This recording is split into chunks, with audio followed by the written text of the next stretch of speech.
Howdy folks. Yes, it is a rare Sunday live stream, but we are here to play EU5 today. Finally, after all this time, get to showcase the game properly. If you didn't see, I released a video today on why I think societal values is the best new system in EU5, because it really is. And also, yeah, we're going to be playing this for a good amount of hours today. Probably, I don't know, 5 or 6 hours I think we're going to do today. We'll see. And then on launch day, I'm also going to be playing it the same time, 10 o'clock Pacific till, I don't know, like 4 o'clock. So we'll see how we do. I'll give people a little bit of time to come in, if they are going to, and then we can get into it and see how well we do. We are going to be playing as England today. I will say a caveat. This is on the, obviously not the launch day version of the game, although I believe it's as close as I can get. So, Aegor Bittersteel, welcome to the stream. But I believe there is going to be a day one patch of some kind, so there shouldn't be any too much weirdness, but you might see the odd thing here or there, I guess. But just to put that ahead, if you are interested in picking up the game, I guess it is available on like Steam and the Paradox Store and all your favorite gaming places.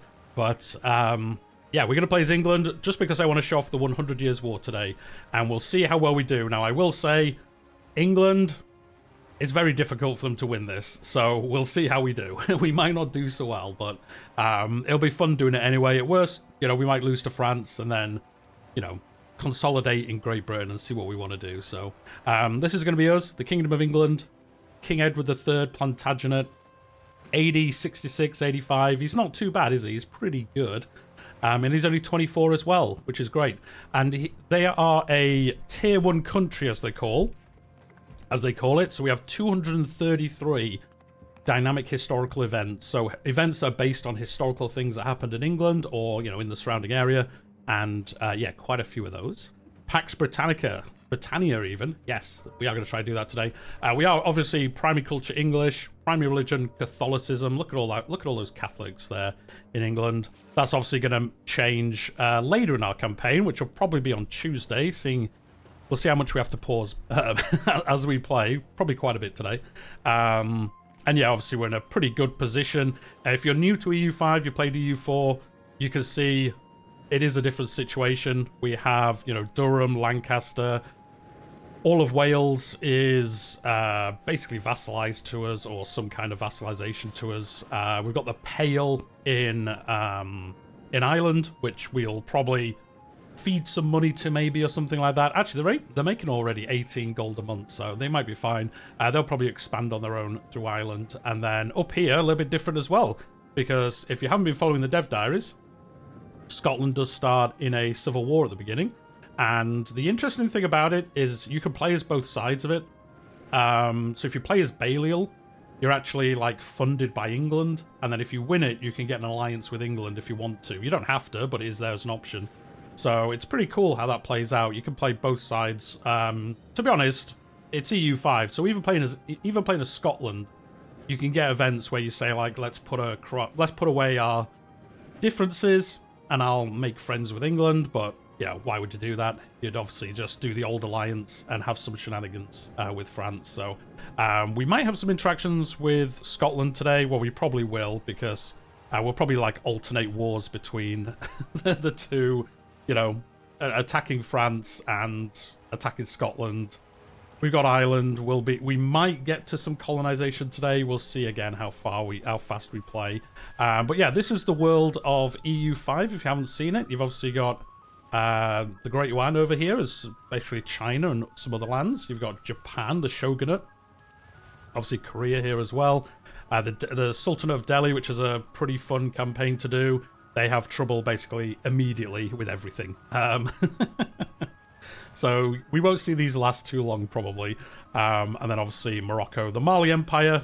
They're really fun to play. If you're looking for like an alternate, almost colonization campaign, Mali could be really fun for that. But yeah, the game is out on Tuesday, so I'm just going to show it off today. Ask any questions you've got, and I'll answer them best I can. Is EU5 easier or harder than 4? I would say it's easier to play. I would say in some ways it's more complicated.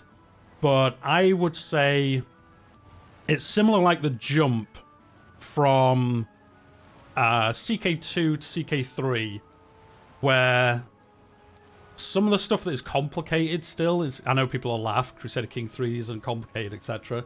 But there's some complicated parts of EU5, but because the UI has like nested tooltips and stuff, it's actually easier than it was in EU4 because you can actually see in game what's happening. You'll see that today, and again, if you've got any questions, just ask and I'll show you them. But I'd say it's easier to play than 4. It's the UI, I know the UI isn't amazing in places, but it's a lot easier to use than the EU4. It might not look as nice as the EU4 one, if you like that style, but it's a lot more user-friendly, I would say. Anyway, let's load in, so we can start doing all our shenanigans. There we go, we're going to load in. There you go, the Kingdom of England. You voted for France as they historically won. Don't worry, Michael, they're probably going to win today as well. Obviously, you get the historical context. The English crown still reeling from a treacherous rebellion, which resulted in the underhanded murder of King Edward II just 10 years ago. Although the ringleaders were executed, several co-conspirators have been granted mercy in the name of peace. And we've obviously, there we go, our misguided stooge Balliol weakly contends for the Scottish throne, while our loyal vassals maintain a tight grip on Wales, the Pale, and Aquitaine as well. Aquitaine, however you want to pronounce it. And then, again, with this game, there's a lot of tooltips, a lot of guidance as to what's going wrong. Well, not going wrong, what you need to do, so relevant hints. These, if you played EU4, you've seen these before. If you played any Paradox game, you've seen this system, and we're going to work through those in a second. I don't know if you prefer the stylized UIs like EU4 and CK. I think Crusader Kings 3 has the best balance of its I know some people don't like the UI in CK3. I like it because it's like easy to use, but it is also at least some way stylized. And I guess it is an EU5, but I think there's some work still to be done on it. But yeah, anyway, so if you're unsure when you first play, like what does it mean about underaged heir, you can click this and it will give you hints as to what to do. And you can always press this over here to get the same screen back. But let's get into it. So yeah, this is us. We'll see how we do today, guys. We'll see how we do. Right, let's do research first. So we start in the Age of Traditions. I say start literally within like 2 years, I think it ends. Oh no, 1442, so 5 years. So you got 5 years in the Age of Traditions, and then we move into the Age of Renaissance, which we can work on later. These are the kind of tech trees, as it were. And you can see, obviously, as England, we know everything as England. We don't know everything, but we know a lot of things. I think we basically just have this one to work on. Yeah, we basically just have this one, and then we'll see what happens once we hit this one. EU4 isn't that complicated. No, EU4 isn't that complicated, but if you have all the DLCs, the complication just comes from how the UI is built, rather than a lot of the actual complication of the system. Ordinary browser. I fully expect there to be UI revamp mods right after the game. Probably like Civ 7, you know, full UI redos and stuff. And to be honest, like, good on Paradox for, you know, making mods so easy to, well, not easy, I'm sure it's hard to do them, but pretty easy to make for this game, so you can just get mods. You know, a lot of games don't let you have mods, so, or not easily anyway. Anyway, so we've set up our first research. We're going to get more clerics and maximum literacy for the clergy, which generally means we'll get more research in the future. We don't need to do this one. ISP said EU5 isn't as deep as people said it is. I don't know. I don't watch him. I would say it is as deep as people say it is.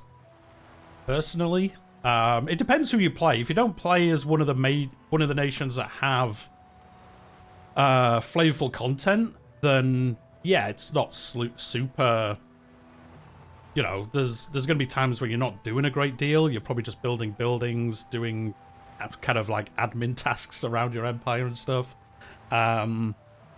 But I'd say it's pretty, there's a lot going on. It also depends what you automate. Oh, speaking of, yeah, before we unpause, we need to automate some stuff. Right, our heir needs a better education. So we've got Viscount Edward Plantagenet. At the moment, he's got a balanced education. Joel, let's focus him on military, because I think we're probably going to be fighting some people on our next character. He's got military education, which we just set. He's also shrewd as well. which means... oh, he's even better at military, so yeah, we definitely should have done that. Does the game still crash a lot, or have they made a bunch of new patches since Friday? There hasn't been any new patches since Friday. I believe there's one on... there's a launch day patch, which obviously isn't launch day, so I don't have it. I'd say crashes, I haven't experienced that many. I have had some. I'm sure we'll see at least one today. But it's relatively stable, to be honest. Look at the map. How can your computer handle Germany with all those nations? Because look at it. Look at it go. It's the HRE. That's just how you've got to, you know, you've just got to have the HRE. Right, what are we going to do next? Possible rivals. Let's set up some rivals. So if you played EU4, a lot of these are probably going to be systems you've interacted with before. So let's rival... Well, we can't rival Portugal, can we? Should we rival Castile? The problem is, I don't want Castile and France to, like, gang up against us. So I might rival Aragon, because if you've seen anything, you know that Aragon won't be around for too long. So, kind of feel like they're a good one to rival. So we can get a rival, but we don't have to worry about them at all. So we have Scotland, obviously, and France, and Aragon as well. Now, the other good thing about this is if France attack Aragon, because they're our rival... Oh, wait, no, we're rivaling both of them, though. I don't know how that's going to work. We'll see, actually. Never mind. I was going to say, if they attack... So France attack Brabant, we'll be able to intervene against France and say, hey, you should be doing that. So it's a good way to do some wars that you don't have Casus-Belli for. Can't say I like the hegemonies are automatic. I guess it's because I'm used to manually choosing them. Oh, you mean the... we'll show that off in a second. What does rivaling someone get you? It basically... Does it tell you here? It helps you with your counter-espionage. I've already clicked off it, so I can't show you the UI, I don't think. Next time we have one, I'll show you. Next time we need to add a new one, I'll show you what it does. It basically helps you. Also makes them so they, like, dislike you, so it's kind of good for realms you're going to attack, but I can't remember exactly what it does, so yeah, once we have it... Oh, there we go. Countries can declare their hostility towards other countries by declaring them rivals. They have additional hostile actions against their rivals, like I say. They can intervene in wars. They also get better casus belli against them. A rival country cannot accept, obviously, friendly treaties like alliances, but countries with common rivals will have an easier time having, you know, basically, you know, the enemy of my enemy is my friend. So you can make better alliances and stuff like that. It also affects some other stuff as well. We'll see as we go through it today. Also, why was the timeline extended to 18th? I don't know, Michael. I didn't make the game. I don't know. Reasons? Just reasons, I guess. As you can see, we've got the Crown. We've got Magna Carta, because we are England. This is a special one for England. This is noble power plus 20%. Parliament base support plus 10%, which is really good, actually. It's going to make it easier for us to pass parliamentary things. And we're going to move towards free subjects and individualism, I can say it, which are both societal values. We're not going to unpause for like half an hour, just so you know. I think it was for continuity with Victoria 3. Probably is. Whichever one... I don't know when Victoria 3 starts, but it's probably just a good time for it to end. So we get to pick our second government reform. So what do we want to do as England? Let's see. Do we care about food production? We'll probably be okay with this. And this moves us towards serfdom, which is the opposite of... is individualism it's the opposite of? I know these. I did a video today about them. Oh no, free subjects, which Magna Carta moves us towards. So we could ignore that and move towards serfdom ourselves, but we'd basically be combating this government reform, which we don't want to do in our first campaign. We'll just play along with it. Do you want to do diplomatic traditions? This will be very good for us getting more... Actually, this one might be good for us because we get more vassals. We need capacity for those vassals. Enforce religious adherence.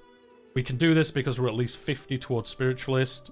I don't think we want to worry about this now. We might pick this up later. I don't know which one. Maybe crown power? Move towards aristocracy. Trading would do as well. Trade or autocracy. I'm going to go autocracy, I think. We'll have Magna Carta and autocracy. What a good combo. There we go. Awesome. So, autocracy is going to define us. Classic English move. Of course, modders are going to make a converter for 2, as it's more well-known than 3. Vassal swarming would be better if the AI actually bothered to assist you in battles, rather than idling nearby. Ordinary browser is kind of correct, yes. Sometimes, I would say, yeah, like, if you've got a bunch of vassals, yeah, in my experience, I'd say half of them help you, and the other half kind of just sit around. But it's just, hopefully balancing will fix that. How you all doing? I'm doing very well, the last living dodo. Hopefully you're doing well. You are the last of your kind. We also get to set our societal, socio-economic law policy. So I think for this one we will go trade, because we don't have much gold. Well, I don't think we have any gold, obviously. Or do we? I guess we don't. No, that's the wrong screen. We don't have gold, do we, in England? No. Why would I think we would? Or silver. So this doesn't really help us. I mean, the trade advantage is actually quite good. But I think we'll do this. Well, actually, yeah. Ban on the export of gold or silver. Well, we won't have gold or silver, and we won't be making it either. And income from minting is actually really good. So maybe we do ban on export, because the 4, like, bad things don't affect us at all. Or do we just go regulated export? We just get trade efficiency. Sure, let's do this. Let's go trade. Let's go trade. Why not? How is the performance? I think the performance is pretty good. I will say, if you're trying to do like a full campaign, it's going to take you a long time. The game isn't like, I don't know, it isn't quick to play through, but the day, as you'll see once we actually unpause, you'll see the days go pretty quick. But I'd say the performance is pretty good.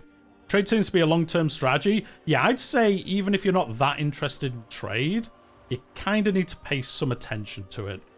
Speaking of, we're going to automate trade. For today's campaign, or well, this campaign the first week, we're going to automate trade. The trade automation is pretty good, so we'll just leave it automated. Let's do some more minting, though, until we hit inflation. There we go. We're making 6 gold, but that's probably before it actually does any trading for us. Let's have a look. Trades. Yeah, this is maxed out. The cool thing is you can automate trade, but then leave like 2 blocks of trade for yourself, and then you can manually mess around with it, but everything else will be automated, which I think is probably a pretty good way to go, especially later game when like you've got colonies. It's sometimes quite good to leave a little bit for yourself, so you can like force like furs and things like that into your market to make other things cheaper. So yeah, we'll leave that for now. What else have we got? Cabinet actions. We'll do that now. I don't think there's a paradox that... I don't think there is a paradox game without the dreaded late game lag. CK3 isn't that bad late game. It isn't that bad. Yeah. I'll be honest with you guys. I haven't got to like full late game in this game because whenever I got relatively near to it, where did I get up to? Let's have a see. I got up to the Age of Absolutism in a game, and then there was a patch that I had to restart. So Age of Absolutism's as far as I got. I didn't notice that much slowdown, but it definitely does slow down the further you get into it. You're the kind of person who doesn't like automation? Well, the good thing is, Michael, you don't need to turn it on. It's all... You can choose everything you want to do in here. So this is all the economy automation, that's the word I'm looking for, that you can turn on. This is all like the government stuff you can turn on or not. This is all the military stuff you can turn on or not, and you can fine-tune it into, you know, as much as you want. So even for like trading, you can automate 1 market, all your markets, none, 2 of them, 3 of them, however you want to do it. And even then, within then, you can automate half of it in one place and stuff like that. So the automation is pretty good. It's probably good for if you've never played a Paradox game. Right, anyway, let's do some stuff. So the first thing we're going to do here is we have a non-integrated province up here. So we're going to fix that first. It's probably going to be relatively quick. Let's set somebody in here as well. Miles Stapleton. Yeah, you sound like a good dude. Sir Miles Stapleton even. And then the other guy, what do we want him doing? I might just do development in London, to be honest, for now. This isn't like a min-max how you play the game very well kind of stream, folks. So we're just going to pick what we think's a good idea for now. Underage air we can't do anything about. It's just letting us know we'll have a regency possibly. Paradox fixing late game lag in Stellaris simply shifted the lag to start. What if we move the late game lag to the start of the game? It sounds about right. We need a commander for our army, and we're going to grow this army probably pretty quick. What buff has he got? Military tactics. Reinforcement speed. This one's probably better. Captain Robert Churches. There we go. And we've also got a fleet down here. We've got the First Navy. We've got a Navy-based one. Ship repair at sea, 2% better. I mean, that's okay, but it's not amazing. But he's way better at everything else. So there we go. Captain Edgar of Berry. There we go. You can be in here. We've got some rebel movement, rebel issue. Obviously, Scotland gonna cause us some problems. We've got unprofitable buildings. That'll probably fix itself once we get past this month, maybe. And then we got some diplomatic action. So what we want to do, let's extend all these. If you've played EU4, all these are kind of similar to what you've seen already. We are going to send one character to the Teutonic Order. I just love doing this. I think it's funny. Well, it's not funny. It's just kind of cool. You send them off to the Teutonic Order. He goes and fights for them for like 10 years, comes back, and he's like 5 times better. If he survives, you know, they obviously can die whilst they're fighting. But it's pretty cool to do. Does annexing a vassal give you free integration? Yes. Yes, it does. Yeah. No, if you annex a vassal through diplomacy, you don't need to integrate it afterwards. If you win it through combat or whatever, yes, you do have to do it then. So it's something to keep in mind if you're expanding what you want to do. I always thought as a roads to power, why did Paradox slowly go back to the old? Did they? In what way did they go back to the old DLC model? They don't release 10 DLCs a year. Right, anyway. Can we get any alliances? Oh, we can ally with the Papal States. Do we want to do that, though? They might, though. They will help us against France, because France and the Papal States don't like each other. And we'll get some situations related to that as well. So I think we're going to do it. Let's ally with the Papal States. We're never going to betray them, obviously. We might betray them later in the game. But for now, we won't. How much cap does one province cost generally? How much cap does a one province fiefdom cost? Oh, well, I can show you. We have a few, so let's have a look. So Durham here, that's a one county, isn't it? Yeah, so Durham costs us... Obviously, it scales with how good they are, but Durham is costing us 0.17 capacity. Lancaster's about the same, costing us the same amount. The most expensive one we have is Aquitaine is a fiefdom, and that's costing us 1 diplomacy. And, well, Alliance with the Papal States costing us half a diplomacy, basically. And then we are guaranteeing Balial, but he's going to get wrecked in a civil war in a second, so that won't matter. Unless we help him in it, obviously, then it will.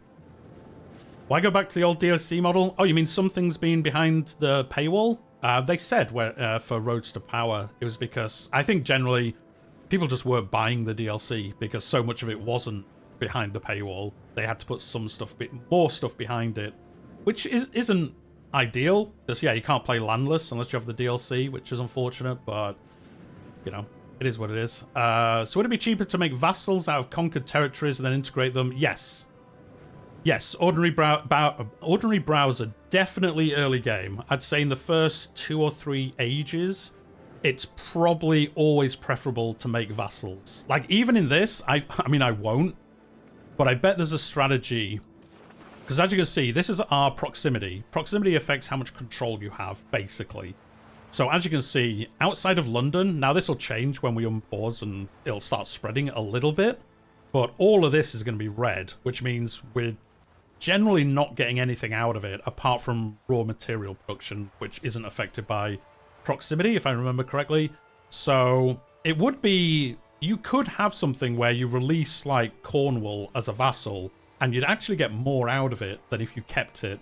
But then obviously later game, you then got to spend resources to, you know, integrate it and all that kind of stuff. So I won't release stuff, but I bet there's some kind of min-max way to play it where you release all the western areas and then integrate them back in later, but we're not going to do that.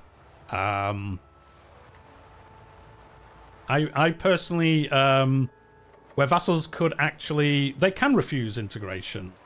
Well, yeah, if they're not loyal with you, you can't integrate them, Michael. So yeah, you can't always integrate people, and it scales depending on a bunch of factors. So you can't just integrate whoever you want if they're a vassal.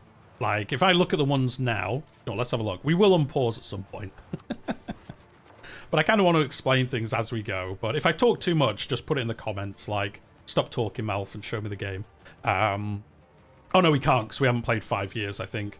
You have to play a certain amount of years at the start before you can annex places. It might be the end of this month it'll show some of them. But it scales on a bunch of factors. They have to be loyal to you.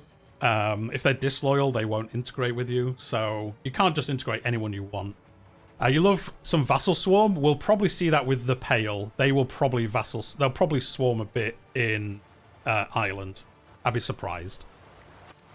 I'd be surprised. How am I, Hercules? I'm very good, thank you very much. I'm glad to show off. The JAL Ninja. Do you think it's better to have fewer larger vassals than many small? Personally, for myself, I'd always go with more larger ones just because it's easier to manage them. And they're probably going to be able to do more stuff themselves. But I don't think it's that bad having smaller ones. It's obviously you're going to get less out of them because they can't, the economies of scale basically won't help them. So anyway, can we unpause now? What do we think? No, because we've got some money. So before we unpause, well, we know we're going to go to war with France relatively soon probably. So let's build some more troops here. Now it is early on. We don't have any professional army stuff, so there is a cap on how much professional army we can have because we don't have the requirements really for it yet. So we're limited by the fact we can only have one building that can make manpower at the moment, so we're limited by that. So let's get some armored horsemen, I guess. Yeah, let's have one of those. We've got some hobblars. Let's get some, I mean, we're England, we've got to get archers, haven't we? It's just how it goes. Let's get 2 sets of archers. There we go. That's used all our manpower up for now. You prefer many smaller ones that are less likely to rebel against you? I mean, just be a nice person. They won't. I like smaller vassals as it feels more historical, particularly in the starting era. Oh, yeah. And like you see, like France has so many small vassals. Like, it's crazy. But even during today, you'll see this kind of consolidate. They'll pretty quickly start consolidating some of these into them. It'll be a long time before they're fully consolidated, though.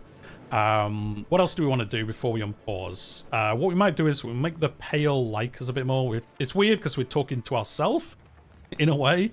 We're sending diplomats to the Pale, but we also rule the Pale because it's, what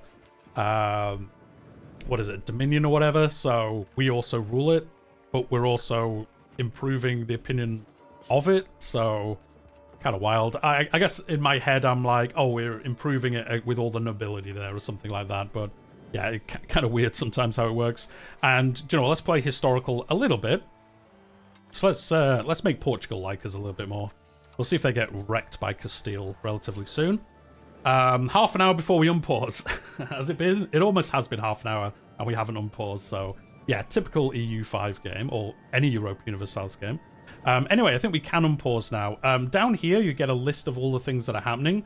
Now, you guys probably won't be able to read it. Actually, Joel, we'll leave this on for today, but I'll probably turn this off in the future. Things move so fast in it, you generally can't see what's in there anyway. So you can change what appears, but we'll leave it there for now. Right, let's unpause. Let's do it. Wait, no, we've still got some money. Let's spend some money. What do we want to spend it on? Let's have a look. Let's see what would be profitable for us.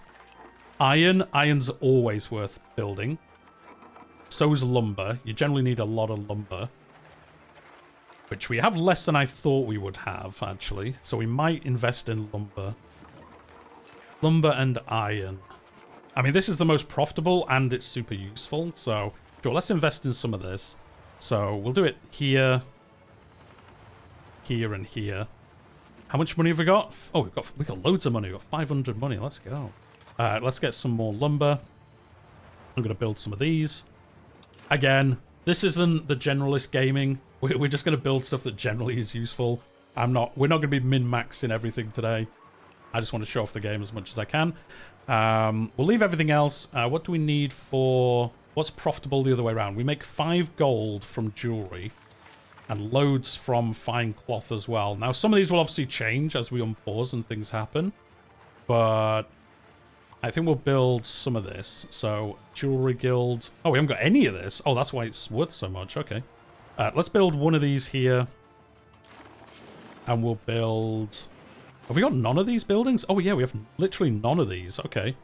So let's build at least one of all these top ones, if we can. Yeah, we've got a bunch of money. Oh, we can build these anywhere, almost, so... Again, there's probably... We'll just build these wherever. This'll do. And then cloth. Oh, we have 12. Okay, we have... I'm going to say, I thought we'd have some cloth buildings. Some cloth buildings. Some spinners guilds. That's what they're called. So let's build these in the north over here. How much money have we got? 200. We'll save the rest for now. Most of you put min-max, so you're the exception. Nice. Yeah, I'm never min-max anything, guys, so... We have a claim throne against Chester. Can we show the integration now? No, we'll have to wait. We should see it soon, and then I can show that off. We should get an event relatively quickly. Oh, actually, do we want to help Balliol in this war? Do we want to help Balliol against Scotland and basically put an English puppet on the Scottish throne? Which I think we could try do very quickly. Before the French stuff kicks off. Is it better to spread the wealth out amongst your country, so to speak, or build anywhere in your capital? So the first thing, the thing about it is, early game, your proximity... Basically, if you're building buildings in this column... you know, not RGOs, so like buildings that convert one thing into another, I would, those you should generally build where you have proximity and control.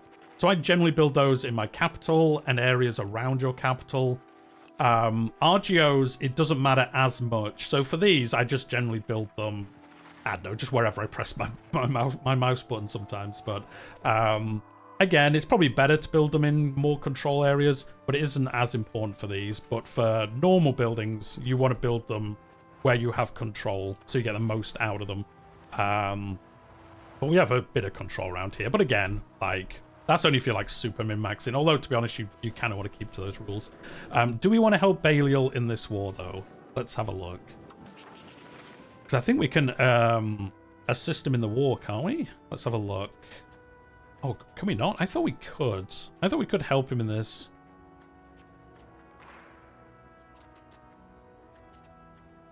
Oh, maybe we can't. I thought we could help Balliol. Maybe that's changed, so we can't. Anyway, we'll unpause. We'll see what happens. Role-playing leads to suboptimal gameplay, but it's better for immersion. Yeah, and also, I just don't want to min-max. Because if you min-max everything, then you just get to the point where you're like, game's too easy. That's my excuse for not being very good at the game, so... We'll see. Can we build any roads? Oh, we've already got some... Wait, have we got these roads already? Where's roads? Oh, it's not on here. Roads. There we go. Let's put roads on here. Oh, we do have some roads. Oh, we have the Roman road. Well, I guess they're both Roman roads, but we have, you know, this one that goes across, and this one that goes north, and this one that goes out to Dover. Interesting. Okay, well, how much is it going to cost us for some roads? I'm guessing it's very expensive. That's not that bad, actually. Do you know what? Although it's probably not the best thing for us to spend money on, I'm going to try expand our control further this way by building a road. So, at the moment, it stops at Basingstoke, our control, basically. Because we have a road, that should push it out to here a little bit. And then we probably want to build some wharves and stuff like that to push it along the coast easier, because proximity is easier along the coastline because you're just using ships for things. So, although that did get nerfed. It used to be ridiculously powerful, but now it's not as powerful. Oh, we never set our navy doing anything, so let's get him doing patrolling the seas. Let's get you just doing both of these for now. So the North Sea and the English Channel is going to increase our maritime presence in these areas.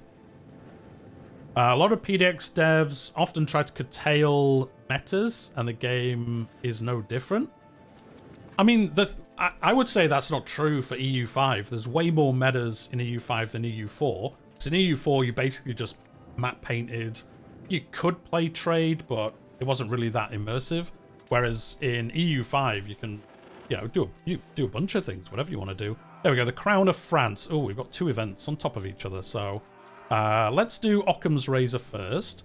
So the controversial philosopher and theologian William Occam's Razor, I see what they did, is currently dedicating himself to philosophical studies under the patronage of the Holy Roman Emperor Ludwig.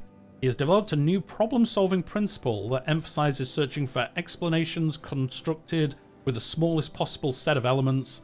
He is deeply unpopular with the clergy because of his opposition to particular church doctrine and advocation of the separation of church and state. Yet, his contributions would be of great use to our thinkers. Yeah, in the blue text here, as always, this is historically who he is and what happened. Encourage its implementation, so we can annoy the clergy, but we get more research and we get more, well, we get 5 research as a block and we get 10 prestige, or mark his teachings as heretical and the clergy will like us more. Now this is the historical option. This is what happened basically historically, so I'm going to do that as well. There we go. We're not always going to take the historical one, but we probably will take most of them as this campaign. On a more positive note, will the HRE unite? We'll find out. We'll find out. The Crown of France. We can no longer disregard the fact that the French claims under their Salic law makes King Philip VI the fortunate de Valois, the King of France, when it clearly, guys, should be King Edward III. Who would have thought? As his mother, Dame Isabel the She-Wolf of Capet, was the sister of the previous king, who died 9 years ago. There he is. Poor dude.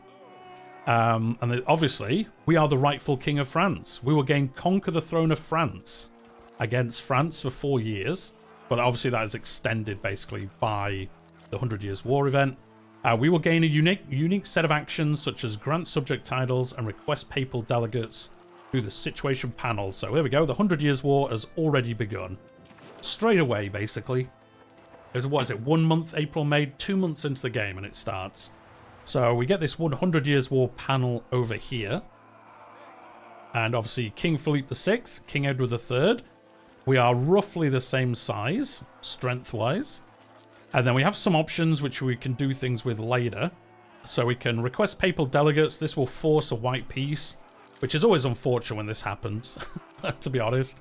Kind of annoying when this happens, especially if you're not part of England or France, you're helping them, and then they just white peace after a while. You can influence French subjects. Sowing the seed of doubt and division between the Kingdom of France and its subjects will greatly help our war efforts. The selected subject will be convinced to not join any wars for the next 5 years in exchange for 300 gold. So we can basically say to Brittany, I guess, like, don't join the war, and they're like, yeah, go on then. I won't do. Procure core claim. The rightful ownership of our lands must not be forgotten. By asserting our claim over what is justly ours, we prepare the ground for war to restore our sovereignty over long-lost territory, so we can basically get cores on places. Request war entry. As the bitter conflict rages on, it becomes clear we cannot triumph alone, and we try to get somebody else to join the war, basically. We could ask, like, Castile to join us, something along those lines, or sign a truce. Let's just get out of this war.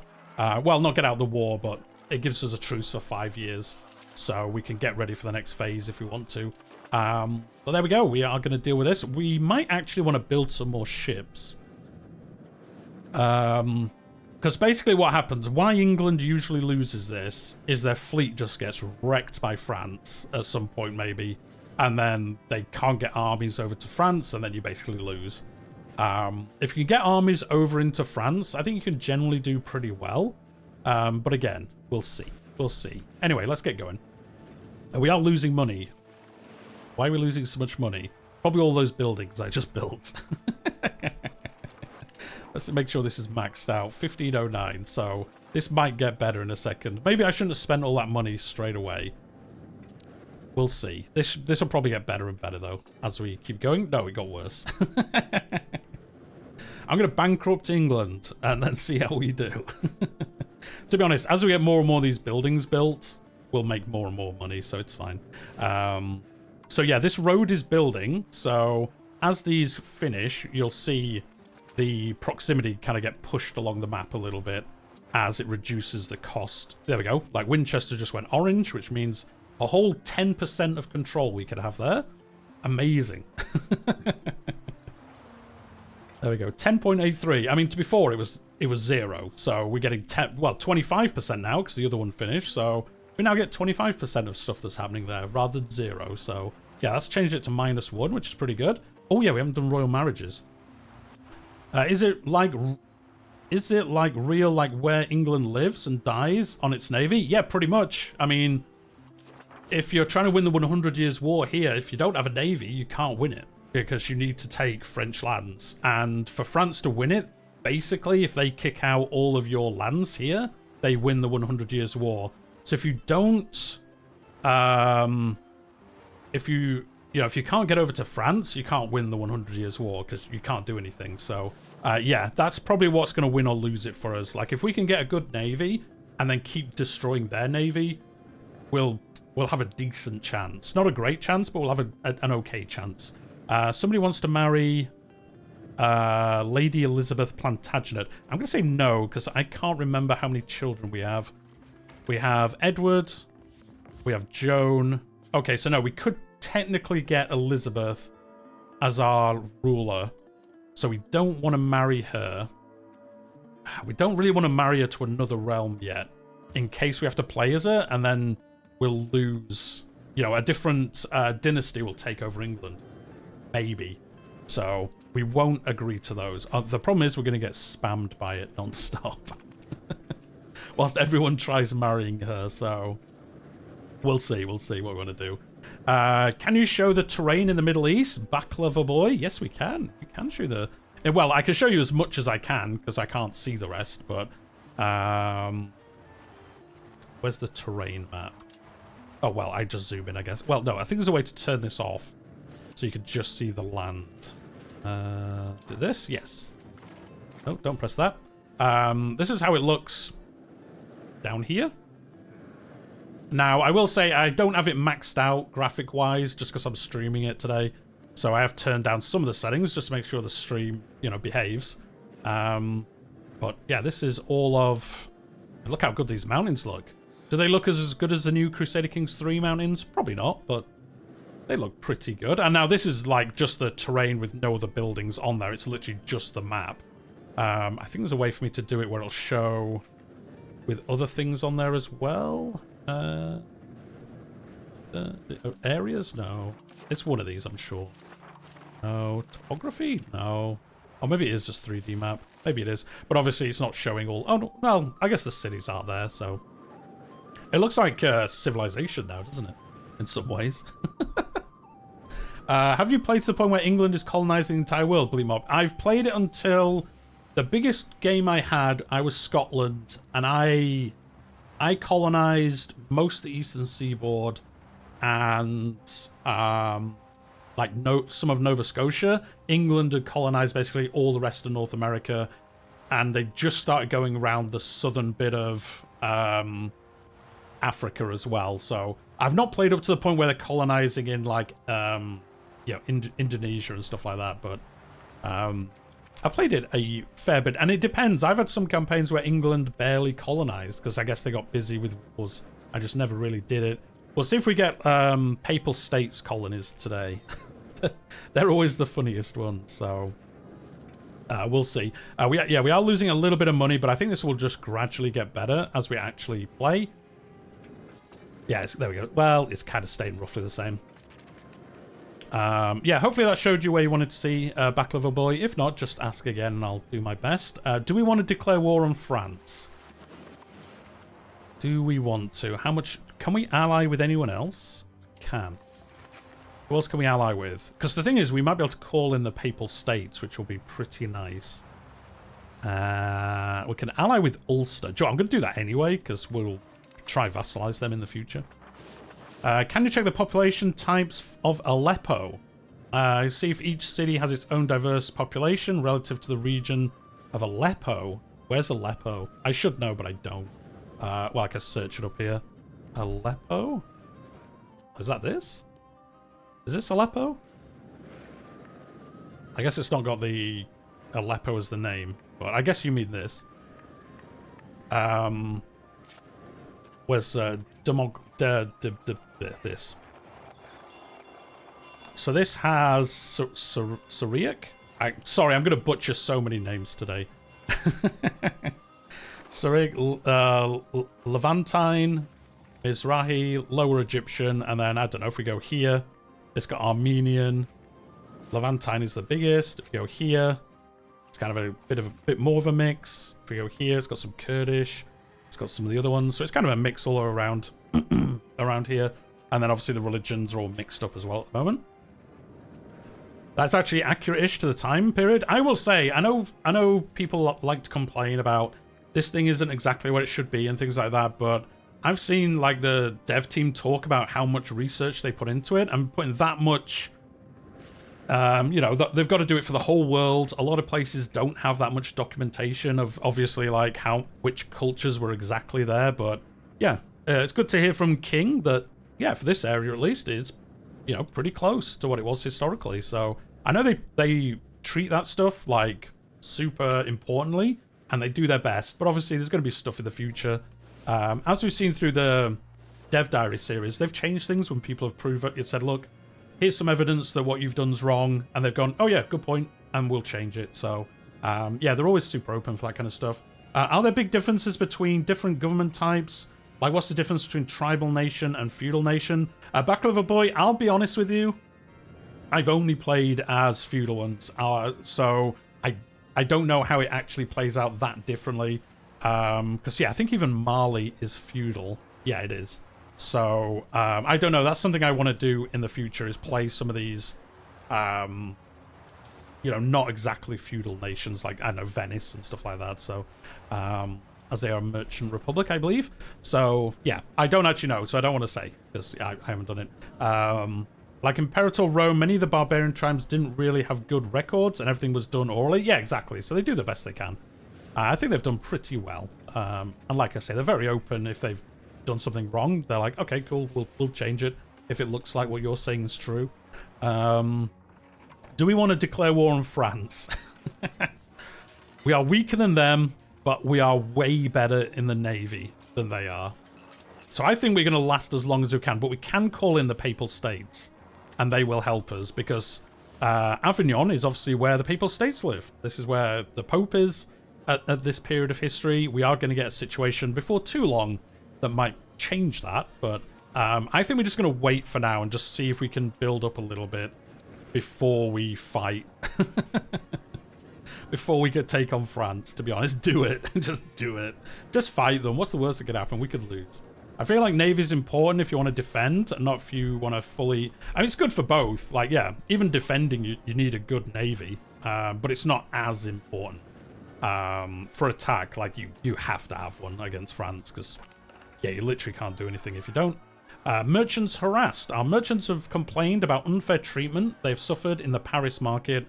Recently, however, these complaints have escalated, and the merchants now claim to be victims of French brigandage and privateering. Issue a formal complaint to France. Oi, France, knock it off. I mean, we're obviously going to do that, aren't we? Because we don't care. Oh, what we should do, actually. I know I'm all over the place, but there's just so much stuff to do in this game. And I've got to try remember to explain it at the same time. These all want to stay roughly where they are then. Yeah. Okay, yeah, we're just a little bit down on gold, but it's fine.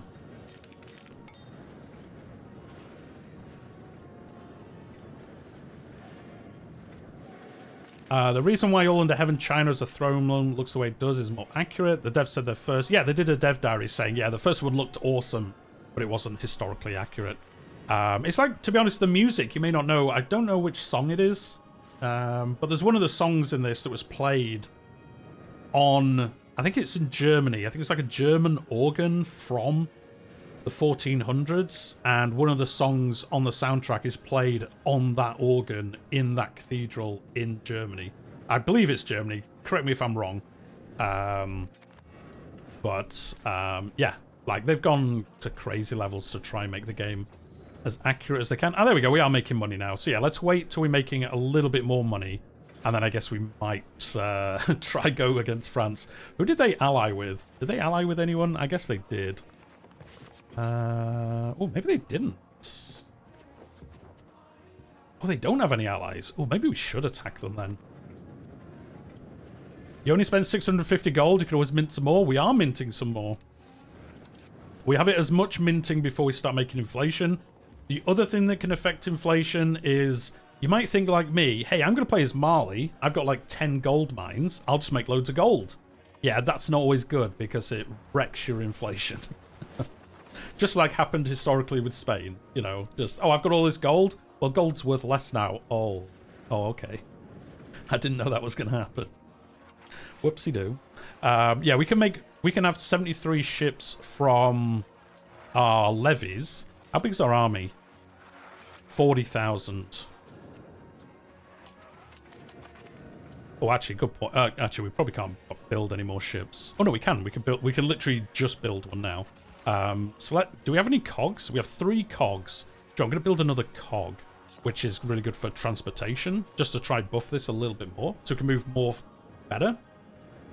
Inflation just means more gold for everybody. It does, but unfortunately also makes everything more expensive. So if you get up to like 50% inflation, buildings are 50% more expensive, so it's bad times.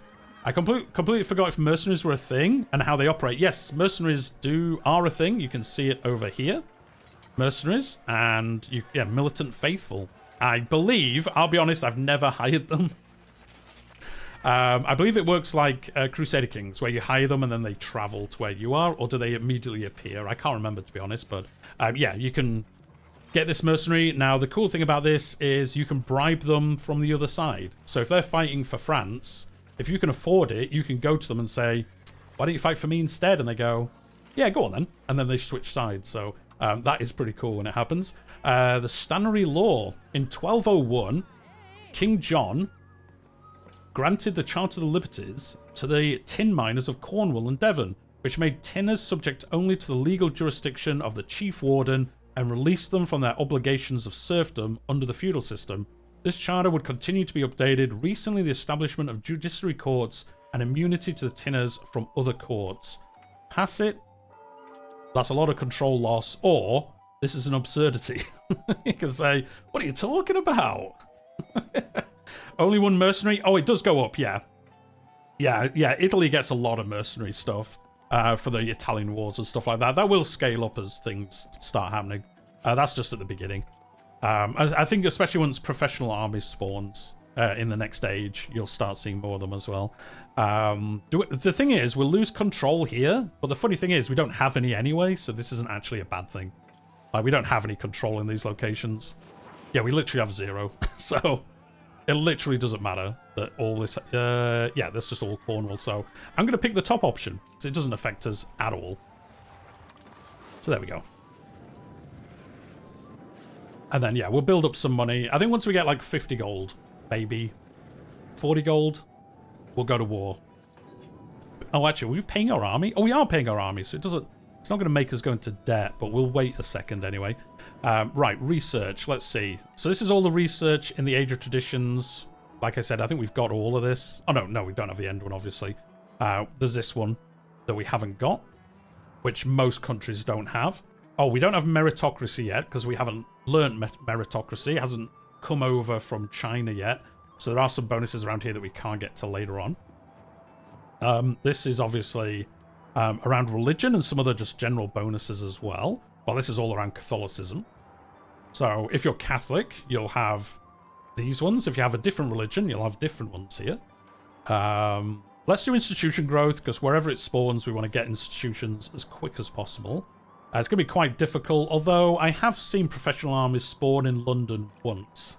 So maybe we'll get exceedingly lucky and it'll spawn on us. It nearly always spawns in, like, Paris or somewhere like that. What else do we want? We probably want some diplomatic capacity. Sure, let's just do down to here. We can queue these up to happen whilst we're doing other things. And then we'll unpause. As you can see, we've basically used up our manpower. So until we get professional armies, we can't get any bigger army than this. Pretty much, because I don't think there's any buildings we can put. So the cool thing about most menus in this is that you can put whatever you want in here. So manpower. Oh, I'm in the wrong one. Manpower. Monthly manpower. And then it'll show you any building you can build that gives you monthly manpower. And yes, you can only build the sergeantry. Have I built this yet?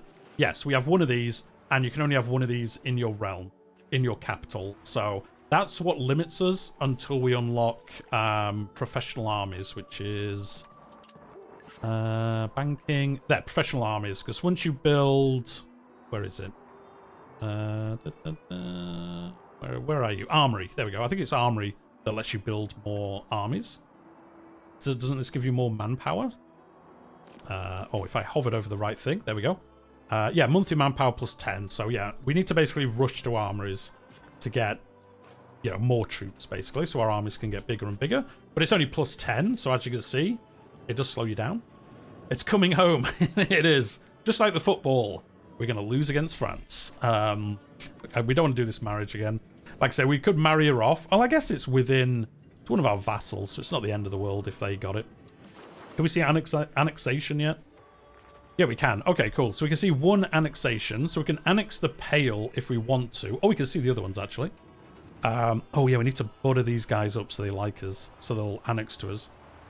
The Crown of France is coming home. I think that's how the song goes. How's the game? Well, we've played 3 months in an hour. So I swear I will unpause a lot more coming up. So yeah, these are the realms. These are all our vassals. Now, we can technically annex the Pale. It will take us till 1354, which is, what, 20 years, basically, is it? Something like that, just less than that. But the problem is, if we annex them, we'll have terrible control and proximity, so it's actually worse for us if we do that. We probably want to butter these guys up so they'll actually join us. Well, they'll let us annex them. So we'll do that with Durham and Chester. Yeah, let's do it with Durham and Chester. We want to keep some of this because we need some to declare wars and stuff, so let's do that. Oh, you can see Balliol is sieging over here and stuff. Are there different age dates locked, like in CK3, or do you just advance to the next age when you get enough tech? No, it's locked. So the Age of Traditions will end in 1342. The next age will end at a certain point. I believe it's all locked behind dates. Yeah, the Age of Renaissance ends on January 1437. Age of Discovery ends in 1537. Reformation ends in 1637. Absolutism 1737. Guess what? Age of Revolutions. Wrong. 1836. So they're what? Basically 100 years for each age. So you can max out one and then you have nothing to do until the next age appears. So you can't like speed ahead. Because yeah, I think it'd get kind of silly if you could do that. How's the AI this patch? Seems a hot topic. It is a bit of a hot topic, isn't it? I'd say it's fine. I think they do need to be more aggressive. The problem is, and this is something that Johan, I think, talked about, is, and this might get changed on the day one patch, is the problem is, like the Ottomans, everyone's like, why don't the Ottomans expand? The problem is that everyone around them just gets so many alliances, it's basically useless to try fight them, so they won't. I mean, the Byzantines are probably going to get wrecked, they always do. But like Bulgaria, at the moment... Oh, they actually don't have any, lols. But like Serbia is Wallachia and Haliak. They'll probably ally with Hungary maybe as well or something.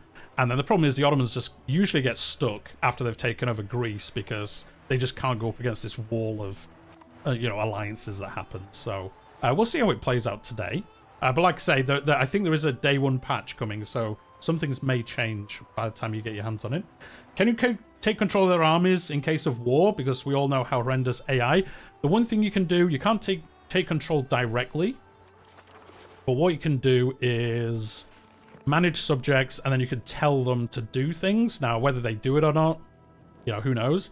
But like here, they're on normal, but you can tell them to be aggressive, so they should go out and attack places. Supportive, they should generally just help you. Whatever you're doing. Passive, they'll just literally stay in their lands and not do anything unless you tell them to do something else. Or defensive, they'll basically, if an army comes into your realm or any of the realms that have been attacked, they'll go and fight them, but then they won't go outside of your land. So sometimes when you've seen vassals not attacking in other campaigns, I guess, it might be that the person needed to go in and say, like, go aggressive, and then they would have gone and attacked because, you know... To be fair to the AI of those nations, if they've only got, like, 200 troops or something, they're probably thinking, like, well, if I go fight somebody, I'm going to lose, so I'm just going to stay back here. I guess they never think, like, the totality of all their troops together is way better, but they don't think that way, I don't think, as the AI. So you can see weird stuff happen. Oh, there we go. We're making 3 gold now. Okay, well, I think once it gets to 1339, we might declare war on France and see what happens. Sticking to supportive because defensive equals they do nothing, and offensive they run into actual realms like Mordor. Yeah, exactly. So... Oh, the Stannery Courts. As stipulated, the Tinners of Cornwall and Devon have begun to set up their own independent Stannery Court for the purpose of enforcing Stannery law. It is agreed. So they get a special building down there, which is plus 100% burghers and peasant power, a lot less control, but also, you know, they're a lot happier. And we won't have control down there anyway for quite a while, so it doesn't actually affect us that badly. But look at them build these buildings now. So yeah, you do want to be careful. I generally just leave them on normal, but you can go in and say, like, you know, be super... You could set your larger vassals as aggressive, and then they will. But, like, if I declared war against, I don't know, or Ormond, like, the Pale would attack, but these guys probably wouldn't. How important is managing the different pop types? Oh, that actually reminds me. There's so much to do at the start of this game. Do we have any of these that we need to upgrade? Maybe Picard? Should we make it so? We're at 1.03 out of 2. That's only 2%, it's fine. You kind of do, because if I remember correctly, making them better, more accepted means they'll be happier, but it also makes them harder to be assimilated into English. So it is a bit of a balance as to what you want to do. But then the other you mean like the different tiers? So like workers, it is important, but as long as you get a lot of promotion modifier, you generally don't need to worry about it that much anyway. Early on, it's quite hard because the promotion is pretty difficult to do. Can we see any for any major buildings? Well, like these, you know, they're missing some workers, so these are going to promote up. Laborers is 50% better. So yeah, it's going to take 60 months for this this iron to be fully operable. So you probably want to get some promotion modifiers quick as you can. I think stability helps with promotion. Yes, it does. Yeah, a massive boost to it. So staying positive is good. So you definitely want to, personally, you probably want to get it promoting like as well as you can. I don't know why you wouldn't want to do that. I guess if you're playing a very serfdom-focused campaign, you don't want it promoting too many people, but I've never really got to a point where I'm like, oh, there's no peasants to work the fields kind of thing. I mean, and maybe that can happen, but it generally will give you a small overflow. So if you build buildings, you might have enough. But I've never seen it go like crazy. Later on, late game it might do, I guess, but I've never encountered that myself. So stability is the one that's like, if you can keep stability high, you generally won't have a problem with it, because before too long we'll get research that'll help us anyway, or, you know, advances even. Lords demand privileges. The privileges of the lords have been under continuous assault by the king. What a shame. And they've attempted to centralize more and more control. We can accept this. Additional privileges. They'll be happier, but the peasants won't be as happy. Or we could say, shove off. We're going to accept this because we don't really care as much about the yeomanry, and they're already still happy, so it's fine. How can you interact with ruling family tree? How much can you interact? I mean, you can see any. So if we go to... We will attack France soon, I promise. Let's pause. So we can go to the Kingdom of France. We can click on this dude. We can see his family tree, his dynasty. Where is it? Here. Yeah, de Valois. And then it's like Crusader Kings. You can see all the stuff. This is all his of Valois, but you can see all the other ones, I think. Yeah, rulers from this dynasty. You can see the different counties and duchies they own. And then, what do you say? How much interaction? You can basically do Oh, we're probably not near enough to do anything with these guys. And we're rivals to them, so they're probably not that happy about it. Let's look at Chester. Do they have one? I mean, they'll have one. Oh no, it's us because it's a thing. Let's see it for Scotland. Oh, it's a regency, but oh yeah, 'cause it's just him. Damn it. Yeah, you can basically right-click and like do, you know, marriages and stuff like that, and you can send them to be generals and a bunch of other stuff as well. How often do rebellions happen? Are they hard to avoid? I would say as a player, they're quite easy to avoid for the most part, unless you're doing things that like super go against somewhere, or you conquer land that doesn't match what you are. The AI does seem to have a lot of problems with it, and I'm not sure why, but they are aware of that, and they are going to change it so they don't be so stupid. Oh yeah, we're building this ship, aren't we? So yeah, once this ship is built in 30 days, we might do our first war against France and see how badly it goes for us. Because to be honest, if we lose, it's not ideal, but then we'll just concentrate on going to war with Scotland, and we'll mess around with some other stuff down here as well. Did we build a spy network against these? I can't remember. We didn't. Let's do that. We're not very good at minting because we don't have enough gold or silver. Yeah, we're actually pretty bad at it at the moment, which is probably why we're not making as much money. Because it's only making us 3 gold, when in theory it should be making us, what was it, 54%? Well, 40% off, so we'd be making, I don't know, another 1 gold, 90 or something, so yeah, this isn't that good. Tax efficiency is terrible as well, because our crown power is awful. We'll have to work on that in the future. We'll probably get some events around that, though. Did that ship get finished? It did get finished. Should we attack France? Should we do it? Should we see how bad this goes? Oh man, it says our army's terrible. Wait, so our allied armies is 449. Oh, yeah, army levies are 50. Oh, France has 141,000 army levies. Yikes. Yeah, that's bad. Maybe we wait till we get professional armies, see if that spawns for us before we try to do it. How far are we? Oh, how far away are we from the end of this age again? 2 more years. Let's see if professional army spawns on us. You can take them. Bleep Mop, you're just saying that 'cause you want to see me lose. Can you take the extend? Can you check the extent of building-based countries? Like, you can see all the places they put their buildings on the map. I think you... not playing as them, I'm not sure.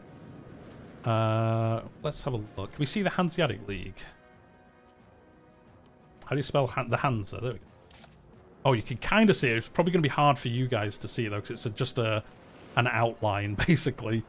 Oh, it's already gone as well. Oh, because you have to hover over this. That's annoying.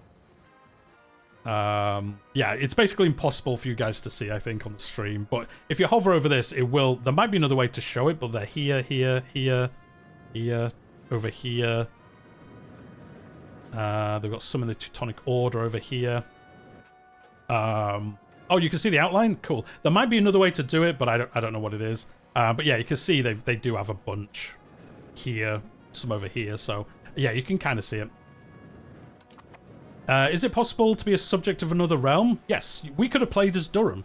Like, you can play as whoever you see on the map, for the most part. So, we could have played as Durham. We'd be, what, a 3-county country, and we would be a vassal of England, and we'd just see how well we can do. If you saw the flag series they did, you could see, like, how the flag looks. If like, Durham or Cornwall found Great Britain and things like that, it's really cool.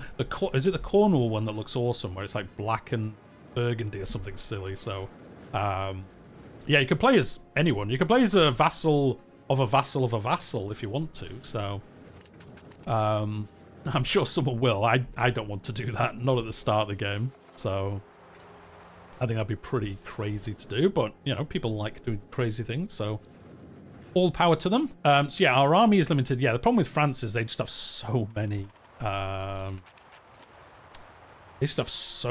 vassals and stuff. Maybe we should butter up to Castile. I bet they won't ally with us. That's the problem. Oh, it's only minus 54. Maybe they would. some kind of unholy alliance. Wait, when were we getting Portugal to like it? Oh, can we ally with Portugal? Probably should have checked that first. Minus 26. Although obviously they're not as good, but it would give us second front. We do have the Papal States though. They would help us. Anyway, we'll have to wait for a second. Oh, we got another son. Okay, we can marry off our daughter then. Right, let's cancel. Because we need some diplomatic capacity now. Because I've just spent it all. Let's get rid of the Pale because I don't care. We're not going to be annexing those. I think I might play Tall somewhere in the HRE for your first playthrough. I'd say like play somewhere up here. You could play a really cool Tall. I would say a good one for Tall is Holland as well. Like, yeah, you can play as Holland. They've got a bunch of content. It's pretty fun. Right, let's do our first Parliament. So we're going to host it in London because we kind of want to get centralization rolling. So we'll do that. If you don't, you can hold it in other cities in your realm. Or other towns even. What do we want to do to begin with? Host army activities. This could be quite good for us because it gives us army tradition. Ties to neighbours gives us reputation and some pointless places with Lykersborg. This will give us a good army guy, but we're pretty decent for that. Although it does also impress the peasant estates. That could be good. Promote. Oh, Joe, let's do promote urbanization because yeah, whilst this is being debated, we'll get 100% population promotion speed for that duration, and then we'll get a town for free, which is great. And then also people in that town will like us as well. So, John, let's do promote urbanization. Let's see how much it's gonna, how much we have to give away to pass this. So we're at what? What are we at the moment? 21%. So we have that. We have Magna Carta, so we've only got to get this to 40% instead of 50 like you usually have to. Now, if we lessen levy obligations, we get 62% immediately from the nobles. I'm kind of tempted to do this just so we get it done in one button. Because what are we? Yeah, 21, so we need to get 20%. We'd have to give away a lot of these. So I'm just going to do this one for first. It's not ideal, less levies, but there we go. We've maxed it. So we're done. Easy peasy. Oh, we can marry off our daughter now. Now, I don't think we want to marry her off to them. We probably want to try and marry her off somewhere a bit more important. Oh, we could be helping Baliol. Does it let us help him now? Now some time has passed. Let me see. I thought there was a way to help him, but maybe he took a decision, which means we can't. Yeah, maybe not. I mean, we don't have any diplomats. We can't do any of them, but I thought there was a way to help him in the war. But yeah. Oh, wait, no. Oh, do we select these and say help the other side? Or maybe that's how we do it. Anyway, we can't because we haven't got any diplomats. We do need to pick up some modifiers for that to make it better. So I guess we're going to have to kill another one of these so we actually get some diplomats. We want to kill the spy network with Spain, France. Or should we end... Let's end this. We don't care about Portugal that much. I kind of want to start integrating Durham, so I want to get this to 150, which is what they have to be to allow integration. But then if it falls below 150, they can't... they'll stop integrating, so it can need to go in. Oh, yeah, we will also have the Black Death as well coming soon. So that'll be fun for us. That's going to wreck our economy, so... Oh, well, I waited too long, so France declared war on me. I waited too long, so... I guess we are going to war with France. Yeah, we will do this. We will. I'm going to slow down to speed 3, because, yeah, this is going to be spicy. Right, let's raise all levies on the sea. Let's raise all levies on land. As you'll see, our vassals and stuff will start raising their armies soon. I don't know what to do. I don't know whether to shuttle our army into here. That's probably the safest way to do it. So let's move our ships into here, into Dover. The problem is our levies are probably going to get wrecked whilst they sail there, but we'll see. We have got the Papal States helping us. So They might help. Anyway, well, let's see what happens. Yeah, we haven't got any diplomats. We can't offer any alliances until this is at 1. Which isn't ideal for us, to be honest. Sure, let's end this as well. There we go. Right, let's see how we do. It's going to be fun. I'll be honest, we're probably going to lose this. We'll see, though. Right, there's all our armies. Right, let's merge them all together. Are they going to merge? No. Oh, no, they were, actually, I think. Do it. No. There we go. Are you going? There we go. They're all going to merge up in Norwich. And then we kind of want to do the same thing for all our ships. Is it shift for ships? No, is it control for ships? Oh, it was control. There we go. Right, let's merge all them together as well. Oh, they're actually all going to come into London together. Because then all... Oh, we've got an army here. I kind of want to get rid of this army. Because, yeah, they're going to get wrecked soon anyway. So we might as well get rid of those. And then the army of Aquitaine will fight over here. They'll go for Aquitaine first. Yeah, they usually do go for Aquitaine first. So we have got a little bit of time whilst our army kind of gets together. Oh, they've got 13... Oh, that's Normandy, isn't it? Yeah, there was the Normandy fleet. Okay, I mean, we'll have a fleet of 42, which isn't that bad. Right, let's get a... Oh, we've already got a commander. Have we got a better one than you now? Oh, we could lead it ourselves. We're not going to do that. No. Let's get Sir John of Warren. You're much better than him. Come on, you're going real slow, dudes. You're only 100 troops. I don't care. Is that everyone? Yes. Okay. Abbeville's fallen, which is down here, which is fine. We kind of knew that was going to happen. Where's troops? Oh, no, it's because they're eating all their food, basically. Right, we've got 38,000. Oh, the Pope wants food access to our realm.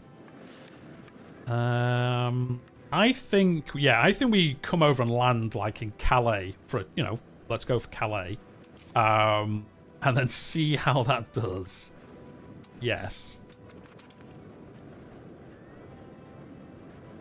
Right, so now he's going to shuttle our troops over into Calais. Oh, we could take everyone in one go? Oh, that is good. Okay, cool. Okay, that is way better than I thought would happen. Okay, so now what we'll do, I think, with this fleet is we'll set them to... I think we'll set them to patrol the seas. In here. For now. And then if any fleets arrive, they'll go after them. We might need to set them up to logistics afterwards, but we'll do this for now. Our soldiers either peasants or nobles, or there are other types in the army, so they'll be split. So you can see them here. So levies from the peasants are always footmen of some kind, and then you'll see there's levies from the nobility. They'll be on horses usually. Yeah, they'll be mailed knights are the nobles. I think burghers are a mix of the two. I think they could be a mix. I think nobles are always horsemen and peasants are always footmen. At least now. There are unlocks later on which change that. So we can get different ones in the future. These guys are still... Oh, we made it over. Nice. Okay, we might have a chance because we got our army into France. So there's a chance. The problem is, of course, if they land troops into England, we've then got to shuttle back into England. So I think we'll leave them here so they block any ships coming through the channel in this direction. Oh, we're going to get attrition. Oh, let's switch him to Navy Logistics because then I think they'll feed them. If I remember correctly. Oh, it's going to be... It doesn't matter. They're going to get it anyway. Maybe? Yes. Yeah, now they're replenished. Okay. Yeah, we don't need to worry about this then. So yeah, if you do Navy Logistics, they'll basically shuttle food between areas and your army. But now we've got some land here, it's fine. We'll actually just set these back up to patrol the seas. We could split them up into smaller navies, but I'm just going to keep them as one stack. And then if anyone comes near us, they're going to beat them, hopefully. Let's get Boulogne-sur-Mer. Boulogne by the sea? Boulangerie? Definitely. Let's go with that. And we're going to just stay up here then, I guess, for now. Oh, this is Aquitaine's army. I think we'll stay here. Do you think you'll ever reach the end date in this game, unlike CK3? I mean, I will do in a campaign, like in my own time. I will say on the channel, I'll probably never get to the end of the game. It just takes so long to do it. Oh, what do you want to do? Support the dissidents abroad. How much gold have we got? Yeah, well, let's do this. It's going to put us into debt, but we're going to be in debt anyway due to this. And then the Black Death is going to wreck us as well, so we'll see how we do. We could split this army in half, but the problem is I don't know if they're going to just appear with all their troops. So we're going to just chill here for now with a massive stack of troops. First battle you have, major one, I think you should slow the game to 1 tick and show examples of how battles... yes, I will do that. It automatically slows to 2 in the game settings, so it will automatically slow down. Joe, let's just say yes to this. Yeah, even if you're playing at speed 5, if a battle starts, it pauses the game and goes to speed 2 until you click out of the battle, so it will automatically do that for us. We could go speed 4, but yeah, for this first war, we're going to go speed 3. We just siege this down, so as we siege down, you can see the flag. That means this is a, like, province capital. You see another one here. Oh, actually, why is this one getting captured then? Interesting. I thought this was the province capital. Oh, maybe it's not. Cause oh, is it because it's a town? No, these are all those. Weird. Okay, well, never mind. Generally speaking, if you see this flag in a location, that means it's the capital of the province. If you capture the province capital, the whole province will join you. You don't have to siege down every part of it. Oh, here we go. Here's the Pale. They're going to come and join us as well. Fantastic. The one French vassal army that showed up for a second, saw the army and went, yeah, oh no, I don't want to siege. Has this got a fort? Oh, it does have a fort. I don't want to slow down doing forts at the moment. So I think I might head... Oh, there's actually a lot of forts. Well, we're going to have to, aren't we? I want to remove this siege here first, and then... Well, sure, I think we can probably split this army in half. This is probably going to go badly for us.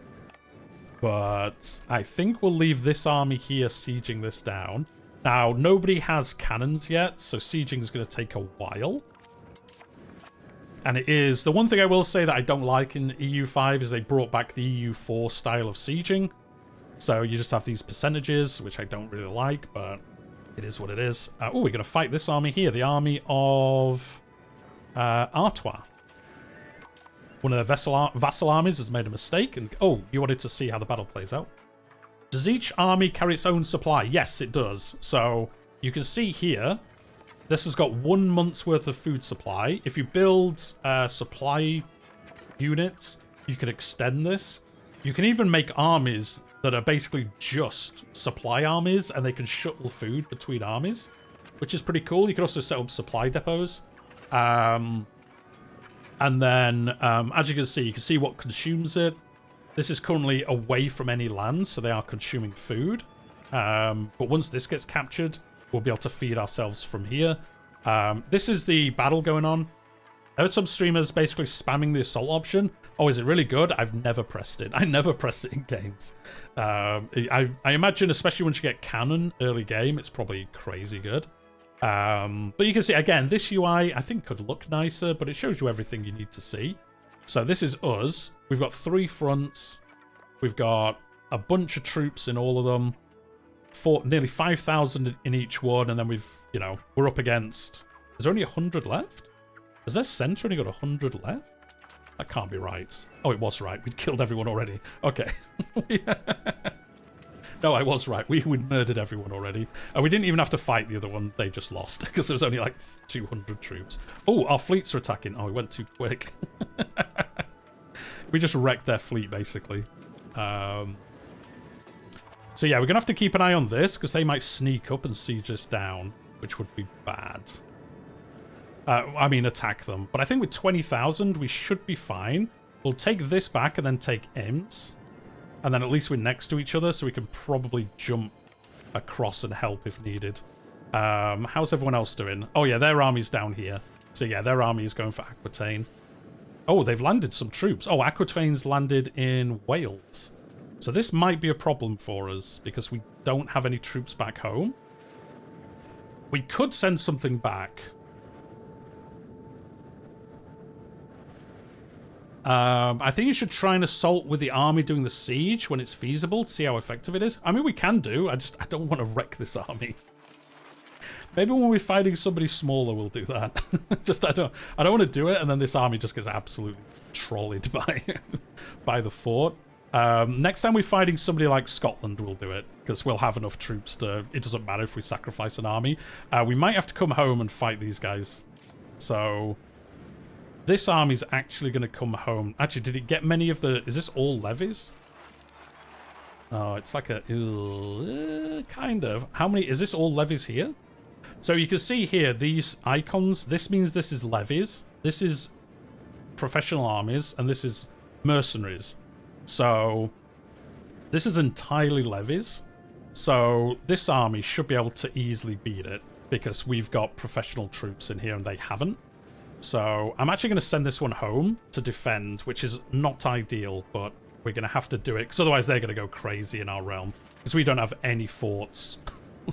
We have one fort in Coventry, and then nothing down here, so if we leave them unmolested, they're going to go crazy in our realm, so yeah, we're going to have to go home with these guys.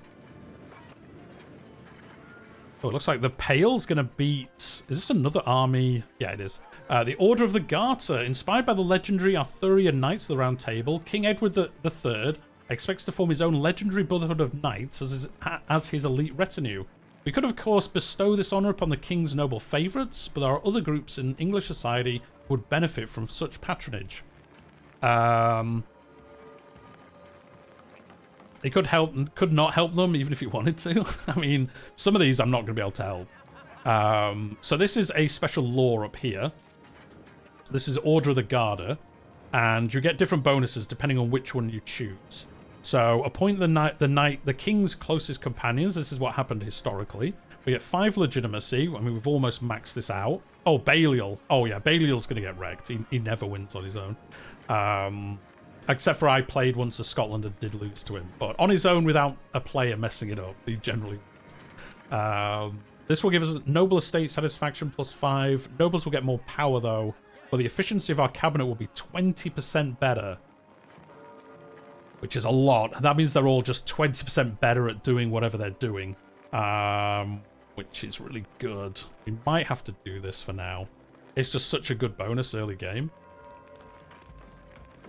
Well, Stranger Knights is not bad because it gives us extra diplomats and reputation. Oh, Holy Brotherhood's good as well. Gives us institution growth, which is really good. But I think we're going to do the historical one. Yeah, let's just do this. Do population move between countries when there is good reason to? I wonder if there's any way you can keep tabs on the migrating population. Yes, you can do. So if you do, you can hover over this. It's going to show us this terrible... Well, not terrible, this pop-up as well. But you can see this is all the population. And then if there's migration between the places, you'll see arrows going like where they're migrating to. Can I see that if I click on here? Can I see if I open the population separately? Yes. So there we go. All these places are migrating to Norwich. All these guys are going to Lincoln. A lot of people around here are going to Carlisle. But even some people in our realm are going up to the Scottish capital. And, you know, all these people around here are migrating to here for some reason, whatever reason. And you can see even down here, people in our French colony, well, in our French lands are going back into England. So you can see, yeah, 109 Picard Catholics are migrating to Canterbury. Does it tell you why? Let me see. If it's the reason why they're doing it. Oh, yeah, there we go. Oh, no, it's given us the combat, how it matches against each other. I didn't know if it tells us why they're doing that. It probably does somewhere. Oh, there we go, migration. So, available free land. There's a cathedral there, which gets people to go there. Development's good. Yeah, basically there's no reason not to go, so they're going there. I bet if I go here, yeah, minus 0.85. So they're wanting to leave here due to... Oh, it's starving. That's why. So they're like, I want to get out of here. I'm starving. Why don't I go back to England? Yeah, let's go do that. So, yeah, this will change. You'll see when the Black Death happens, it's going to get very messy. Anyway, we are sieging this down. Let's see if this goes. I do want to. I do want to play at least 10 years today, ideally. To be fair, we could probably speed up time a little bit. Right, go over here and fight these dudes. Oh, actually, no, stop like here first. So you have your morale. So they'll lose morale as they march. It's actually not going down that fast. Actually, it's barely going down. Oh, maybe because they're levies. That might be why, I guess. Levies are just told. Honestly, present-day France needs to give those traditional English lands back. Can you imagine? Can we have Calais back, please? Why? Yeah, you know, reasons. Reasons is why. We really should have them. Okay, is this going to tick down again? Oh, no. Yep. Oh, I knew this would happen. I knew as soon as we moved the other army back to England, they'd come after us. Look, but you can see the battle here. There's our... The cool thing is, every unit you see here is a unit that's in the army. So we could add these up, and they would add up to the amount of troop units that are in this army. I think it caps at like 30 or something, but... you know, so this is mostly levies. You can see there are some knights, though. And the same over here. And as you can see, they look kind of ragtag. And then if you haven't seen the dev diaries, it gradually gets more and more unified till ultimately you'll have like red coats and stuff like that later on. They have lower morale than you. There is a chance we'll turn this around, but I'm not confident, to be honest. Let's see. The thing is, we need to keep an eye on this as well. Where's the other army? Oh, it's already... Wait, didn't I tell them not to go here? Oh, I thought them... Oh, I know what it's going to do. It's going to zoom them around the map. There we go. Where are your Welsh longbowmen? We haven't got them yet. We get longbowmen in the next era, I think. If Henry V had lived one more year, it would have been the United Kingdom of Great Britain, Northern Ireland, and France. What a glorious time that would have been. Yeah, we're going to get wrecked in this battle, I think. So at the moment, no... This middle bit here, these are your 3 flanks. And as you can see, all of our flanks are holding at the moment. Obviously, these are ours, these are theirs. Oh, if we can get one of their flanks down, we'll beat them. Yes, we got one of their flanks down. So we're now... It's probably hard to see maybe on the stream, but this flank of ours is now flanking into the center. Oh, our morale's way better. Well, our frontage is way better. We'll actually win this battle, I think. Yeah, 2 of their flanks have gone, so both these are now circling into the left flank. Oh, we beat them. Well, there you go. Never mind, I thought we were going to lose this, but did not. Yeah, that went way better than I thought it was going to. I thought we'd lose that. So, yes, nice. We're at 8%, or 6% now, because they just beat one of our allies here. I hope they are learning on the same DLC format they always do. They have good DLC for this game. I mean, they've already announced the first year of DLC, and I agree with what they've done. They're like more like flavor packs, almost, for, where is it, Castile and Morocco, Byzantines, and, yeah, Byzantines are getting one. I can't remember what the third one is off the top of my head. I know it's another European-ish one, because they want to see like what's working in the first year. That's why there's no major expansion in the first year, because they want to see what's working, do balancing, do updates, and then, oh yeah, Scotland and France, yeah, the old alliance is the other one. So yeah, they want to see like what's working, what isn't, what do players want, and then we'll probably get our first major expansion 2027. Which I think is the right way to do it. You guys can let me know. Why did one of our flanks... Oh, I probably didn't reorganize the army. Oh, no. I wish you could automate this, because I always forget to do it, and it's kind of annoying, I'll be honest. So this will balance your units, so they split equally across all 3 flanks. Well, you know, the center, left, and right. But sometimes I forget to do it, especially if you split your army. You really need to remember to do it, because I bet anything this flank had no troops on it, which is bad. But I think we'll win anyway, because we've got more professional armies than they have. But we might lose this now because of that. Oh yeah, we've lost both our flanks. Oh no. We're going to lose this now because of that. That was a me, I'm bad. Although, maybe the no, we lost here. I was going to say, maybe the central will survive. No, that was just bad all around. Whoops. Whoopsie-doo. Remember to do that next time. Yeah, we should have beaten them. That was totally my fault. So we'll replenish over here. So if I press this, it'll actually split them equally between the different flanks. Oh, we won another battle somewhere. Oh, they attacked us again? Oh, they did. Okay, well, so that was weird. I imagine they must have had no morale when they fought us, because I don't know how we won that so fast. Like, that was almost instantaneous we beat them. So I guess they didn't have much morale when they attacked us. Man, this is taking forever to siege. Yikes. Who's winning? Oh, well, we are at the moment. We're at +9. Now, because they declared war on us, it's going to be easier for us to win this than if we declared war on them. So, right, let's get over here and remove this. We have got our allies here now as well, so that'll help. Yeah, this army, though, is gradually getting run down. I think I'm going to give this up, because I think it's going to be way too hard for us to siege this down and survive, because they're going to constantly attack us. Oh, yeah. Oh, no, I'm too late. They literally were coming to do it. Is the slowest speed 1 hour per tick? No, it is during... Well, kind of, but you don't have the 24 hours clock. If you're not in a battle, I think it goes from 11 till 6, is it? If you're in a battle, it goes from 8 till 8 or something. I can't remember exactly, but, you know, if we do it speed 1, I think it does tick 1 hour, but there's less out. There isn't 24 hours in the day, if that makes sense. Yeah, I think we're going to lose this now. That's going to be real close. Oh, we might win? Oh, man, we were actually going to beat them here. Do they not have any... Oh, we did beat them. Wait, what? Oh, they had no... See, the advantage we've got here is we've got 3 professional army units, and that's probably counteracting the fact their army's nearly twice as big, because that's how good professional armies are in this game. I mean, they're not as good as they used to be, but yeah, they're still pretty good. So I guess that's why we ended up beating them. I mean, here we're just going to steamroller these dudes, because, yeah, they had 2,000 troops. So I think what we'll do is we'll try siege this back down, and then we'll probably try wipe peace out relatively quickly. Are we going to win this time if we attack them? Let's find out.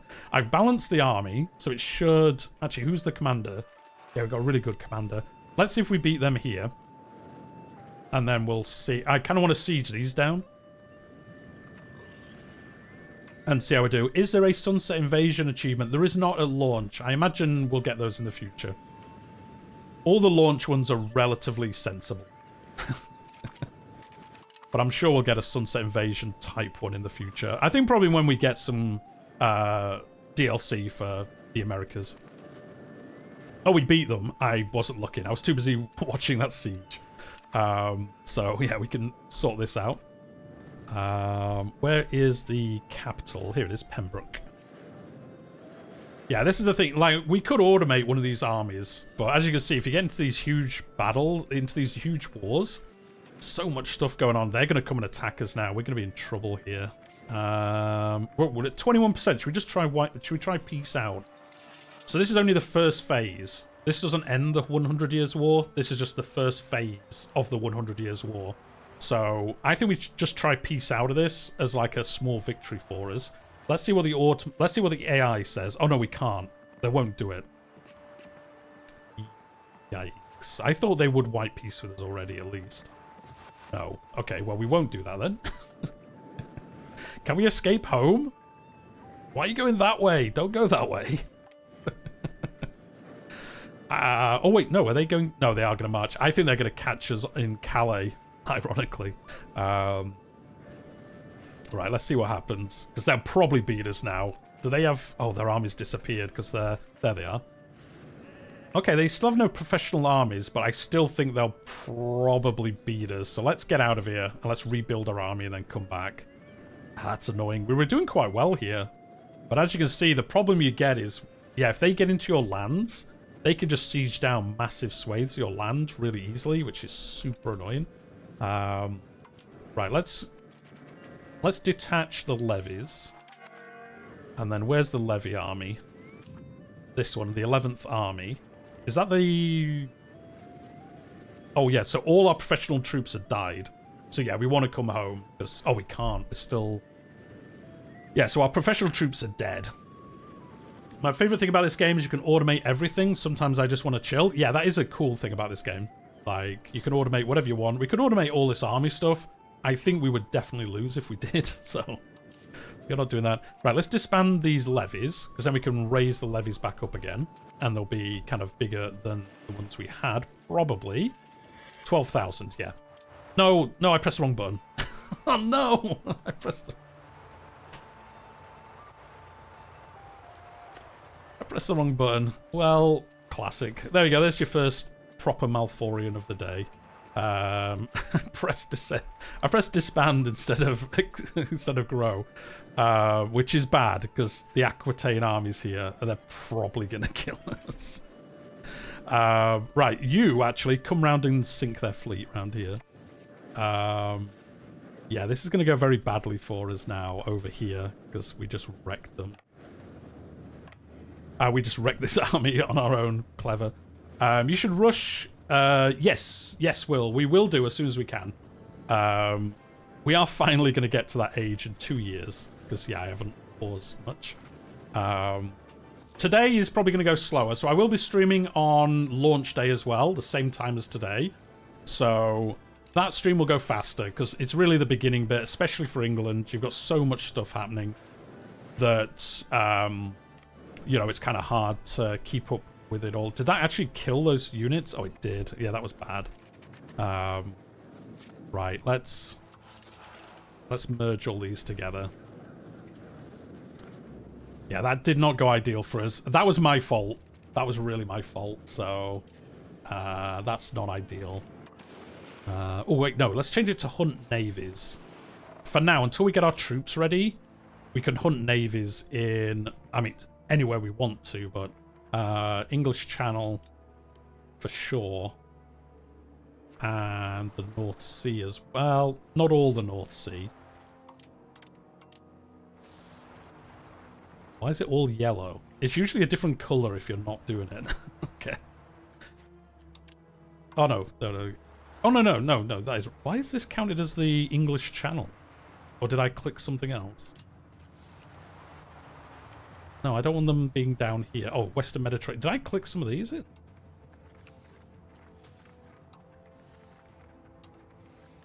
No. Okay. I'm not sure why it's thinking we're trying to do this when we're not. Yeah, we just want the English Channel, basically. So they'll just sail around. As soon as they see a navy appear in here, they'll go and attack it. Oh, we're at yeah, we're still at 19%. Will they peace out of this? No. I mean, once we've got this together, we can hop over and attack them here.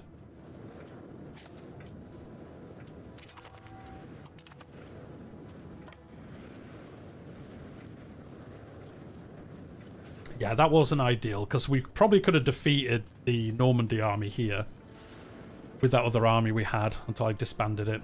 Now, at least with this, they shouldn't be able to get troops over to England.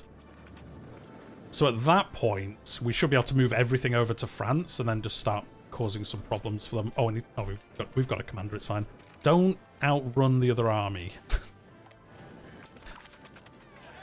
Knowledge is power. Yes, I'll give that up for some more knowledge. Oh, we should have waited to get our morale up. Oh no, don't say we're going to lose because I didn't wait for morale. No, we're going to win just because we outnumber them. Okay. Okay, saved it. So yeah, my own stupidity is going to lose us some of these battles. Oh, don't forget to balance your army, yes. And like I say, I wish this was automated. Because yeah, it's kind of annoying to always remember to do it. Oh, wait, how did they get an army over here? How did you get an army over here? Oh, that's super annoying.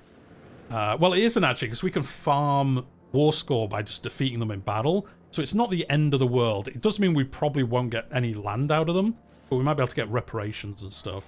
So I don't know how they managed to get here without us stopping them, but they did. I guess they're just super fast. They went Lightning McQueen, I am speed, and made it. Can the Normans even feed themselves? I mean, they can. Mr. Marmello, thank you for renewing your membership. I appreciate that, supporting the channel. If you haven't already, guys, if you wouldn't mind, if you wanted to hit the like button, if you've enjoyed it so far, it's going to help other people find the stream today.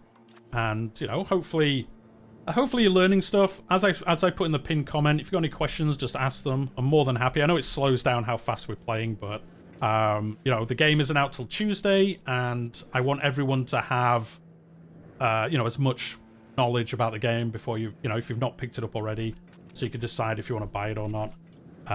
Worcester. Yeah, this is the one thing that annoys me with warfare in this game. Well, there's two things. One, I don't like the siege system again. But the other thing is, like, really small armies can siege down massive swathes of places. I mean, this one isn't a small army, but, like, if they didn't have an army... Like, if we landed, like, 500 troops down here, if they didn't have an army nearby, we could just siege down, like, all of this with a really small army. And it gets really annoying having to, like, chase them around the map. But anyway, we've beaten them there. We're at 34%. If we remove these sieges, we might be able to peace out against them. Provinces are starving. Yeah. Oh, wait. They came back already? Yeah, this is where the AI could be better. Because oh, it's because this is the only land they own in our realm. Yes, they have to retreat to this. Which is silly, because now we could just ruffle stomp them constantly. And just farm war score out of them. Which is kind of silly, but... I guess there's nowhere for them to retreat, so they have to just retreat into these areas. So, it is what it is, but it's kind of silly, because, yeah, we could just constantly fight them. But we want to remove these as well, to be honest, so... Are they escaping? Oh, wait, are they trying to get a ship? No. But we should move our ships to here. I mean, I should use blockading more, but I keep forgetting to do it. There's so many things to do. Wonder what's the command to get your navy to intercept enemy navy? Yeah, it's patrol. I don't know why they didn't hit the last one. I guess maybe they went through fog of war and were really quick and just didn't get spotted. But yeah, you can hunt navies in the English. I don't know why these are all lit up though, because that means technically we're patrolling those, which I don't want. I only want them to patrol the English Channel. Yeah, I don't want any of these to be selected. Oh, okay. I have to click in and unclick. There we go. Maybe that's why. Maybe that's why they didn't spot them. Where is it now? English Channel. Because, I mean, they're basically going to cross here, so... There we go. Now they should stay here and attack any ships that appear. Which is what I thought last time. 500 troops can cause a lot of damage if they're unopposed. Oh, yeah, I mean, that is true. It's true. Why did they invade Wales? Probably because they thought it was easy to come in this way, because we don't have many forts. I mean, I would do the same thing. And also, they might be able to peace out disloyal... Because if a vassal's disloyal to you, they'll also peace out of wars, even if you don't want them to. So that's probably another reason why. The French are on English soil. Right. Yeah, they came in and got us. I mean, we did quite a bit of damage to them before we ran away. We didn't run away quick enough. So yeah, this is where we're going to play the chase armies round game for a bit. But we should be able to... oh, there we go. Yeah, so what happened there is the Battle of Seine Bay. I think they were trying to get back to Normandy, so they brought their fleet out, and we're just waiting here. So we were like, cool, but we're going to attack you. Is there really a fort cap? Yes, there is a fort cap, so you can't just literally spam forts everywhere. To be honest, you're not going to hit it unless you're literally just spamming forts everywhere. Which, yeah, is just silly, so... And there are advances that increase it. There's also societal values that increase it. So if you go into defensive...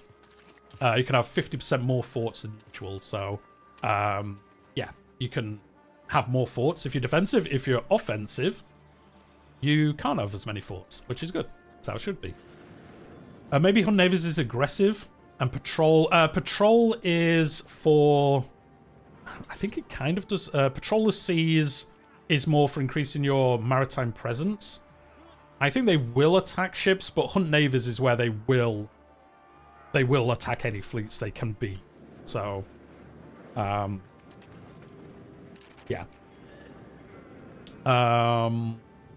You prefer the days when vassals didn't have independent diplomacy? Well, I mean, in the game, it's kind of dynamic. If they really like you, they won't have independent, but if you don't have much control over them, they will.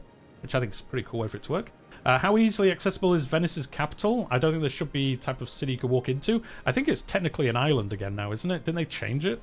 So it was again? And then there's the thing. So I think if you have a fleet here, they can't just come over to it. I can't remember. I know that was a big thing early in development. Because I think in early development it was technically connected, but I don't think it is anymore. So yeah, you could just have a fleet here, and they wouldn't be able to cross in and siege it down.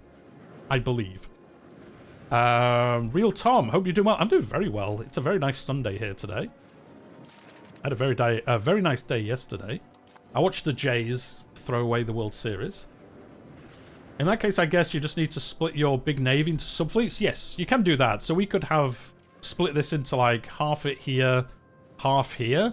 Now the thing is, I don't think France has that big a navy. So I think it's probably, well, I don't want them to sneak up again on our navy with a bigger fleet. So I'm just going to leave it like this for now. But if you're doing maritime presence, yeah, you'd split your navy up. But for now, it's probably better for us to keep it unified. Oh, we're at 43%. So I think we're going to win this. I know it's a defensive war, so we're not going to get much out of it. But maybe... Have they taken much of Aquitaine? Not yet. Not yet. See, we might have to go down there. That's one reason why I don't like playing as England, if I'm honest. This is the first time I've ever played as England in EU5. I don't like realms where you have, like, random bits of land in different areas. So, like, Naples is really fun. Is it Naples? No, it's another realm. It's Sicily, is it? No, Genoa. Somebody has, like, random bits of land over here. And it's super annoying to have to deal with them. Just for me, like, gameplay-wise, it's not annoying. But for me, personally, it's annoying. I just get annoyed having to micromanage everything. What have people said? The weather was glorious today. The weather is quite nice. I'm inside today, though. It was horrific on Friday. Can you try read my super chats? Did I miss one? Armello? Did I miss you a super chat? Oh, your Baron's one? Let's go for Agincourt? Yeah, let's go for Agincourt. Let's get some longbowmen and go wreck the French. I mean, that is what we're going to try to do. I think as England, we do get longbowmen in the next era, so we will pick those up. It was done lightly for gameplay purposes. Oh, what did King say? Oh, that's nice. Made 0 sense for the least conquerable city in Europe, historically speaking. It's something you can walk... Yeah, that's why they changed it, yeah. I think that's why they moved it back. I might be wrong, but I believe when they first showed off Venice, it was It was it directly a part of the land? I can't remember. But yeah, it's better now than it was before anyway. Anyway, we're at 53%. Can we peace? Oh, we can peace. Right. Let's see. France ingenuity to land in England proper to get ping-ponged to death. See, they're not as smart as me. They didn't think, oh, he's just going to bring his army back and wreck me in a battle. So, right, what can we get? Let's see. What does the AI think we should get? Now, the AI usually gives silly things. So, they want us to peace out, and all we'll get is cancels all guarantees with Andorra. I don't care. Or annuls all guarantees with Alba. Now, the Alba one isn't that bad, because it means we could attack Alba and France won't join. Because they're guaranteeing Scotland. But can we get... I want to get reparations off them. Oh, I can get reparations. Oh, yeah, we're definitely going to do that. In most games, Venice is connected for gameplay reasons. Yes, it is. Done with lunch, seen a few hours if you're still alive. Should be. We've been going for what? Let me see. Like 2 hours and we've played like 4 years. Yes. We're going 2 hours, we've played 4 years. Classic. But yeah, it's not even 12 o'clock for me. We'll be going for like another 4 hours at least, so we'll see. So I want to get out of this war probably, because if we get reparations off France, that's going to be a lot of money, or a decent amount of money. Now, we probably can't get much more out of them. Can we get any more land up here maybe? No. Yeah, as soon as we start trying to take land, they say no. What else could we do? Revoke their cause on Jersey. I mean, I don't really care about that. Although it would mean they can't declare war on it as easily. We can liberate areas. But again, I don't think we'll be able to afford any of these. No. Oh, Valois. We can get rid of Valois from them, which would be interesting. Thing is, Venice usually is pandered towards a gameplay in which you interfere more with the overseas affairs rather than Italian ones. You make the Italian mainland important, the former matters less, that is true. I'd be really tempted to break Alba's treaty. Yeah, I think that might be the way we go. Because then we can attack them, basically, as soon as we get a claim on them. So yeah, I think we will do that. Revokes all guaranteed treaties. Nice. And we get 124 gold. We get no antagonism because they've declared the war on us. Is there anything else we can add to this? I don't think so. Well, let's see. Yeah, because we can't even add like 10 gold to this. So I think this is better. War reparations. Instead of releasing Andorra... Why? Not releasing, but getting rid of their guarantees of Andorra. Like, who cares about that? We'll do the same, but with Alba, which is way better. So, yeah, the AI one's usually a bit silly. So, let's do this. Let's just get out of this war now. Awesome. Peace. So we got a bunch of money, which means we can pay off one of these debts. There we go. We didn't gain any land, but that's fine, because for the 100 Years' War, the main thing is not letting France remove our lands from it, which is the worst bit about it. You know, we can't let that happen. Let's disband all our levies. And that means our army can recover. So we survived the first phase of the 100 Years' War. Again, that isn't the war finished. We'll move on to the second phase of it now. There'll be just basically more wars until one side wins. For England to win, I think, what do we have to do? We have to force the union with... We basically have to win the full warfare with them, which is hard. We need to have more than 130 locations. Oh no, or we need to have 130 locations. Or we need to make them a subject. So it's very hard for England to win it. It's gonna be very hard for us to win this, but we'll give it a try. Oh, we need to get rid of our navy levies as well. Disband levies. And we've gone back to our 9 ships. So I think what we will do is, yeah, we'll just set them to patrol the sea. We can patrol this area, which will increase our maritime presence. I think we did pretty good in that war. Hopefully now, well, in 1 year we'll spawn into the, well, we'll move into the age of, what's the next one? The Renaissance. So hopefully, I doubt it, but if we look out, basically, and get professional armies spawn in London, we can build an army up and then just go over there and wreck them relatively easily at that point. But we'll see what happens. But I don't think that went too bad for us. What we want to do now, though, is we want to get... I don't think we start with a claim against Scotland, do we? No. So we want to start getting a claim against Scotland so we can start causing some mischief. There we go. We'll get a spy network going. And then once we get 20 spy network, we can get a Casus-Belli and attack them. I think. I think we can. Let's have a look. I'm pretty sure we get one against them. Or is there none? Sometimes there isn't one that you can actually make. Oh, no, yeah, we can. Yeah, so we could probably do... Oh, wait, yeah, humiliate rival we'll be able to do. Although I think there's an event that'll give us claims on it, but we'll see.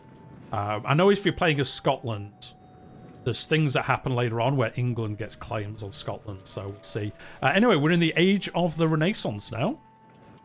By the way, I told you you could take them. You did, Bleak Mob. Why did I doubt you? You are correct. I honestly thought we'd get wrecked there. Now, the thing is because they were concentrated on Aquitaine. So we kind of managed to survive. So this is our first age transition, not in a bad way like Civ, in a fun way like Europa Universalis 5. And what we get to do now is we get to choose which one of these we want to do. So you have... Let's have a look. Again, I might be over-explaining stuff, but I just kind of want to show the game off as much as possible today. So basically you have the 3 innovations. So professional armies, banking, and Renaissance. And these trees are linked to each one. So you need to embrace the Renaissance, then you can learn these texts, etc. And then within that, there's 10 in each age, where you have to select one of these 3, and those 3 will unlock for you. And then the other 2 you can't get. So I like this. I know some people don't like this. I like it because it means you focus on different things in different campaigns. So if we're going to do a lot of war with France, we might want to do military focus so we can just build up better armies. But say we were like, do you know what, in this campaign, I don't care about France. I'm going to make friends with France. then I'd probably do maybe admin focus and just build up like a crazy good England for trading and colonizing and just ignore the continent. So there's all these different ways you can play it out. I like this. It makes each campaign a little bit different as well. How goes the game so far? Stability? I mean, for me, we've not had a crash. We've also only played like 5 years. But I will say generally the game is stable, but I've got a pretty good PC. If you're on a low-level PC, you're probably going to struggle, if I'm being honest. Tell me if I'm wrong. If you pick a focus, it lets you pick a significant portion. It isn't a significant... No, it doesn't. No, Will, you are wrong, sadly. This will add innovations into these options. It doesn't unlock ones that are locked. It gives you extra ones on top of the... So it's kind of hard to see because this is in the way and I can't get rid of this. Yeah, so it's additional. So at the moment, this is professional armies? No. Wait. Oh, no, Renaissance. There's one tree that everyone gets in the Renaissance. And then that's the last era that there's a free tree for everyone. So yeah, this is professional armies. And then if we pick this one, it will add probably 10 into this. So you need professional army. Yes, you have to get professional armies for cannon, which are here. The Hofnice, whatever they're called. You have to... well, you'll always get it. No matter... Even if you don't focus on military, you'll always get these once you get the innovation for professional armies. This isn't locked behind one of these choices. You can do the very nice Hofnice. I know I'm going to butcher so many things today, guys. So yeah, military focus. If we do this, we get tolerance of heretical and heathen beliefs is better. Again, once we research these in the tree, you'll see they'll get added to the tree, which we'll look at in a second. Prestige from battles, plus 100%. Army tradition is better. Cavalry power is better. Combat efficiency is better. Non-culture levy size, so the amount of troops you get from primary culture, I think. Cultures is better, so your armies are just generally bigger. Levy size in its entirety is better. Navy tradition is better. Naval damage is better. And the disembarkation is 20% better. So if we didn't select this one, we could never get these bonuses. Obviously, there's other advances that give some of these bonuses, but these specific versions of it we can't ever get. But if we went diplomatic... Again, we'll rush through these. I know I've been talking a lot, guys, already. Monthly diplomats is better. Unlocks the March subject type, which, again, if you don't pick this, you can never get that subject type. Fabrication's better. Market attraction is better. Some trade stuff. Some more trade things. Privateers you can have. Your diplomatic reputation is better. Your improved relations is better. Your subjects give you more money. And also your war score is cheaper as well. So you can see some of them kind of mix up between different ones. The military one is generally just fully military. Diplomatic and admin usually have things that kind of overlap. Although this will give us religious wars. So we can go on, religious war against somebody directly if we have this. So the impact of focus pick is also delayed. Since yes, Will. You don't get these immediately. They just get added to the tree. Now, because I want to keep doing I want to keep doing the 100 Years' War today, we're going to go military focus. When I was playing, like, Scotland, I generally did this, and then just focused on, like, trading and building up my economy and stuff like that. And then this is to be honest, admin's kind of a mix of the two. So this is proximity cost reduction, which is great. Mercenaries are cheaper. Mercenaries are cheaper to maintain. Your loans are better. Your expected cost of cord is better. And then all these other bonuses. This one's usually a bit of a mix. This one's usually diplomatic, but then also trade stuff. And then we're going to go military focus. So you'll see when we go back into it. Oh, they're passing law things in the church. So you'll see now when we go into here, because it's military, they're almost all going to be under professional armies. But you can see, is it this one? Yeah, military abilities. So you can see now this line has appeared because we picked military. And then, this is where we get longbowmen. And then some of them will be under different stuff as well. So I think some of them are down here. Yeah, so some of them have basically made a new line under clerical literature. If you didn't pick military, you'd only have these two. But because we did, we have this whole line of bonuses we could take. So yeah, that's how this works. You can also see other things. Because we're Catholic, we're getting these ones. Where's Longbowmen? Because we're England, we get Longbowmen down here, which you can't get. You can get this as Scotland if you... no, yeah, if you're Scotland and you're a vassal of England, I think, and Wales as well, I think you can get, like, Scottish Longbowmen, you know, heretical things such as that. But yeah, that's how that works. So it adds 10 into the trees. It doesn't just unlock 10 of them, so... That's how that works. After all that talking, that's how that works, guys. I'm going to get an additional boat, 2 additional boats for this, because I just want this to be more powerful next time we fight France. And yes. Oh, actually, so this is where we have to make a choice. Do we want to keep learning Age of Tradition bonuses? Now, we get a bonus for these now, because we're in the next age. I think we will keep learning these for now. In Renaissance, there is a tree, which I think when the game first was playable by people, this didn't exist, and then they added it, because otherwise you were kind of bored for ages. We'll probably start working on this after we learn the next one. I like how you recited the longbow, recited the longbow research condition from memory, then the game displayed it. The game literally is displaying the condition. Yeah, like I say, the good thing about EU5 is, in some ways it's more complicated, but in other ways, because the UI, like, yeah, people are going to say the UI doesn't look great or whatever, but it's really good for, like, just how do you play this, or how do you get something. So you can see here, yeah, because we're playing as England, we can get this. If we were playing as Wales, we could get it. I'm sure there's a special version for Scotland. If you're a vassal of England, you can also get Scottish Longbowmen as well. And then, yeah, you can see, like, how does this unlock? What do I need to get it? Etc. A holy person has arrived. Domingo de Jasso, a cleric from the Holy Order of the Crown of Castile, has arrived in court today. So, do we want religious influence? It's pretty good. Do we want societal value to move towards spiritualist, or do we want to move towards humanist? So, spiritualist will help us convert people, but we're very bad at assimilating people. Yeah, we're like the anti-Borg, basically. And then tolerance the true faith +1.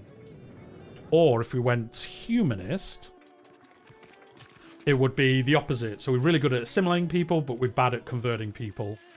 And also, tolerance is better for heretical and heathen.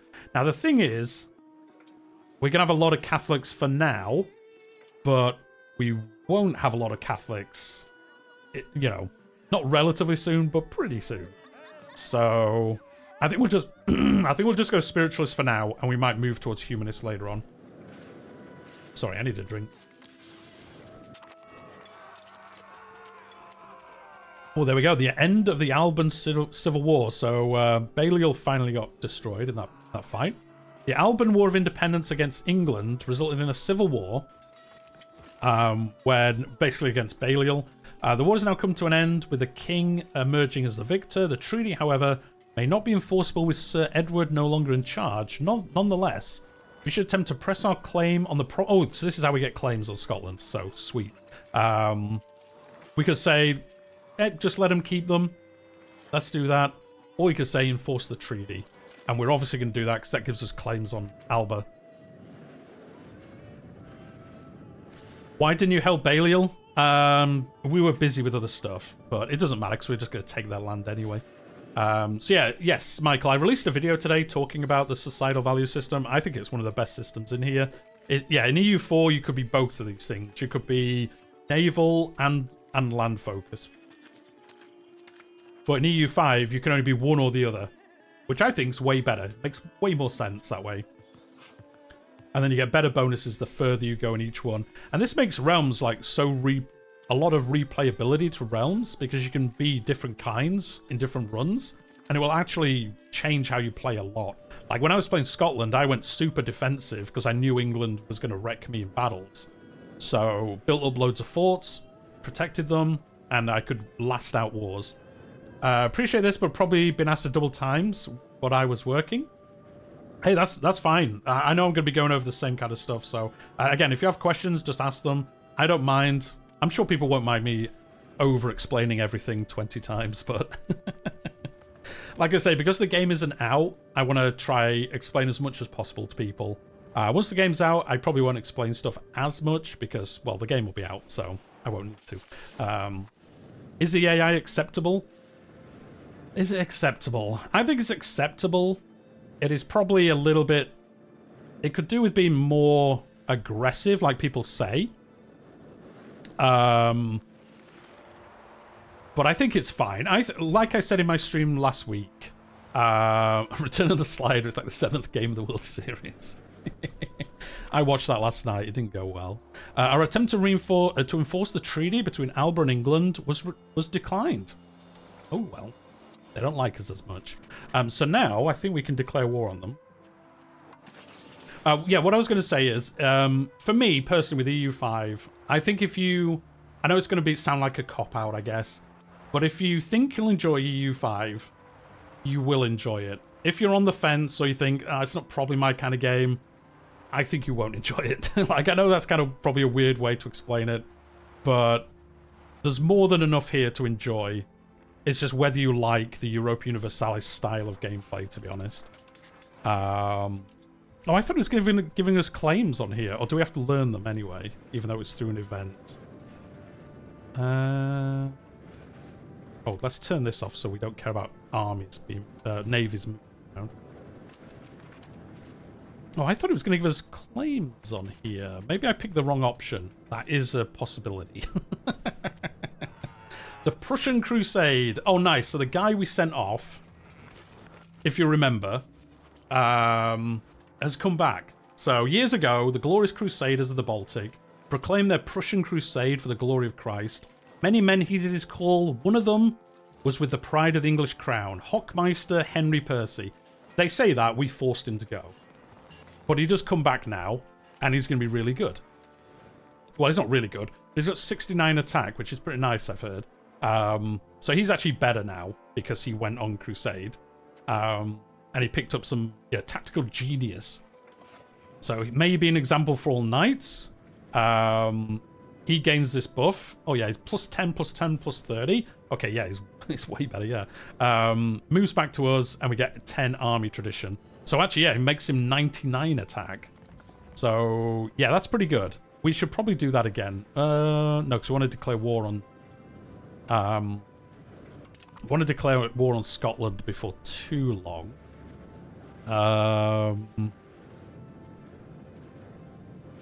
Well, Joe, let's cancel this, because we have a Casus Belli on France. So, I kind of want to send another dude to the Prussian Crusade. Let's send somebody who's young. Brian Stapleton, you're off to the Crusade. Don't die whilst you're over there. Come back. If I recall, some holy orders are building-based countries. Correct me if I'm wrong. No, I think all the ones at launch are proper countries. They are holy orders, though, so they are different. I think they've said they're adding the Spanish one in a free patch that is going to be building-based. I think all the ones at the start are land-based. Because the Knights oh, they've already died. Well, they lasted long. They're gone. No, they are land focused for now, but they are holy orders. They have some really cool events where you can decide, like, when the Crusades end, do you want to keep crusading even though the era of crusading's finished? Do you want to become a land base? Do you want to become a merchant republic? Oh yeah, there is building base ones, but he was saying holy orders specifically. There are others, yeah, like all the banking nations are not are building based. But yeah, the holy orders I think are all land based until a future patch, and then I think they said the Iberian ones will be building based at that point.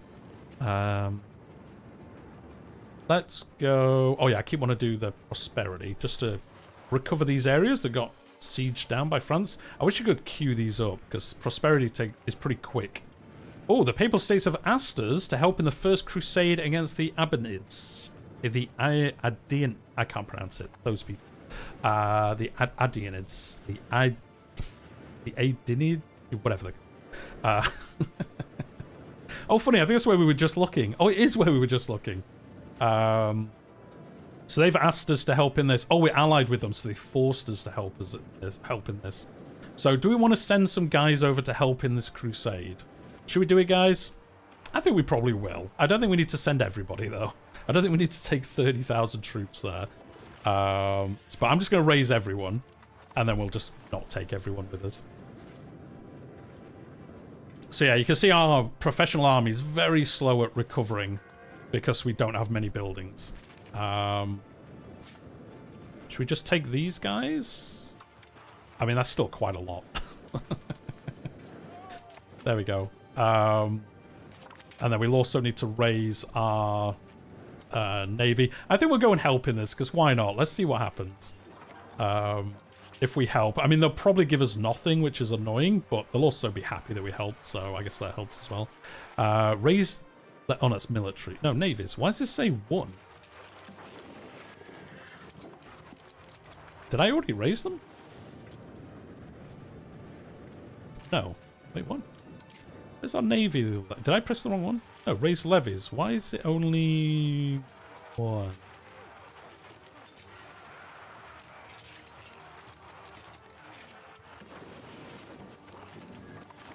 Let's see. I know there was a bug where when you disbanded levies, they got destroyed. And I wonder if that's affected us. If it has, it's really bad. I guess that is what's happened. There are no naval levies to raise. Yikes. Oh, you can see over here, actually, the Pale has gone to war with somebody by the looks of it. Have they... Oh, no, it's good to the opposite. I thought they were fighting somebody here. Oh, it must have been one of the other Irish places where it's attacking each other. Right, anyway, let's go help in this. Let's land on here. Yes, take the fleets. The problem is, this is going to take for... Oh, wait, are they all here? No, that's our other troops. Get rid of you. Let's see. Yeah, that's weird. I don't know why we haven't got our naval levies, because without them, this is going to go very badly for us. So I guess we might not be able to even go help. Wait, no, we must be able to, because we've got enough on here. How many units can we carry with this? Cogs. Oh, we've only got 4, so we can carry 4,000 troops. No. 1,000 troops. Yeah. Maybe not. Maybe we can't go help then. Ah, that's annoying that's... Yeah, because this has gone up to 2 now. So yeah, I think that is what happened. I think... Because I know there was a bug where it would cause all your levies to break and then they'd have to recover when you disbanded them. And I guess we got that because, yeah, that's gone. But that might be fixed in the day 1 patch, I guess. Hopefully it is. Anyway, the Milan Renaissance... Well, no. The Renaissance spawned in Milan. We'll see where the other ones spawn. They'll probably spawn relatively quickly. Yeah, we probably can't go help then in this, to be honest. Because, yeah, we can only move 1,000 troops at a time. We've got to go all the way there. So, yeah, let's not do that. Which is annoying, because that would have been fun to do. But it is what it is. You can come back down here. There we go. Oh, yeah, this guy died.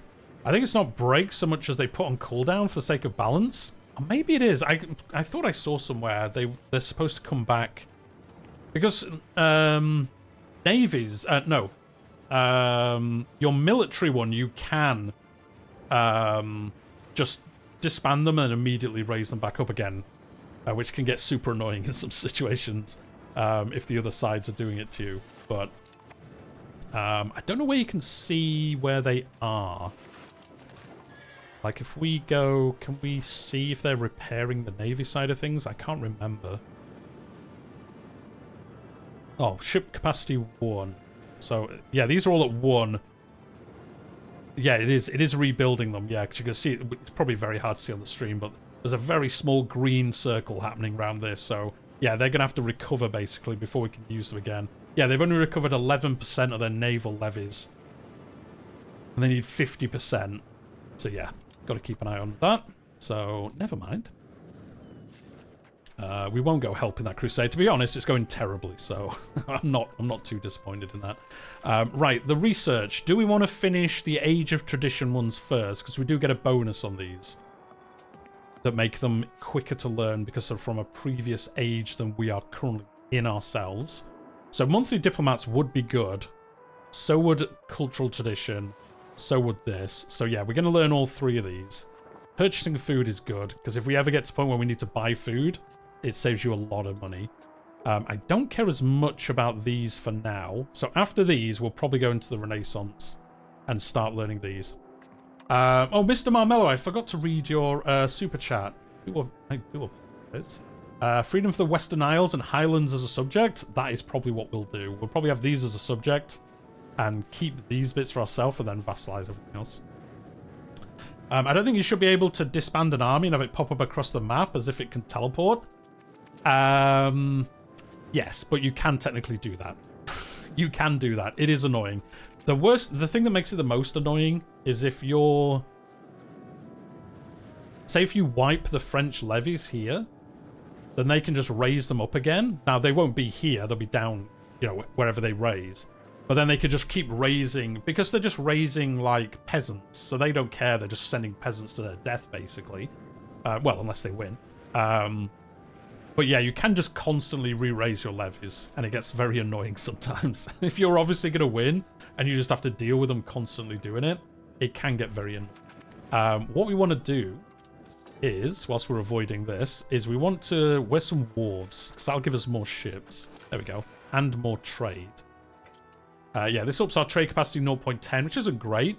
It does give us more sailors, and it gives us... We can build ships in more places, so I generally will build wharves where I can. As you can see, we don't have that many towns, so that was actually the only place that didn't have one. Actually, we could probably build some marketplaces as well. Yes, we can. We can build one down here. You can build more than one marketplaces somewhere, but I don't know. As a rule, I generally build one everywhere that I can. We've got Geneva, got banking, so there's just professional armies. Let's see where that spawns. Hopefully it spawns with us, but it usually spawns somewhere here, generally. Apparently Cornwall is nerfed right now due to historical aspect. Yes, it is. Yeah, they got some... they got a special... We got an event which caused that to happen as well. I thought we'd said no to it, but I guess we said yes. Yeah, they get these sanity courts of Bampton, which reduces their control, but the thing is, at this point in the game, we wouldn't have control there anyway, so it doesn't really affect us. It will do later on, until we can get rid of those. Hi Malforian, can you do 1,000 years of Paradox Mega Grand Campaign with a Hot Sauce Challenge? No, Stephen, I can't. I have a full-time job as well as doing this. I cannot. It'd take me long enough to do a campaign in EU5. Respect. If you see somebody, guys, who does a mega campaign from Crusader Kings to this, to Victoria, to Hoy or whatever, like, respect to them, because that takes so long now. I haven't played EU games in general. Do you recommend I learn EU5, Real Tom? I'd say so. If you like this era of history, and you like where you're playing as the country, you're not playing... It's not Crusader Kings, you're not playing as the dynasty, I think you'll enjoy it. I think you'll enjoy it. But, to be honest, just watch some streams over release and stuff, and see if it looks like the kind of game you'd enjoy or not. Would you consider releasing Cornwall as a vassal? Now, we could do that. Actually, that's not a bad idea. But the problem is, it just looks weird. That's one reason why I'm like, we won't do that. But as you can see, we have no control over it anyway. Yeah, we have zero... So it would actually probably benefit us to release Cornwall as a vassal. Because then we get vassal income from them. So it's actually quite a smart idea. It just looks weird.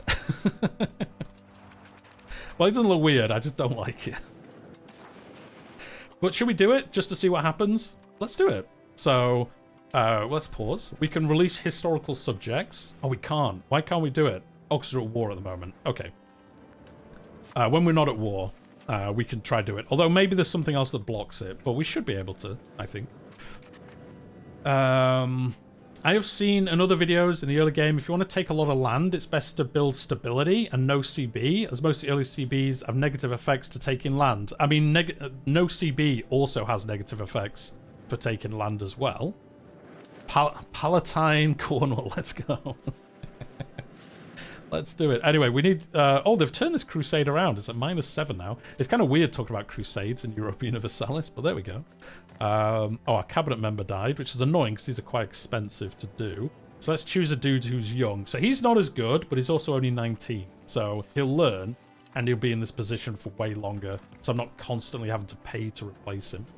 Right, what do we want to do with this? I think we'll go... Oh, no, you're terrible at diplomacy. Or admin or whatever. So we don't want to do that because you're terrible at it. What was the societal value we went on?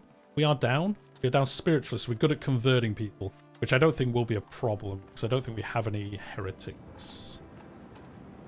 Do we literally have nobody? Oh, we need to have 100% unity first. Okay. We could focus on stability. Joel, let's just finish this recovery effort. It'll be super quick, but whatever. Oh, peace. There we go. They peaced out. So, oh wait, no, they peaced out the Caricids. So the Caricids lost because they're having to give up all their stuff. Oh, they force converted the Caricids to Catholic. Wait, aren't they pretty big? Oh yeah, they are. So they've been converted to Catholic. Yikes. So that's going to hold up the Ottomans a bit.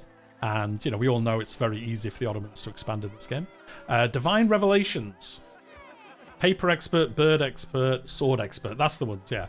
In reflection of our society's spiritual ways, King Edward has momentarily attained a higher level of consciousness and gained a divine vision, showing him he must improve before the country improves. I mean, fair play. So ignore this foolishness. We can get legitimacy, and we move towards humanist. Now, I think we'll just keep going towards spiritualist for now. So we'll get a ruler trait, a general trait, or an admiral trait. So let's see what we get.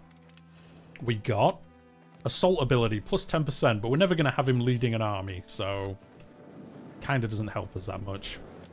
Yeah, our king basically got high. Yes, that is basically what happened. I mean, I guess we could bring like 1,000 troops over to help in this, because I think they've basically destroyed the Aydenids' army. So, but I can't be bothered. It's too far away. I don't want to go that far. You mentioned that the Ottomans can easily expand in this game. How far do they usually get? That was what they call a joke. I was memeing on r/EU5. I'll be honest, they usually take Greece. They usually take quite a bit of Anatolia. The problem the Ottomans have is the Mamluks are just so good. Like, it's very hard for them to force the Mamluks down. And also, Bulgaria, Serbia, these guys usually will ally together, and then they just get stopped. Now, I will say, in my Scottish campaign that I played recently, the Ottomans got pretty big, and then they allied with France, don't ask, and then they just went nutso and took like half of Italy and some of this area. So they actually did very well. The problem is they easily get blocked by alliances, I find. And again, I know the team are aware of that, and it is something they're planning on changing. I don't know if it's going to be on the day one patch, but they are aware of it. So, yeah. That is something, yeah, you don't see them grow as much as they did historically. Generally, it is something they're aware of. Again, I think most things work well in this game. It is going to be like a couple of months of balance patching and tweaking things here and there.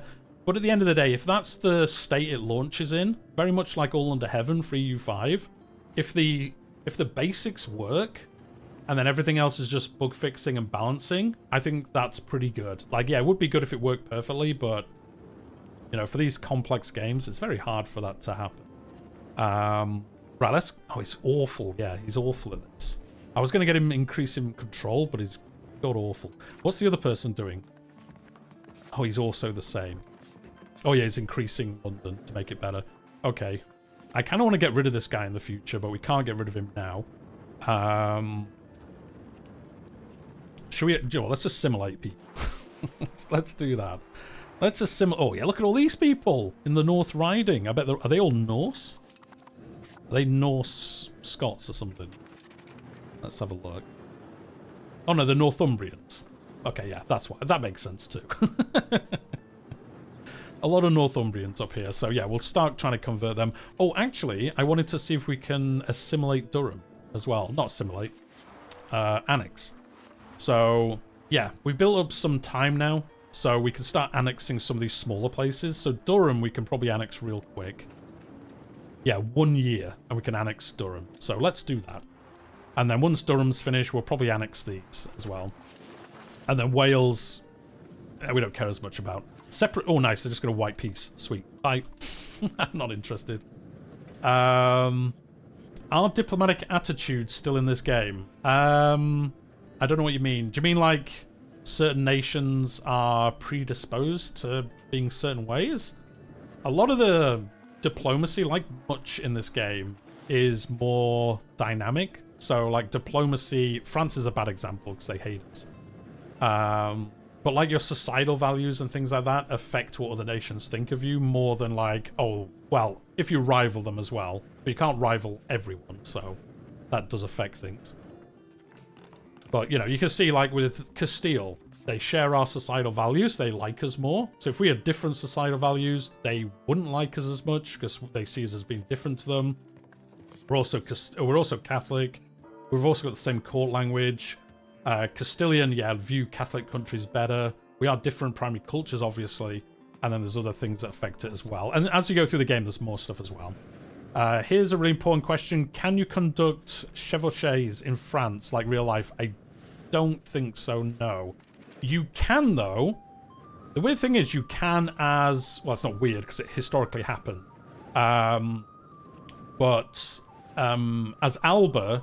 and England, you do get the border raids. So you get events where they'll go into the other side and like wreck all the land and then come back.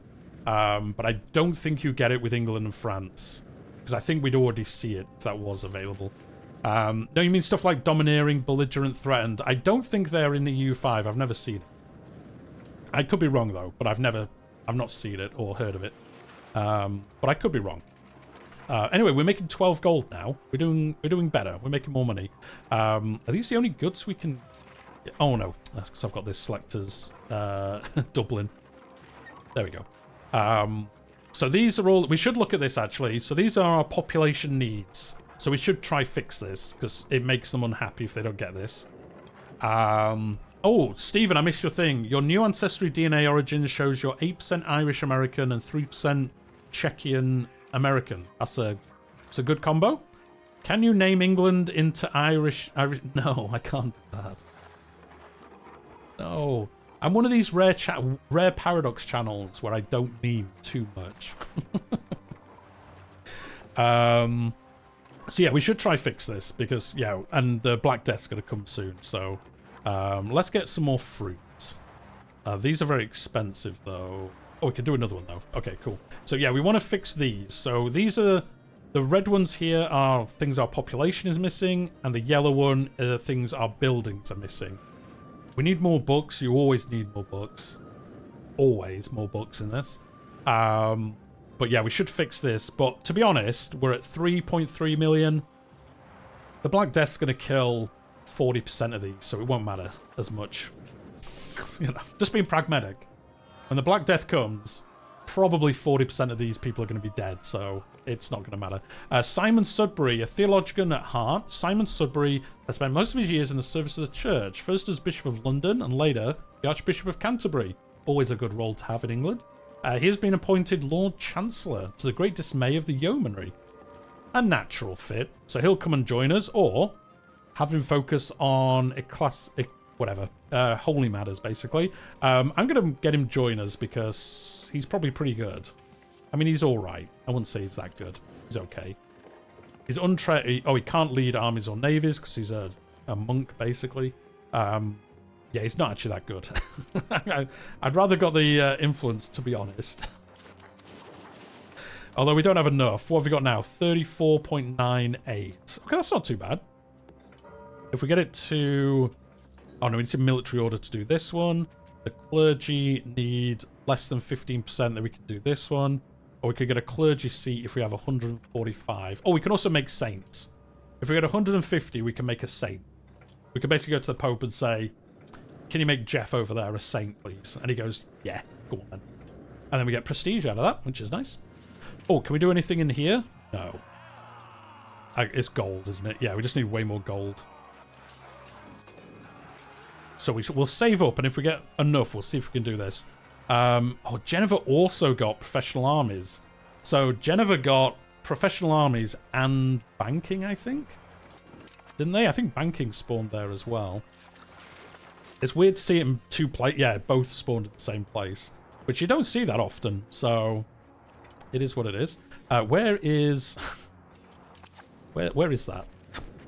Where's Genova? Isn't it? Genoa? Yeah, it is. I know that sounds like a silly thing, but it is Genoa. So we should probably try and make friends with Genoa, because then we'll get spread of things quicker. But I'm guessing they won't ally with us. No, let's make them like us more, though. Because if we can get an alliance with them, or defensive pact, maybe, we'll be able to get stuff from them. Right beside the province? Yeah, it's basically here. So...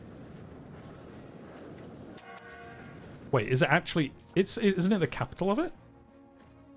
This is where I show my... yes, it is. Yeah, it is. Of course it is. Cool.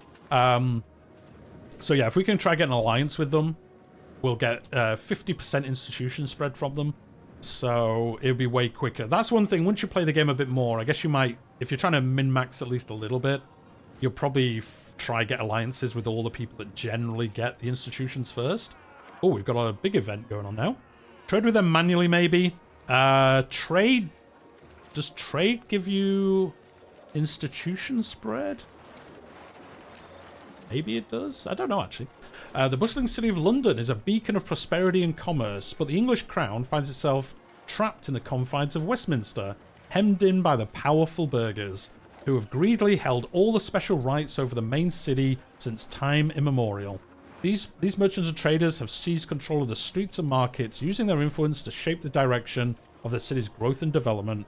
To reinsert the authority of the crown and restore the order in the streets, a bold plan has been hatched. One possibility is the construction of a grand apartment for the king. Obviously how you fix it. Near the imposing Tower of London.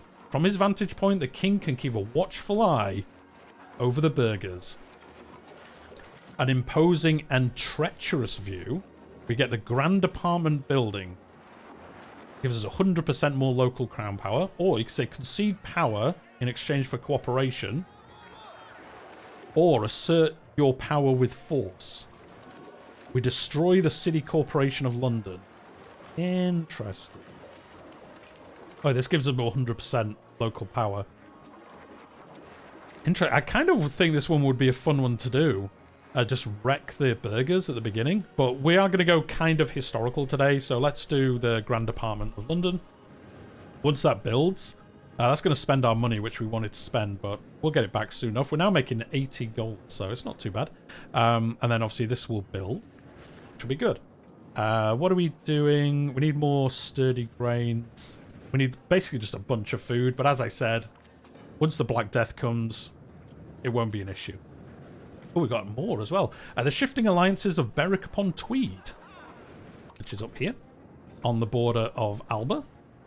The recently conquered town of Berwick, nestled on the border between England and the Kingdom of Alba, has long been a centre of conflict and tension. Despite this, it has managed to thrive and grow, while its merchants and traders benefiting from the flow of goods and people across the border. However, with the tensions between the nations always high, the Crown is faced with a difficult decision. Should we continue to invest in the town and promote its growth, or should we take a cautious approach and prepare for the inevitable conflict? So, construct a fortress. Now, this costs us money. You don't get this for free. It builds a building, but you also gain 20% control. Now, the weird thing is that control will probably ebb away real quick. So, that's fine, but it's not great. Revive the local economy. That's pretty good. Or let it fall into disrepair. Why would you ever choose that? But it is that. I mean, we're going to do the historical option. So, we'll basically have two forts next to each other here. It is going to cost us the money, though, so we're going to need another loan, which isn't ideal. Did we get that Casus Belli? Let's have a look. No. Oh, do we have 20? Oh, we have 26, so we can make a Casas. No, I didn't mean to do that. I've got to stop randomly clicking places. So, does that lock us out from doing this? Or can I do it again after the diplomat appears? Oh well. It's a 26. We need 20 to make a Casas Belli, so we can still do this. We just need the diplomat to do it. This will tick down over time. Yeah, disrepair would save us the money, but to be honest, as England, you can afford to have some loans. It's fine. It can get real bad on the Scotland runs I was doing. It can get real spicy because when the Black Death comes, it takes a long time to recover from it as Scotland, or it did for me anyway. So do we want prestige, some legitimacy? We're maxed out on legitimacy, or we can make the army better. Now, I'm actually going to just take the prestige because this helps in a bunch of different things. It helps with influence, artists, antagonism, diplomatic reputation, market attraction, and our great power. So, yeah, we're going to do this. Also, who would ever not pick the fancy tower option? I mean, true. Big true there. Yeah, we need one diplomat so we can do this. Oh, is that the Black Death? Oh, no, smallpox. So, oh, it's gone already. Come on, we need 2 months. So this, I don't think this will tick down too far. So we should be able to, yeah, it ticks down 1 per month. So it's okay. We'll have enough to get the Casus Belli. I guess I pressed the wrong option in that earlier event because we should have got a claim on the first 2 in these 2 areas, but I guess I pressed the wrong option. Which isn't surprising. That does happen on these streams. Right, let's see if we can make this. So yeah, we can humiliate them. Sure, let's do this one. Oh wait, no, it's rubbish, this one. Yeah, this one's annoying because you basically can't take land off them. But we can vassalize them, I think. Yeah, subjugate them. Or we could release... To be honest, we'd release them as vassals anyway, so it's fine. Because we can get to 100 and then just take these as vassals, which we would, like I say, we do that anyway at this point. There's no point owning this land directly because our proximity reaches to here, so there's no point. To be honest, even like Durham, we could have left these independent for longer, but oh, they don't like us enough. Okay. See, this is where I was saying, like, you can't annex just anyone because Durham doesn't like us enough. They're like, yeah, we're not going to let you annex us, so it has actually paused for now. Lord Warren's Show. The Lord Warren Show, the Grand Maritime Spectacle, has been organised in location housing in Cinque Port to celebrate their seafaring heritage and showcase their naval prowess. This event, held every few years, attracts visitors from near and far, including foreign dignitaries and traders. The Crown has an opportunity to make the show in Rochester even more impressive and reinforce the reputation of our maritime defenders. Does it cost you to integrate? It doesn't cost you money, but it costs you in a bunch of other things. So I can show you. Oh, no, I can't because we don't have one. I haven't got one that I can do at the moment, but it does cost you. It costs you like diplomats, reputation, and a bunch of other stuff. I don't think it costs you money directly, though. I'll check on the next one. What graphic preset are you using? Philip, I'm using the high one, but I have lowered some like shading and stuff like that just for streaming on the first day because I just wanted to see how stable the game was. So this is high with some things turned down just to make sure it ran fine today. Tomorrow I'll probably up the graphics a little bit because it seems to be running fine. Scotland is too big for vassalization. Oh no, I'll balkanize it. Yeah, I'm not going to take the whole thing. I'll make, like, you know, these areas separate vassals. Yeah, I'm not going to vassalize the entirety of Scotland just yet. In the future I will, but not just yet. When you build a road, does it build it all at once? Or is it like they build it a metre a day? Bleak Mop, they build it per province.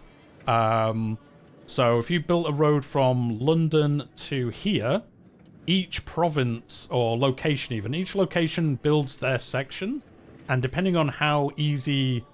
you know, how near they are to the trade area, their ability to use the trade hub, they'll build it faster or slower, depending on a bunch of features. So they build separately. And also, if you build over mountains, say in here in Scotland, in the winter, they can't build. So building gets paused over the winter. So that's a pretty cool mechanic as well. So we can celebrate with pomp and ceremony.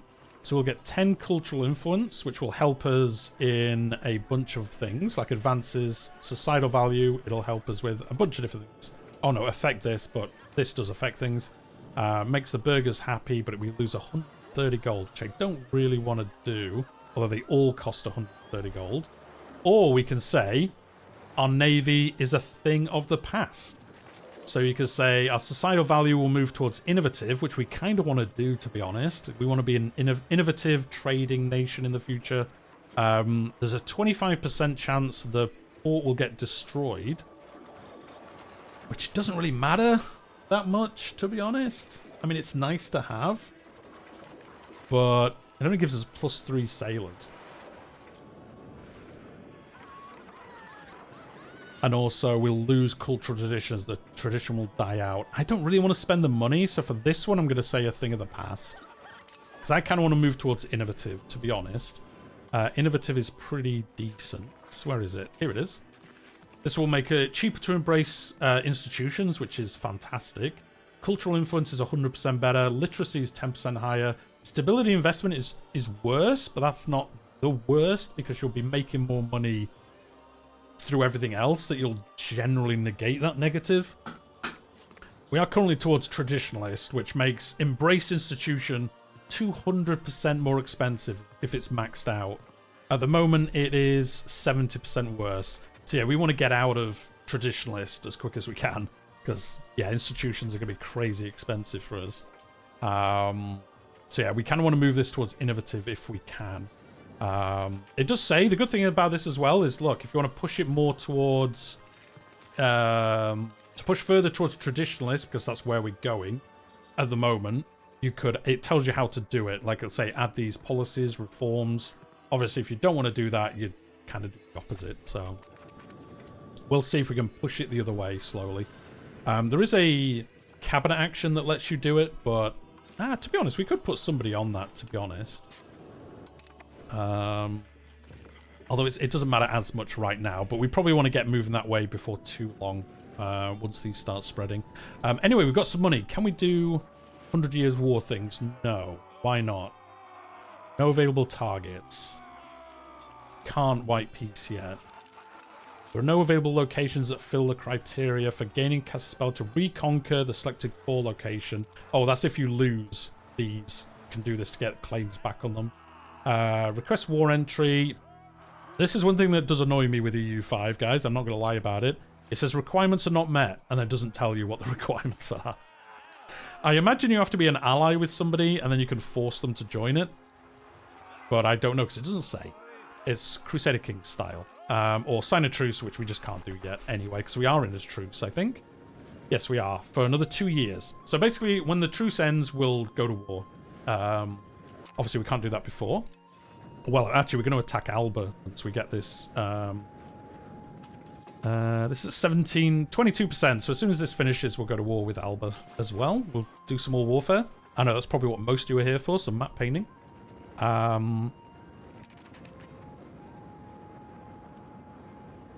We have another parliament, 'cause it's been 5 years, so we could try balance the budget, which is pretty good. It halves the cost of one of your loans, which is nice.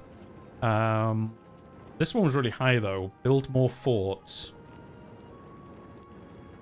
And forts are cheaper. Can you hover the X or something? No, usually we'll list them below, but for some reason it doesn't on some tooltips. It's a known issue. It might be fixed on the patch, launch day patch. We'll see. Yeah, usually it would have like an arrow to the right that you can press, and it will, you know, open up the UI and show you. But for some UI elements, it just doesn't show you it for some reason. But yeah, they know about it, so hopefully it'll be fixed in the first patch. Which of these do we want to do? Now, these ones are 56%, so we won't have to give up anything else to get these passed. So I think we might do this, because it's also going to buff our cabinet. So let's just do this. There we go. And we don't need to do anything special. Now, we could do one of these additional things now. and then use some of these to get it back over 40%, which actually isn't the worst idea. I keep forgetting we only have to get it to 40%, not 50, which you usually do after. So we could try and do this to get like, oh, fabricate a casus belli on somewhere. We could do this actually. Oh, is it on all of Alba? Get a dubious claim. Oh no, you click Alba and then click the place. Yeah. So, John, we might do this actually. Yeah, let's do this because then we get a proper casus belli against them, and then we can then just buff it by doing this. So, the nobility, they're asking us to change this law. So this is the admin system law. At the moment, it's giving us plus 5% food.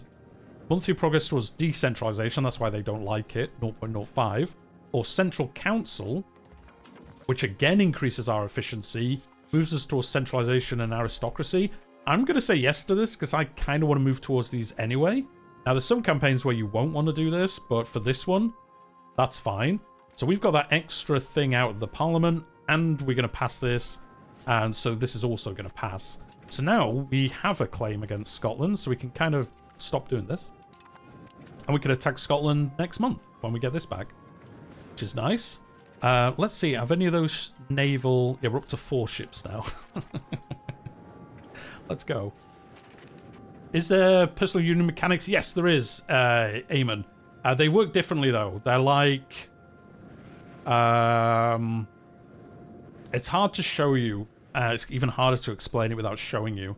But basically, it has this whole new system now where you have this, like, a whole set of mechanics around unifying the 2 personal unions, and then ultimately you can merge them into the same place, or you can have it like a more federalized personal union. So, yeah, you can do it. It just works way different now. It's way better than it used to be in the last game. That's what I think, anyway. Oh, we've got a bunch of money. Do you know what we should? Should spend some of this on some more of these things that we need before we do this war. So we need more books, so let's get more books going, because that would be books basically fund, like, well, not fund, but they libraries and stuff need books, and if you don't have them with books, they're not as good at doing what they should do. So I think what we'll do is buildings. I mean, you could just click this and it'll just bring up the book one, and then we'll build some of these. Oh, we don't have any of these? That's crazy. I think it's the first nation I've ever played that doesn't have any scriptorums in it. I mean, probably not, but it's the only one I've realized. We'll build a few of these because these are going to be really useful. The more, like, once we get universities and stuff, the more and more we'll need these. So, and then we can just sell the excess books anyway. So I'm going to spread these out a little bit. There we go. And then, we'll just sell the excess and make money. So it's all good. How often have you seen Wars of the Roses naturally occur? And how often has it happened? Well, Sean? I'm sorry. It's been a long day already. I'll be honest, the first time I've played England. I've never played England. I intentionally didn't play it during my early access, just so it'd be the first time going through all this stuff for the live stream. So I've not played it, so I've not seen how often it happens. I think it happens every time, but don't quote me on that. Have you given construction to the AI in any of your playthroughs? No. You're probably fine. Probably Sheenby. Bon Sheen Bon. I'm gonna have a drink. I haven't, because I think I know how to do it well enough. I'd say if you've never played a Europa Universalis game, or maybe even if it's one of your first 4X games like this, or Grand Strategies, I should probably say, you might want to automate it, because to be honest, it's pretty smart as to what it builds. And obviously, you're no worse than the AI that's doing it for everyone else. You know, it's just doing it for you as well. So you could automate it for the first few times, and then just look at it and think like, oh, why, you know, what is it building? Why is it building that? Oh, I can see why it's building that. And then next time, you could turn off the automation and build those things.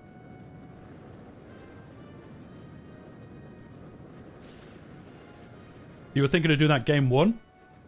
Yeah, I probably would do. If you've never played it before, you could do it. It depends who you're playing as. If you're a small nation, you probably don't. But if you're playing, like if I was playing as France on my first ever campaign, yeah, I'd probably turn on automation, especially when they start making loads of money. I mean, what I would say is, if you do it yourself, you can't really go that wrong if you look at, like, what does my population need? What do my buildings need? If you figure these out and you don't have anything here, that's generally, like, very layman way of doing it. You're generally doing quite well. Now, obviously, there's buildings that don't affect these, like, you know, proximity buildings, military buildings. But for your economy especially, if you fix these, you're generally going to be doing okay. And then you'll learn the bigger things later on as you keep playing it, like most games. What's the cup today? I got this last week, or the week before. I went to see the Canucks with a good friend. So it's a Hughes, who's the captain of the Vancouver Canucks. It's a... They gave these away because it was the first... No, it was Thanksgiving Day in Canada when I went. So you got a free mug. I guess that counts. So it's and not a Luke Hughes. That's one of his brothers. For some reason, it's gone out of my head. He's the captain of the Canucks. He's our best player. There is also an advisor screen. Yes, so you can go to hints, and Miles Stapleton is our advisor. And again, you can click on anything in here, and it will give you advice. So, population of demanding goods. Click this, and then it will literally explain to you, like, you know, they're trying to buy the goods. You know, maybe build some buildings. If you don't do this, they'll rebel against you. Recommended actions. Improve your stability, because that makes them happier. Keep your legitimacy high. Keep your estate satisfaction high as well. Expand production of the demanded goods in RGOs and buildings. Import the goods if you can't, you know, make them yourself. And then extra hints, you know, if you want a little bit extra to do, you can do these extra things as well. And yeah, you can do this for all these things. Like, all of these things. Some of these aren't relevant to us, like the Rise of the Turks. Because we're not in the Rise of the Turks, but if you were, it tells you how to do it. So that's what I'm saying about EU5. It can be more complicated than EU4, but it also kind of isn't, because the game's a lot better at explaining to you how to do things. Caught red-hooved. All living creatures in our kingdom are subject to the laws of man. It's not Animal Kingdom. Regardless of whether they can comprehend them or not. Recently, a sow has been caught murdering and consuming a child. It now stands trial for its grievous crime. Anyway, the law should continue to be fair for all, even animals. We must curtail expenditures on animal trials. This cow is wanted for murder. The clergy should be responsible for animals also. Trials against animals are... Oh, yeah, I know they are, Will. Yeah, I know they are. That's why it's in the game, but it's just funny. It is just funny. This chicken pecked a baby to death. We're going to do the middle one, though, because, again, we want to move towards innovative if possible. And this is going to move us 5 towards innovative. Now, that's going to get moved away by our drift, but it also gives us 45 gold as well, which is pretty good. So we'll do that. I think we can now... Wait, were we waiting for something before we declared war? I can't remember. Anyway, let's repay this loan. So now we should be able to do this and have a Casus Belli. Yeah, take this location. Sweet. They have no allies for some reason. That's a mistake. And we're going to absolutely destroy them. So, good times all round. Right, let's preemptively move this chap. Now, we can't hunt navies because we're not at war. I mean, as soon as we start war, we can. But let's move them up to the North Sea for now. And then we're going to declare war on Alba and try to take some land off them. Now, as I was saying, we probably won't take it and keep it. We'll probably take it and make it a vassal. Because, yeah, it's so far away. We probably... Until we get further into the game, you know, if I unpause, we've only played 8 years. In 3 hours, we've played 8 years. It is what it is, isn't it? We're doing fun things. Right, let's go. Let's go to war with Alba. Yes. For some reason, I was thinking we weren't going to do this now, but we are going to. And obviously, their vassals have joined the war against us. So, we don't care about the ships. We care about troops. Now, the good thing about fighting Alba is they're all here. So we know we just need troops here. And we could just go in and attack them. So that is always nice. Oh, yeah, you can now go hunt navies. No, I don't know why it auto-selects some of these. That's weird. Oh, it's probably where our rivals are. Oh, that's probably what it is. It's probably the coastline of our rivals. Yes, that's probably what it is. Anyway, we want to do... Now, you can manually do this, but let's just do North Sea and... Well... Which one's this sea?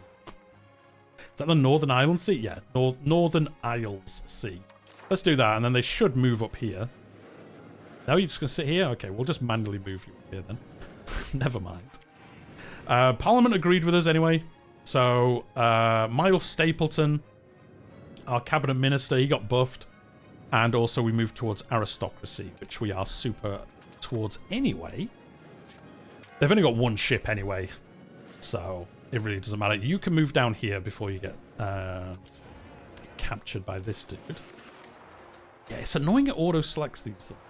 I'll be honest. Oh, actually, I guess it's the entire land, which again is kind of annoying because they're never going to do that. What happens if I do that? Do they stay here? Okay. Oh, and they blockade whilst they're sat here? Okay, that's fine. Right, let's get all our army together. I don't care about you, though, because I'm not going to sail you across the sea. Aquitaine might come and help us as well, I guess. Let's do this. Oh, Durham's nearly been integrated. Oh, we probably should have merged these further up here, actually. Probably would have been a better idea. Let's go here. And then the other armies should follow us anyway. As we go north, they'll try and merge with us and just follow until they reach us. Yeah, there we go. As you can see, look at them go. It's like Benny Hill. Oh, yeah, we can get this done before the Black Death arrives. Which, yeah, won't be that far away. They've got 16,000 troops. They have no profession. Why are you attacking them? Chester, what are you doing? Yikes. They're just going to get... Yeah, they didn't even have to fight them. That's how bad that was. They just stomped. Oh, no, there they are. They actually went this way and got killed anyway, so classic. Oh, there they are. Nice. That is so Chester. Yeah. There we go. We didn't balance the army. It doesn't matter. We should win anyway. See, the balance in the army thing is super... No, we might lose, actually. Man, I hate having to manually balance the army every time. It's so annoying. Usually you're fine, but in this example, like, we should have beaten them easily here. So I'm guessing that's how we lost. I'm guessing one of our things just had all our troops in it. Yikes. Right, let's balance. But can we see? Yeah, so if you look at it now, so if you look at the army composition now, 16,000 are in the center, 3,000 on the left, and 1,000 on the right. So you can see why our right-hand side just got absolutely trolleyed last time. So let's spread that out. Now there's 7,000 across all of them, which is much better. Much better. Where are you retreating to? Lincoln. Okay. There go our allies. Annexing Durham. So there we go. We've annexed Durham.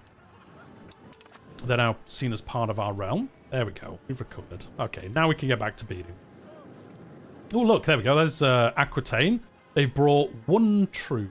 No, one navy. Yes, they brought 1,000 troops over. See, as you can see, they do it. That's so classic Malf. Look, there's new people in the stream today. Don't let them know I'm bad at games.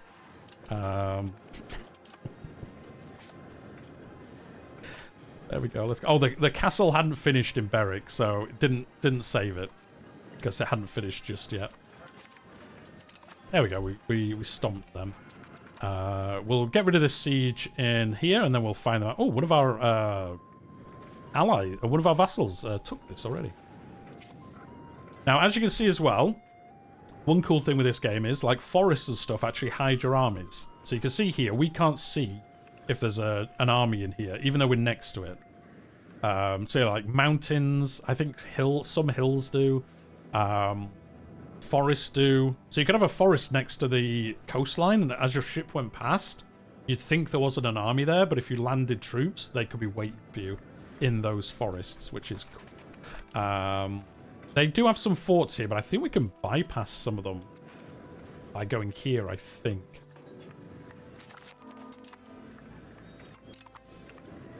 We'll see. We might have to siege this down. Well, we probably will have to for the war goal anyway. But I kind of wanted to fight them once, but they've run off somewhere. They could be here, see?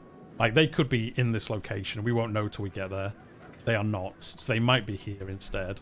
So I don't think they've gone... No, they don't have any ships, so they can't have done that. This castle can now finish. Oh, there they are.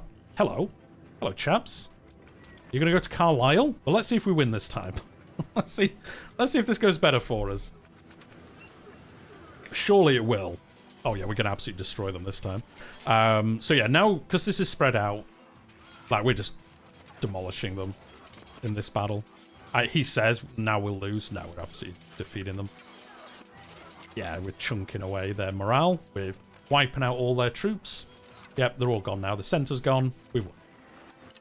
So, yeah, as you can see, not sorting out that thing at the beginning actually did affect us pretty bad. Because, yeah, we just absolutely destroyed that army.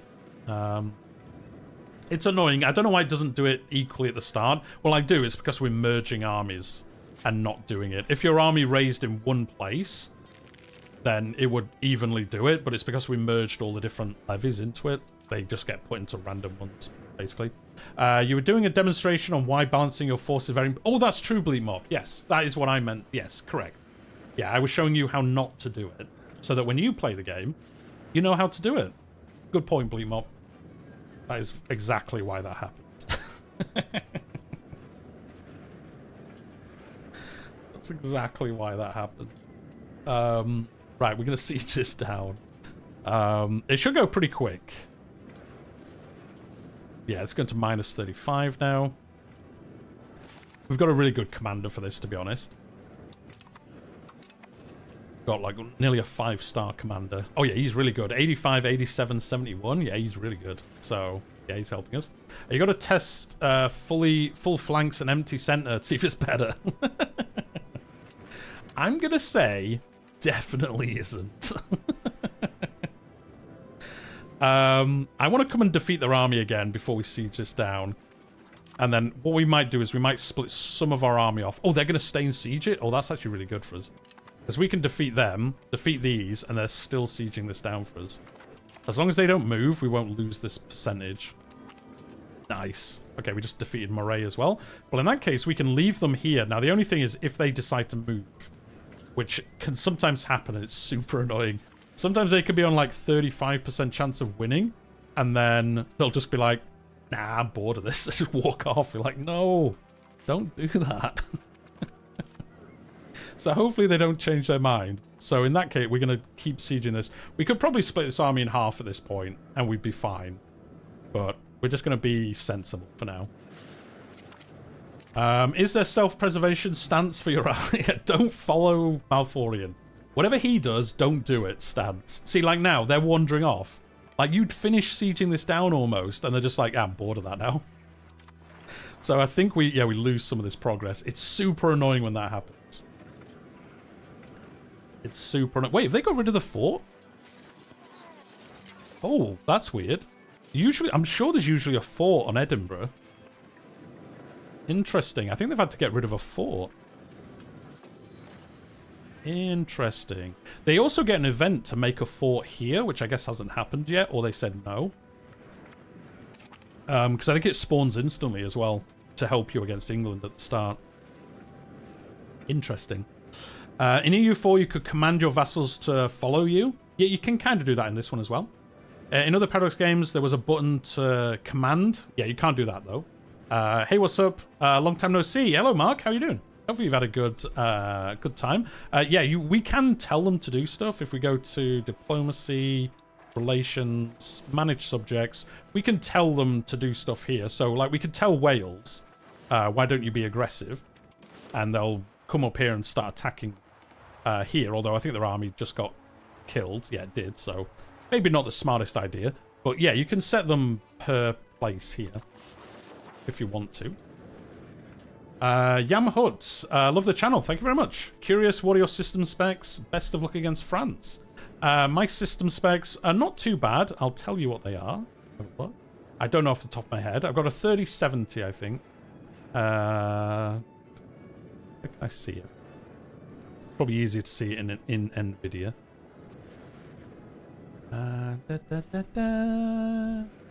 Is it set? No, system. There we go. My rig. I have a AMD Ryzen 9, 32 gig of RAM, which I would recommend if you're playing this game. I have an SSD, and I have a... Where is it? Where's the graphics card? Oh, there we go. 3080 Ti. So I've got a pretty decent graphics card.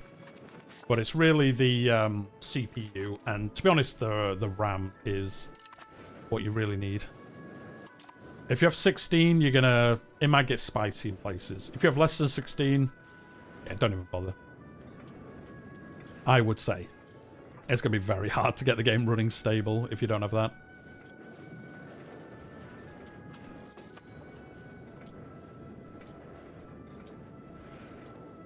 We're at 21%, so once we get this, we should be doing well. CPU heavy, yeah. Yeah, CPU, I mean, I can see... Yeah, the game is currently using... I'm currently using 18 gig of my RAM. Obviously, that's not all the game, but a good chunk of it is. My CPU, though, is only at 40%, so it's not too bad. My graphics card's at 7%. But that is also because I'm streaming as well, so that does affect those numbers. As it processes everything to send it to good old YouTube. So you fine people can watch. Our Chancellor became better at tactics. So yeah, we probably could half this army, to be honest, and move it around. Oh, I mean, look at Wales. They're going to get destroyed in this. We shouldn't have told Wales to be aggressive, because they just died. Like, I'm doing it for the king. Oh. Well. What we do. Yeah, because they have no professional army units, so... Yeah, we probably could. I'm going to finish siege this, then we'll split it in half. Anyway, we've got some research to queue up. So, like I say, we do have some left in traditions. Now, I'm not that bothered about any of these that are left. So I'm going to leave them for now, because the buffs for these ones are way better. So the first one is Scholarly Treatises. Which is... Oh, Embrace and... 10% cheaper. Yeah, we'll definitely want this. And then there's one side which is more building-based. And then this... Actually, to be fair, it's all kind of a mix of everything. I don't think there's anything we want to beeline to. Oh, Peasant Levy's better. Because that Peasant Levy's better than the current levy that we have. So let's go for that first, because that will just make us better against France, etc., unless they already have it. And then, if we can get any of the institutions, we'll obviously beeline cannons and longbowmen. Be aggressive, be aggressive. Be aggressive. Oh, you're dead. You could be more aggressive. I got a PC, been playing EU4 to learn some mechanics. It's really hard. I mean, it will help you, though, even though, you know, it is different in EU5. If you pick up EU4 cheap, then you will learn some stuff. The problem is the UI is so annoying to use. But I think it will help you know the basics. Like, I for sure, the first time I played the game, when I was at the game studio, I thought I'd struggle more learning how to just play the game, because I only had, like, 45 minutes to play it. But because I played EU4, there were just so many things that I was like, okay, it looks different, but I know how this works. Or at least I know roughly what this does. So, and there's a few things like that. So it, you know, it definitely helps if you've played it, just for like general knowledge of things. Oh, you snuck past us and went back to this? Okay. Well, I trust us to win that, so let's go siege their capital down, which they haven't moved yet. Scotland has a cool mechanic. I don't know if or did they get rid of it?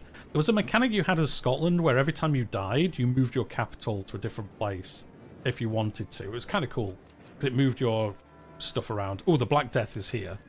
So, disturbing news has reached us from Dagaki. This is where the Black Death has spawned. Rats. And yeah, you do get a cute rat picture. The Black Death has begun. Yikes. So we're going to procure remedies, which is expensive to do. But it gives us stability and legitimacy. Which is good, because we're going to get wrecked in these during the Black Death if we're not careful. Yeah, this half the army destroyed their army, so yeah, we're fine now, just using half an army for everything. You can come around and siege Perth down. It seems like there's not such thing as overextension. Yes, well, no, there is. It's called antagonism in EU5. I don't know if we have any at the moment. I can't remember where you see it. Is it in diplomacy? I can't remember where you see your antagonism level. But yeah, it's antagonism instead of overextension because it's got a lot more mechanics mixed in with it now. Like your societal values affect your antagonism and some other stuff as well. I can't remember where you see it at all times though. I would have thought it'd be under military, but I don't see it there. Yeah, so our fort limit, we're only half. We've only got half the forts we can have. Maybe it's in geopolitics? No. I don't know where it is. But yes, it's called overextension. You'll see when we do the peace deal. You can only run into Rebel Spire if you blob too much. Yes, you can. Yeah, if you expand too much and try keep those lands for yourself, you will have a lot of rebels because you have no control over the area, so they rebel against you. So yeah, that's why, especially early game, you probably want to get vassals in your wars because otherwise you're getting nothing from them. They're going to rebel against you, and then you're just wasting your time. So, oh, did he retreat to here? Oh no, he did, and then thought better of it. He did, and then he ran away. As you do. Wait, are you gonna? Oh, I thought he was going to retreat directly into our troops, but he didn't. Oh, there we go. You saw there, our navy actually automatically attacked their navy when they tried to escape. So that is pretty cool. They're also blockading this, which is pretty good for us. As the smallpox is here, but the Black Death isn't here yet. Can we even see it? Yes, there it is. Like those tea-hating rebels of Boston. Yeah, exactly. Just like those tea-hating rebels of Boston. So, yeah, if you click this, you can see. Here comes the Black Death. And then it's going to reach over here and cause... you can put your guesses, I guess. We're at 3.4 million people.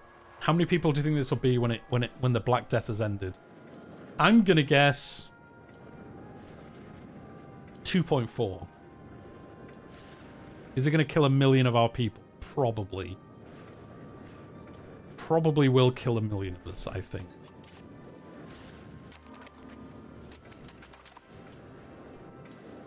What's this? A market as low... Oh, yeah, because of all the wars going on. I thought the Pale might have expanded further than it has. I guess we've been calling them into wars ourselves. It is weird because, again, we're the ruler of the Pale, but the Pale is independent of us, so it is weird how that works, but we'll see it play out. Oh, they've snuck past us. That's annoying. Copper Complaints. A group of disgruntled yeomanry, which is the peasants for most realms, but has a special name for England, have come forward with a complaint against the burghers, which again has a special name, who are well known for conducting business in Truro. According to the yeomanry, the copper they produced was of poor quality and barely is useful. The yeomanry could take it or leave it. Basically, just shut up. Just do as you're told. To be honest, all our estates are happy, so we don't need to worry about that too much. The burghers are at fault. We're not going to do that because we want to move towards traditional economy. Because no, we want to move towards capital economy because it's better for us for what we're trying to do. Or we could just say, shut up and leave me alone. I'm going to do this because I don't care about Cornish peasants. So we'll siege this, and then I guess we'll have to come chase down their army here. We could set these to just finding armies, and they do this for us. So you can automate quite a bit of this. You could have one army that has like all your cannon or something, and then you could go around sieging manually, and then have the bulk of your army set up to just siege people down. I mean, to find other armies to attack. Or the other way around. You could set an army to just raid everywhere, siege everywhere, and then you control the army that just kind of hunts out other armies.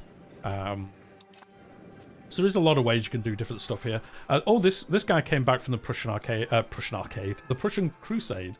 So yeah, he's 25, 25, 47.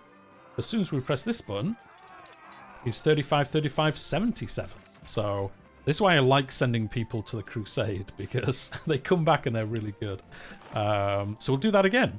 Send character to the Teutonic Order. Now, sometimes, depending on where you're playing, there's more than one at the beginning of the game. I guess we're not close enough to the other ones. Or they've already been stopped, I guess, maybe.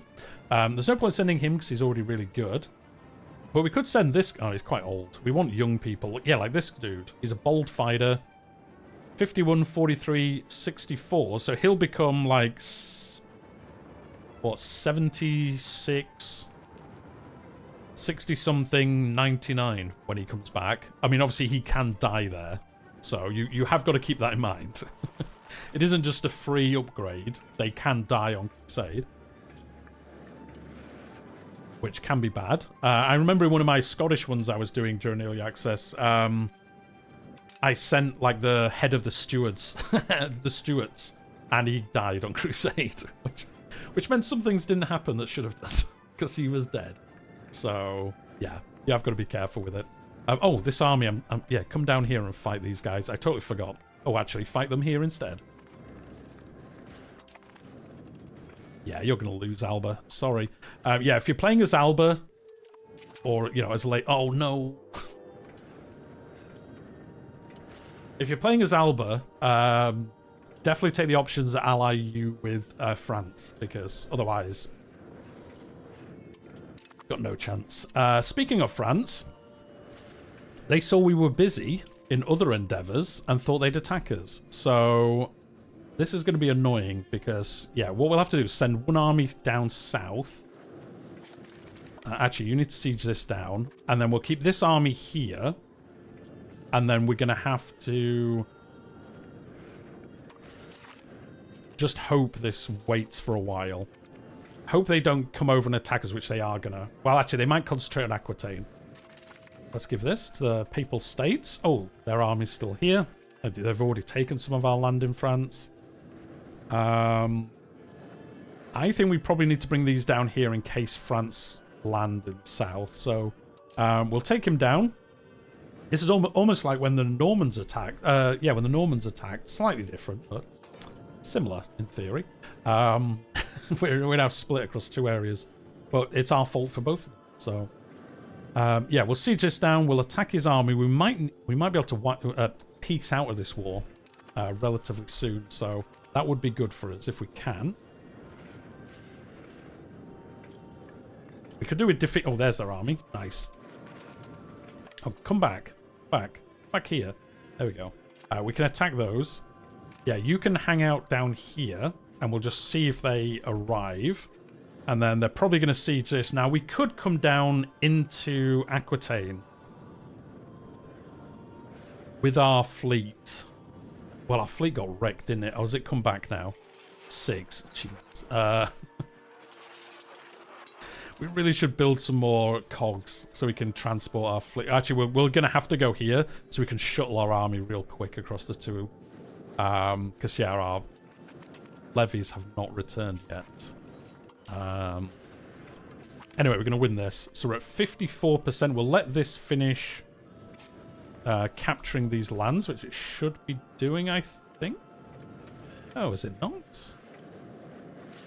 Another center of power. Okay, we'll take this, and then we should be able to... Well, actually, let's see what they're going to give us. So what we want is we want to take these as vassals. So yeah, we can't do Scotland as a whole. It's more than your war score can be. The Isles can become a vassal of ours. Oh, really? Why can this not? Oh, is it only historical ones you can release like this? Oh, it probably is. So we can get the Isles off them. And then I guess we need to take this as, like, land for ourselves and then release them. I know, and then, yeah, then release them as a vassal afterwards. So we might have to do that instead. So let's see. We take all of this? Yeah, it gets real expensive once we move. But we can do, though. So we'll take all of this. And then, yeah, somebody was asking about overextension. So that's been replaced with antagonism, which is this. So because we're taking more than we should, we're going to get 25 antagonism. And as you can see, it will translate to Alba. It gets multiplied basically because it's against Alba. So they'll get 57, and then you can see all these different ones. The Horde of Suldus, they actually like us more if we do this for some reason. I don't know why that's happened. But you can see all the other ones. All the other ones that like share culture with them and stuff like that, they're not going to like us as much. We probably want to add war reparations, even though they won't be making much money as Scotland. We might as well have that money instead of them. We can make them take out loads of loans to give us loads of money. It is maxed out at 5 loans, though. That looks similar, more to aggressive expansion rather than overextension. Oh, was I thinking of aggressive expansion? Oh, I was thinking of aggressive expansion. Yes, you're right. Yeah. Yeah. Antagonism is aggressive expansion. Yeah, sorry. Not overextension. Yeah, I got those two mixed up.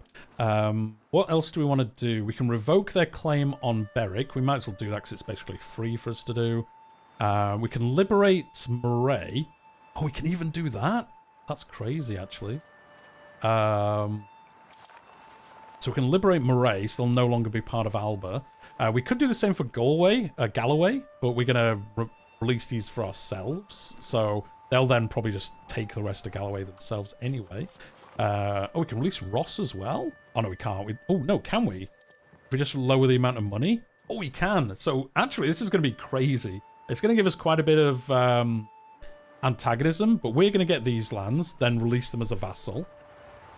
We're going to get the Isles as a vassal. Ross and Moray are going to get independence from Alba. Yeah, this is going to be great for us. Yes. And we're going to get all this. Awesome. Yeah, that went pretty well for us. We got the Isles as a vassal, which I didn't think would happen. And then, yeah, these two are now independent. I mean, to be honest, Alba will probably get them back under control relatively easily, but still, pretty good. Anyway, our army's going to come down here. Oh, we can get some more levies as well. Yeah, because we've got those lands. And just some more levies anyway. We want to release these, though, because we don't want to pay for coring them, whatever. And they're not going to be useful anyway to us for now. So what we'll do is release them. Forgot you were streaming today. How's it been? It's been well, Taylor. We've been going for what? 3.5 hours?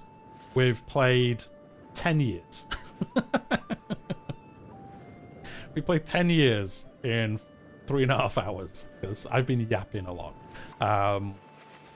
So what we'll do is we'll make a new subject up here. Can we make a historical one?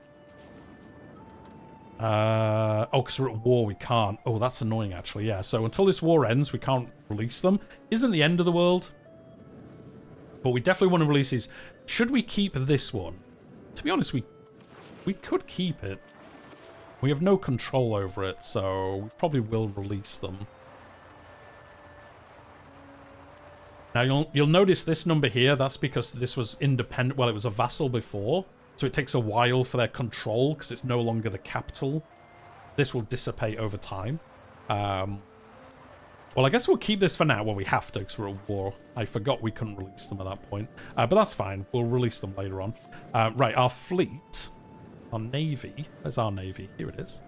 We might as well raise those other ones. That's annoying. The other ones got destroyed. Because we're in a much worse position this time around. Oh, we've got a character, Henry Yavelli.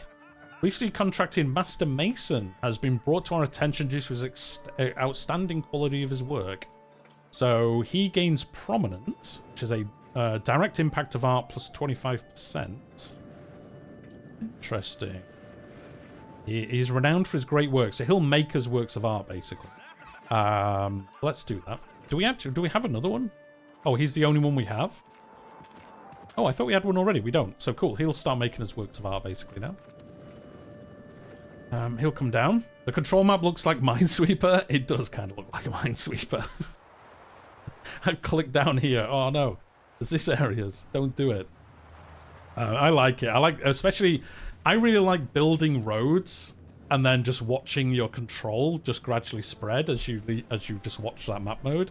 It's kind of fun. Right, I'm going to risk that these are going to be... Oh, actually, wait. No, we'll wait for the other Navy. Oh, here it is. So where is the other Navy ship? Or is that it? There's another Navy ship here. I thought it said we could raise 6.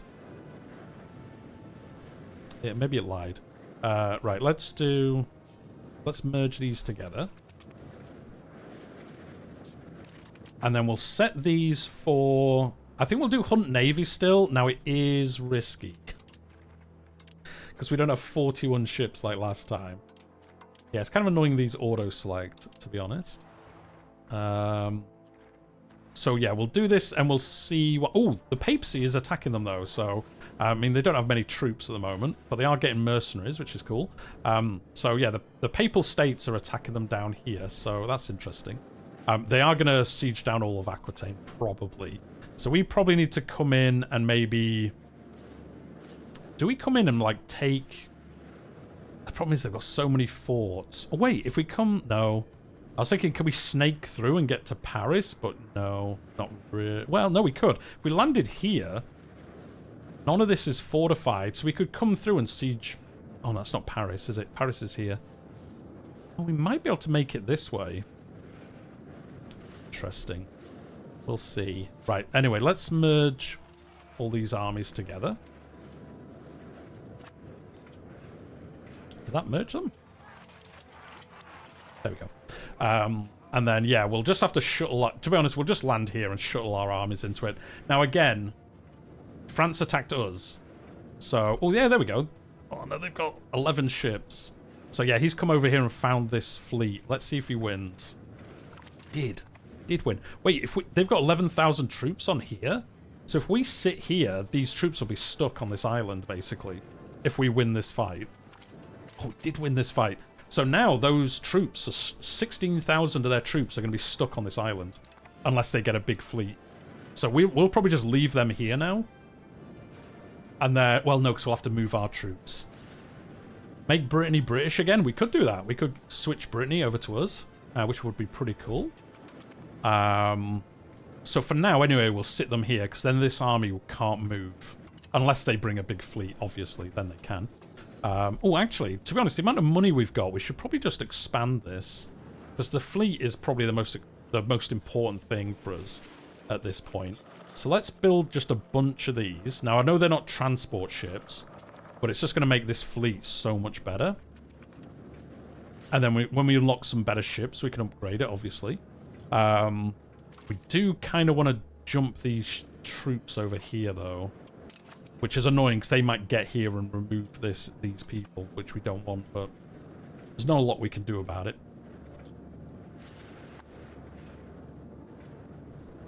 Well, they should start using this fleet to get here. Oh, do I have to manually tell them to do it? Again, annoying, because they'll probably run a fleet here. Right, can we jump to here? Why are you not moving? Why are you not moving? The problem is the Black Death's here as well, so less than ideal. Right, actions we're going to take. We're going to sponsor mass forgiveness. Now, this will give us stability, which is good. It will also cost us clergy to the power to the clergy. Our disease resistance is worse, because we're basically saying, look, God will save them. And we do move towards spiritualist, but it is pretty good. It does cost us 5 gold a month as well, which is expensive. Or we can just say, let's find some people who definitely did this. Oh, to be honest, we could do that. Because it doesn't cost us gold, which we don't have. And we don't have that many heretics in our realm. Sure, let's do that this time. Let's present... We're English, after all. Let's present scapegoats. We're basically saying it's definitely those guys' fault. It's definitely those French people in our realm. Can't we use this fleet to go over? Why is it not working? Is it because there isn't enough of it? Right, okay, well, I'm going to go see if their fleet's over here. It isn't. I wondered if we'd catch them loading these troops on. Maybe we just need to detach levies and detach... Is it cogs? Yeah, cogs are the ones. So make new unit. I want all the transport ships in it. Select this one. That here. Where's the levies? Was it this one? Oh, actually, I don't care about the levies. They can stay here. So the problem is we can only move like 1,000 troops, so he's going to have to basically shuttle 1,000 troops at a time over here. Does this work? Why is it not working? Why are you not moving troops over here? I don't know why. Interesting. Hey everyone, Piedmont Yeoman. This live stream was in your recommendations. Well, welcome to the stream. If you enjoy, subscribe to the channel. If you don't, subscribe to the channel anyway. There's always cool stuff coming on. Or are they just taking time? Oh, they were just getting ready to move them over. Man, yeah. He's going to basically just shuttle troops over here now, which is kind of cool how that works, to be honest. But the problem is, of course, if one of their fleets arrives, they're going to get wrecked. So I guess we really should move these to protect them. There we go. Oh, I mean, they're moving pretty quick, to be fair, so it's fine. We should probably put an admiral in charge of this fleet as well, just in case. They haven't landed troops anywhere, have they? No. Cool. Right, let's go down here. So you'll see up here, our population's still growing. That is going to change very quickly. The closure of alien priories. In the face of continued hostilities with the King of France, I mean, we're literally at war with them, they've decided to close all alien priories in England. Every aforementioned monastery was under the control of the French religious houses, and their continued existence is a threat to the realm. The priors and monks who served these houses have been expelled, and the priories themselves have been dissolved. Again, historically what happened. And then it must befall the clergy. So the money from that goes to the clergy. So we've basically just given these to the clergy and said, there you go. And they can be very happy about that. But they do gain a spy network on us, I guess, because some of the clergy are actually, you know, secretly still French. Our hospitals are in dire need. So the yeomanry get a buff to their estate satisfaction. And we move towards communalism instead of individualism. Or seize it for the crown. Thanks, that's ours. A mouth covers the game better than pretty much any other streamer I've seen. Well, thank you very much, Taylor and Bleemop. I appreciate that. I do my best. The closure of alien priories. This, again, is historically what happened. The king just went, yeah, that's mine now. Do we want to do that? Now, the thing is, you might think, well, we don't want the clergy having money. Now, the estates, when they get money, they spend it on building buildings. Now, it might not be buildings you want them to do, but they will start building buildings for you. Yeah, let's just do it. Let's just do the historical one. Seize it for the crown. Thanks, we'll have all that money. And then I think we get a follow-up event in a second, saying that we've done that. Right, this... they haven't attacked us, so I'm going to risk it. I'm going to come down here. Oh, their fleet's still here. Because we've only got to move these last troops over. And then... Nice, we made it. Sweet. So now you can just hide in Dover, and then they're safe. And these guys, I am just going to leave these here. I'm not going to tell them to look for other fleets. I'm just going to tell them to sit here, because then these 16,000 troops, unless this fleet gets destroyed, are stuck on Jersey. So, yeah, at least it's a nice place. They can't complain too much. And then we can get this army. I'm going to keep this army together. There's just so many French armies. As soon as we split this, they'll come and pick one of the armies off. So, we're just going to keep it together at all times and just gradually expand. Unfortunately, we can't farm them for war score like happened last time. Not yet, anyway. They might land somewhere, so we will have to watch out for that in case they run an army somewhere. Have we captured this? We have. Let's capture Calais as well. And then, as this is the province capital, it'll auto-capture these for us. Yeah, you're just going to sit there. I know when a large fleet's going to arrive and just wreck this guy, but we'll see. We'll see what happens. Maybe they won't. Oh, wait. Oh, they're not repairing, though. Oh, yeah, that's a good point. They will gradually... it's not too bad. I mean, it's not ideal.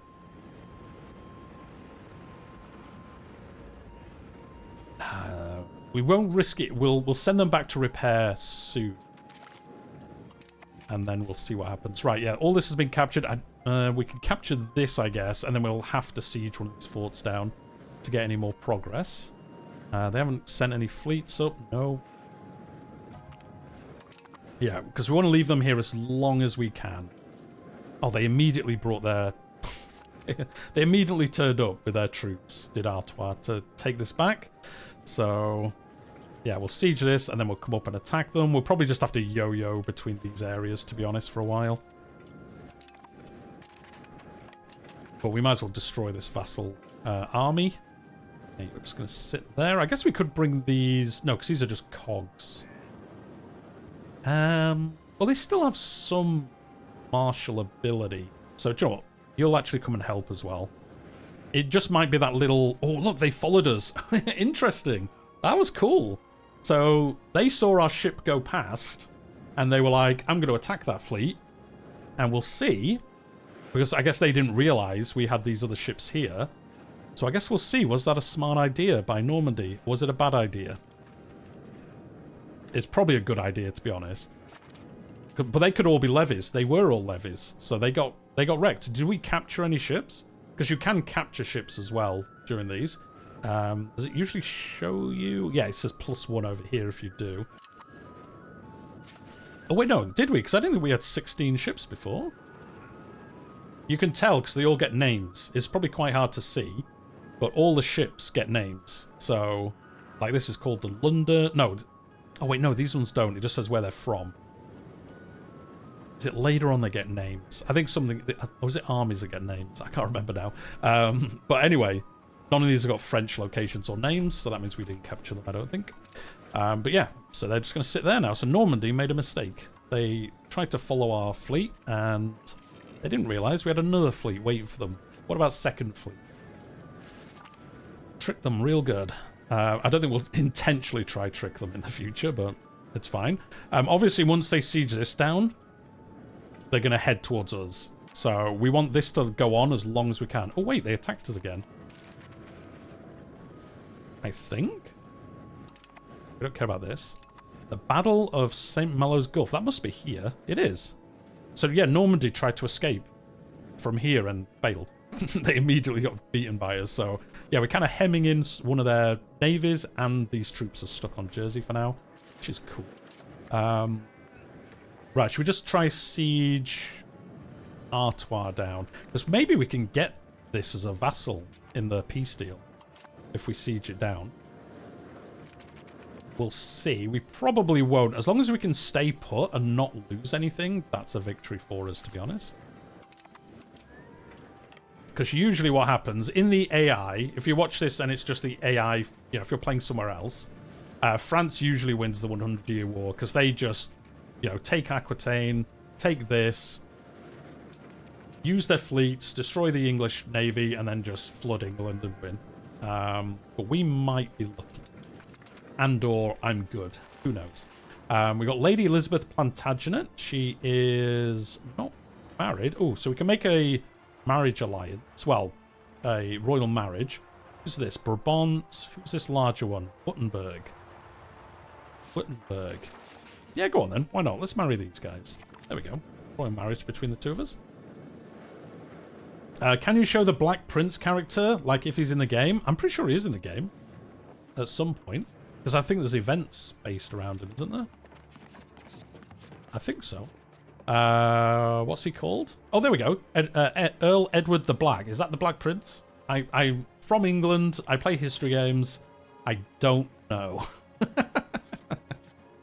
Is that him? Probably is. Probably isn't. But what can you do? Earl of Chester. The Black Prince died in 1937? Is there a Black Prince in there? I can't remember, to be honest.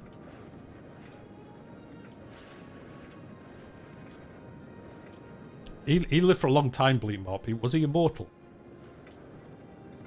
He drank all the tea. 1376. It's the Black Prince. Oh, there you go, yeah. Because I'm sure there's events where the stuff happens with him later on. We'll see. Don't know why I wrote that. Just to give us a bit of a laugh, bleep mob. That's what it was. Oh. What's this? Oh, it's Aragon. Why are you up here? Why is Aragon up here? I'm going to do this. Ghost ship washes ashore. It increases the bubonic plague presence by 10%, but it also gives us 15 weaponry for free. Why is Aragon up here? Who are you? Are you fighting France as well? Man, that'd be awesome if they're attacking each other. No. What are you doing? Why are you here? Why have they just come and stood here? Okay. Oh, there we go. Normandy's attacked us again. Failed. Bye. Oh, wait, they're going to immediately attack us again? What is going on? They're just desperate to escape there, but it's working. I don't know why Aragon's here. It's just they're just coming on a holiday. They're just like, do you know what? It'd be really nice to go to Normandy for a while. I don't know how they've got so many troops up. Did it say it was Aragon, wasn't it? Yeah, the navy belongs to Aragon. I don't even know how they've got their levies raised to do it enough. I guess they can have them raised anyway. Anyway, France. Oh, France attacked us that time. Oh, man, yeah, they're desperate to try and get these troops off here. They attacked us with 11 ships, but they were all transport ships that attacked us. So, yeah, we killed them. Well, we lost 2 ships. Wait, it says we're at 16 ships, though. Is that true? Maybe. Anyway, yeah, we probably need to repair these. Oh, yeah, one's at 6%. So, yeah, repair ships and then get back as soon as you can. We'll have to watch that and see what happens. We're going to siege this down until we get attacked, I guess. How quick does this repair? I guess not very fast. Yeah, not very fast. Oh, all the rest of those ships finished. There we go. So you want to come down and join this guy. Hopefully you don't get ambushed on the way. It's risky, but let's see if we can shuffle everyone to it. These are all combat ships as well. Awesome. They made it. Right, let's merge these together. So we've got 20. I'm going to risk coming out here to see if they're here. No, they're not. Well, yeah, they're not here. Did that repair them enough? No, this is at 9%. I mean, we could split off this one ship. And, can we split off one ship at a time? Yes. So we could do this, select him, and then send him off to repair. We might have to do that just so, like, the one ship that really needs repairing goes back.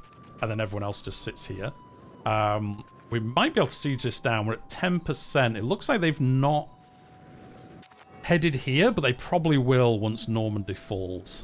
I think they'll use their fleets to sail up there. But we could guard against it by setting up our fleet here.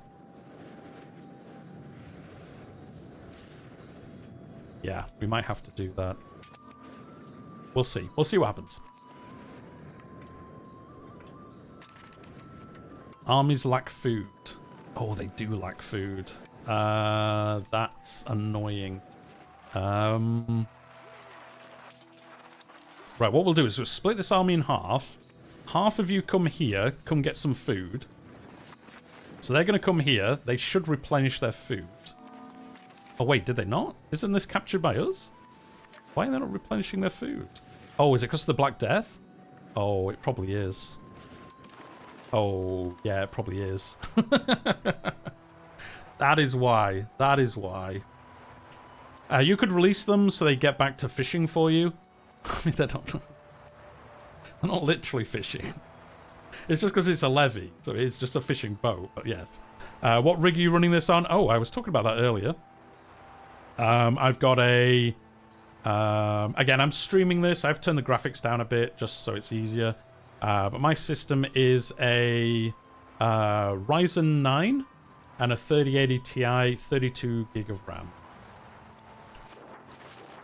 Oh, yeah, so they're not getting food because I think the Black Death has taken all the food. How rude. Yeah, that's going to be bad. The plague of wage fixing. That is the real plague. Nowadays, more so than ever. Naturally, guilds wield power over the economy. Generally, they are positive force in society. Providing the public with confidence in products, ensuring they remain stable, and controlling the growth of competition. Ungrateful labourers should know their place. Or, trading market for social stability is acceptable. So we're like, look, let's be worse at trading, but people will be happier. Now, I'm going to go for the top option. I don't want to give up. Oh, we got quite a lot of money. Yeah, let's pay off these loans. Do you have any more loans left? Sure, let's pay all these loans off. Sweet. Oh, there's not even food here? Oh, no. Oh, no. That's bad. That's bad, guys. Because our army's going to start taking loads of attrition. We could use a fleet. Oh, the thing is, I want to keep these guys boxed up. I guess this is not going to be enough ships to feed this army. Because what you can do is, if you put a fleet here, they'll feed this army from England, if England has enough. So let's perform Navy logistics. Is that going to work? It definitely isn't going to, because it's only one ship. Well, I guess we're just going to have to hope we siege this down soon. I mean, it's affecting the French as well, I would think, so it is what it is. Yeah, let's put you in here. Are you actually going to do this? I don't think you will.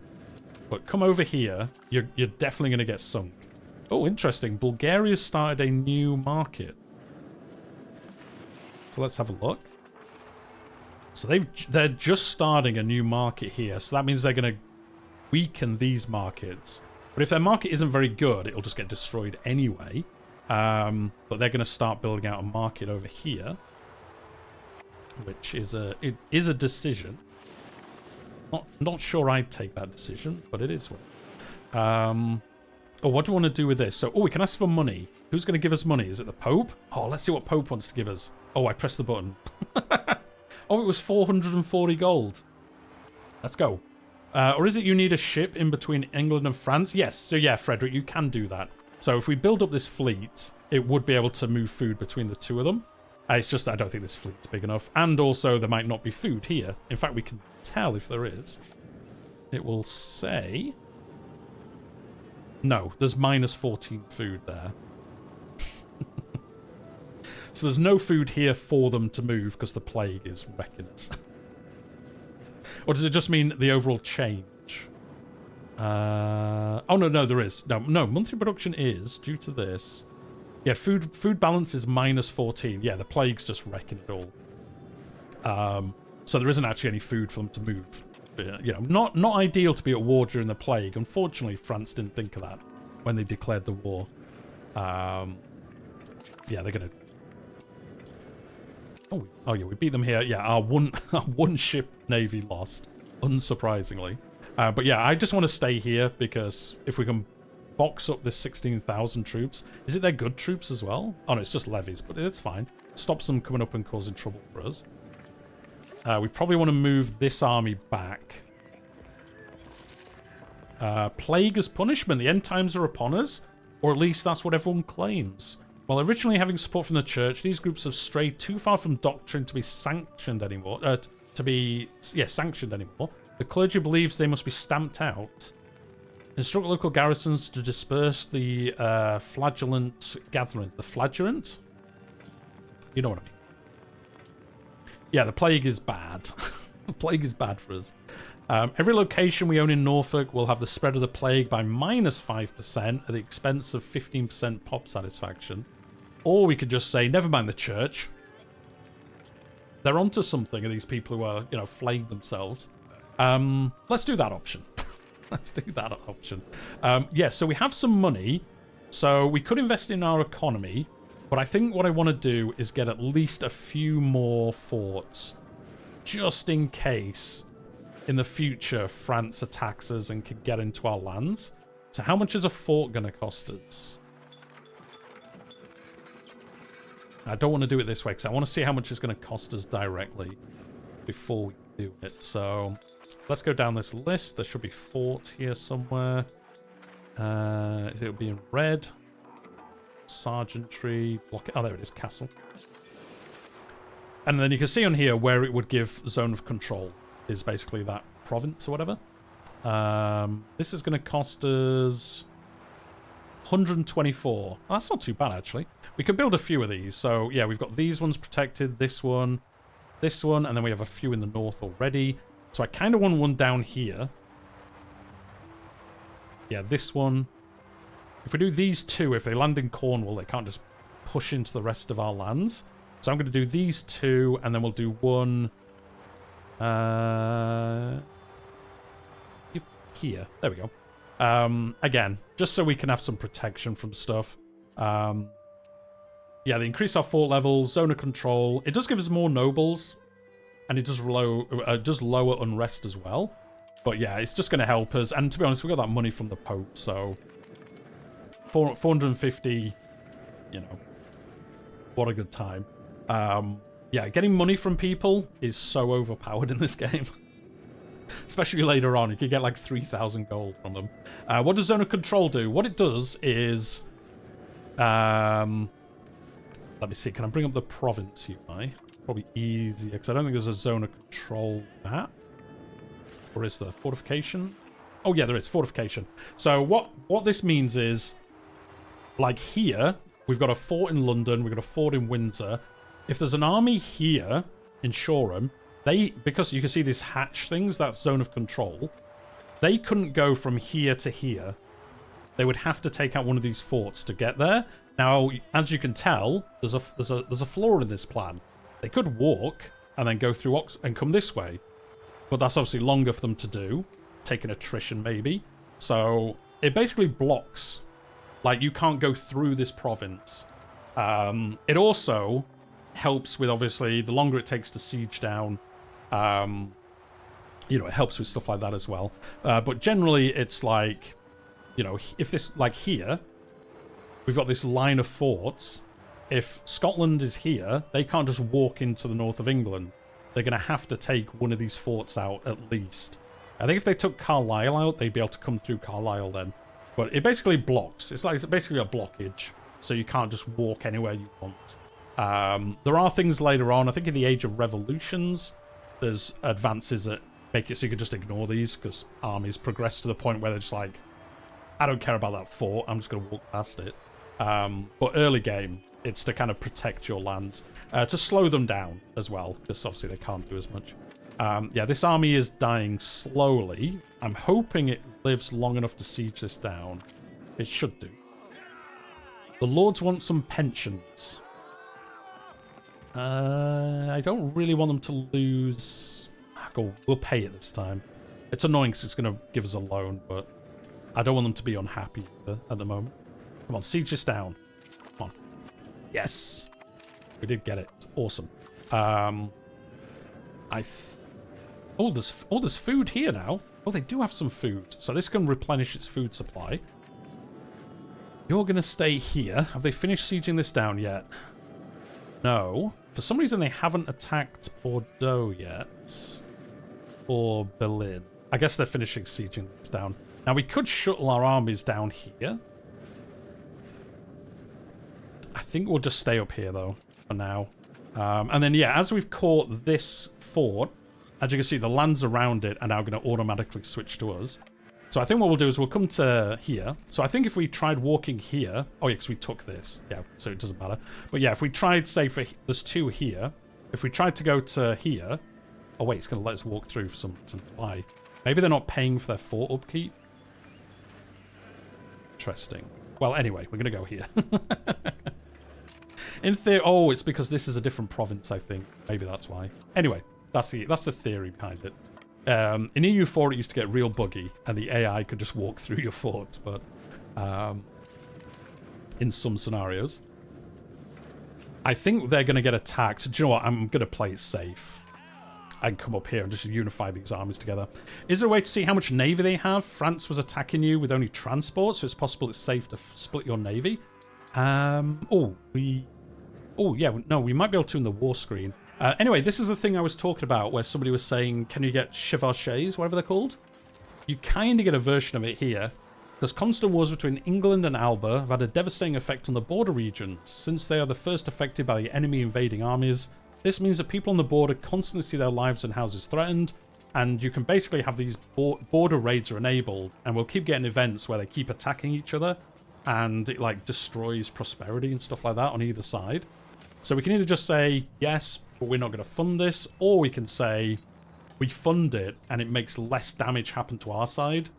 So this would be quite good to do, but I'm actually just going to do the top option. Like, yes, do it, but we're not going to fund it. Yeah, if we click this, can we see their fleet?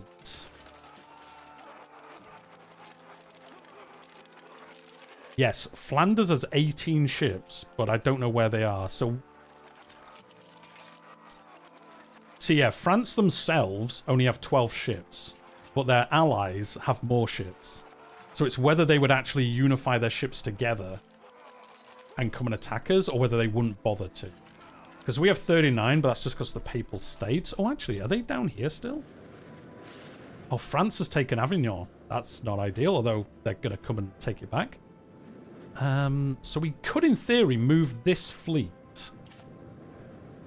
See, it's whether Flanders will... Can France use Flanders ships to move? I don't think they can directly. So if we move this ship to, like, here... Actually, if we tell them to hunt navies... Let's turn all this off. If we tell them to hunt navies up and down here, it means they won't be able to use ships to bring their army up. So they'll have to walk through France. So at least we'd have prior knowledge, probably, of them coming. Yes, if we tell them to stay in the Bay of Biscay... Now, the problem is if they... No, because their fleet must be down here. Or here somewhere, because we can't see it here. I'm just trying to think, is there a scenario where they could sneak some ships in and move these guys? I don't think there is. We would see them building the ships, so I think this will work. Oh, it would work if I press the right button. Right, let's click. It's annoying you have to do this. This guy. I don't care about that. Well, we could keep the English Channel active as well, but I kind of want them here to get them immediately. So let's do... Are they going to move down here? Or are they just going to keep an eye on it from here? That seems riskier. But I'm going to manually move them here. And then tell them to do it. Actually, let them get there first. Who needs a commander? Oh, our army commander died. Nigel of Durham. Good old Nige. Oh, see there. They snuck... See, as soon as we moved there... They've... Look how quick they reacted. Like, as soon as we moved, their navy came out. And I wonder if they're going to try and move their army. I think their army must be down here.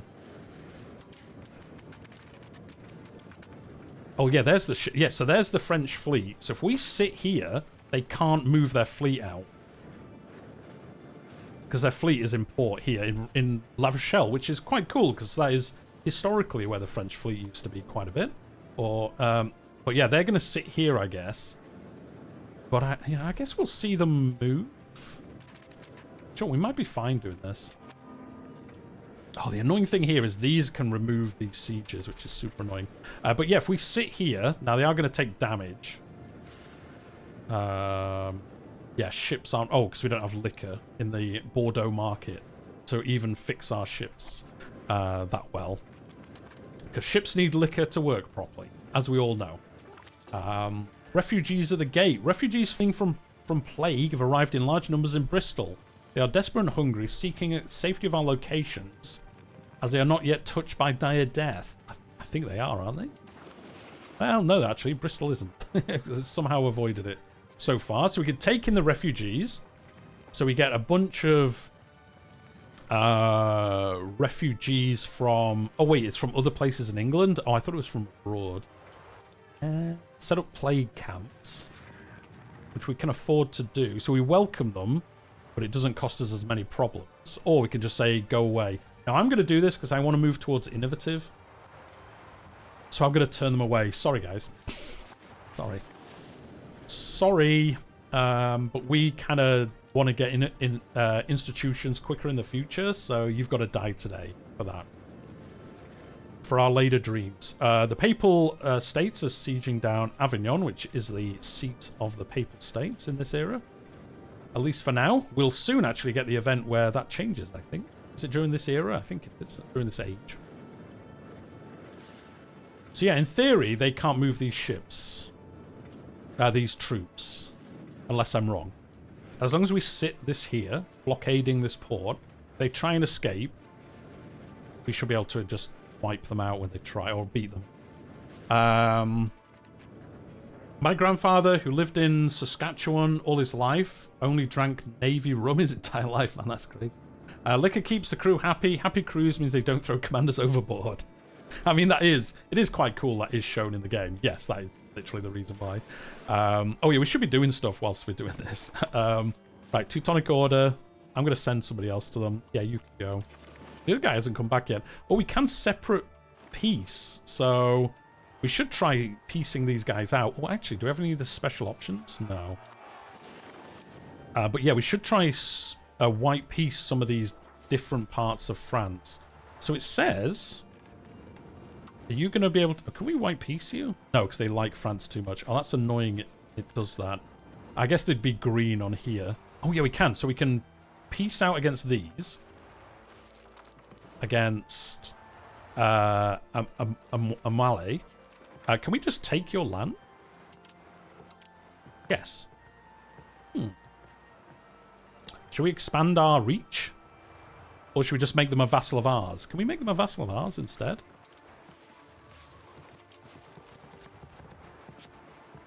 Execute ruler. So if you have a character that can execute people, take them out. No, I don't think we can vassalize them because of the war that was declared. So in that case, let's take it. Let's take it. Yeah. Yeah, thanks very much. We'll take you. That was a mistake that you helped France in the war, wasn't it? Because we've taken your land now. There was another one as well we can separate sue for peace. Oh yeah, Artois, because we took their land. So let's see. So the Maid draft. The fears of catching plague while serving a sick nobleman is too great for the lower class to handle, no matter how much the wages have been raised. The lords are now demanding to draft the yeomanry into service. Yikes. Institute the draft for nurses. Or ridiculous, clean your own properties. I mean, look, I'm a man of the people, so I'm gonna say, clean your own toilets, lords. I mean, it is gonna really annoy them, but I've got principles sometimes. Anyway, we can piece this out. Let's see if we can take Artois off them. I know you're impressed by my level of French. So, can we take all this land? Yeah, we can, because we've taken all... The thing is, I don't want to do that. I would rather have them as a vassal, but I guess we can't. No. No. No. Yeah, I guess because of the kind of war it was. Can't.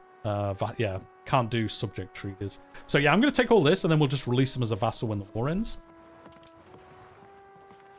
Oh wait, didn't it say we could take it all? Oh, it's because it's trying to do other silly treaties. Yeah, no. Instead of doing all that, just give me all the...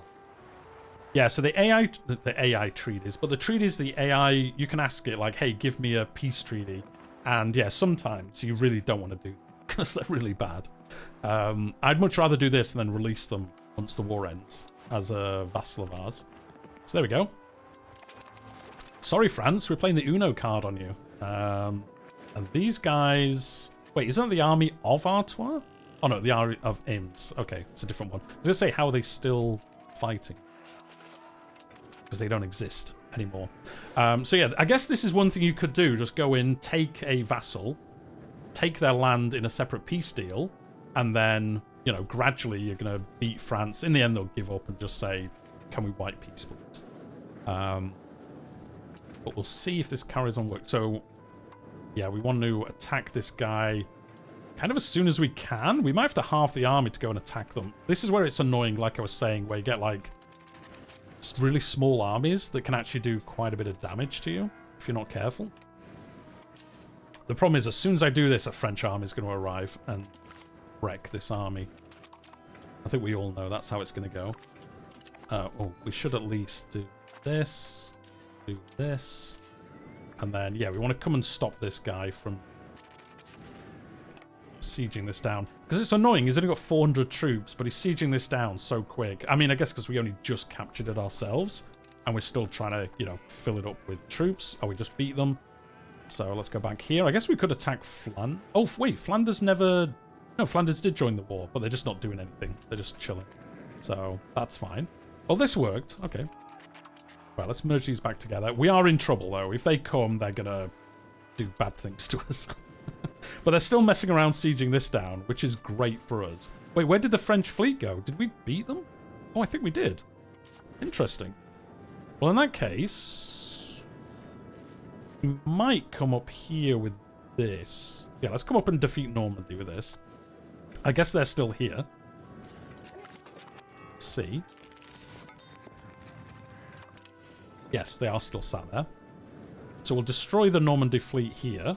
And then what we'll do is we'll actually bring this back. I just want to sit on this just in case they somehow get some mercenary ships or something like that. Right, let's do another Parliament.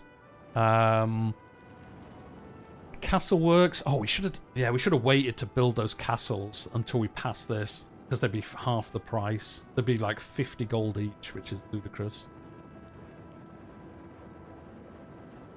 I mean, we could stop this, but I think you don't get the full amount back once it gets so far. So,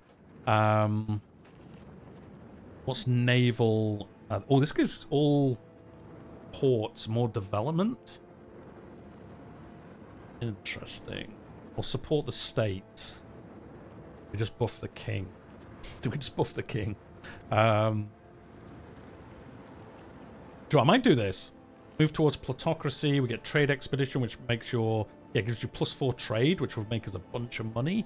Well, it'd make us some money. So this one's going to be hard because it's only +5. So we're going to have to pass... Oh, wait, no, we're at 37%. Oh, our base is so good. Oh, here we go. So we moved up there. So we moved up to destroy the Normandy fleet. So France was like, hey, we've got one boat. I know what we should do. We should use that one boat to move this army. That was a mistake, because we're going to destroy this army now. I mean, it was only 1,000 of the troops, but we literally just sank those ships, and that got rid of those, which was pretty useful for us. Pretty funny that happened, to be honest. And then what was I was just talking about something. I got thrown off now. Anyway, let's siege this down. Come on, we've got to get it before the French army arrives. And then, is this part of the French lands? Oh, it is. So we won't be able to take this in the peace deal. Life in London. As representative of the areas that are sometimes quite distant from London, many Parliament members often find that life in London during their visits is quite different to what they're used to. So we can help them, we can give them some money, or we can lose 5% support. We don't want to lose support, so we'll pay them money. There are events that increase your support. If we can get 5% from somewhere, we don't even have to give up anything to get this passed, so we'll wait for now. Oh, we got this. Oh, and some armies have arrived. Let's go and attack them. Defeated you. Now we'll come over here and defeat this army. We can. Well, we definitely can. He's trying to get around the side here to attack us. Oh, didn't mean to do that. Merchant bankrupt. One of our merchants in Bruges has returned home as a pauper. We can save him for 0.7 gold. Do you know what? Yeah, I think I'll pay 0.7 gold to save him. Oh, you can see here the Boulogne is having its own parliament, just all on its own. Nice little one county place, or one province, whatever. Location, one location place. Did they try bring... Oh no, that was that battle we just fought. It's funny they brought that ship over to try and liberate these guys. That's pretty funny. What were we at? 16%. Will they even make peace with us? No. They're still... mainly because they've got all of this under siege, which isn't ideal. Now, we could risk coming down here to try take this back.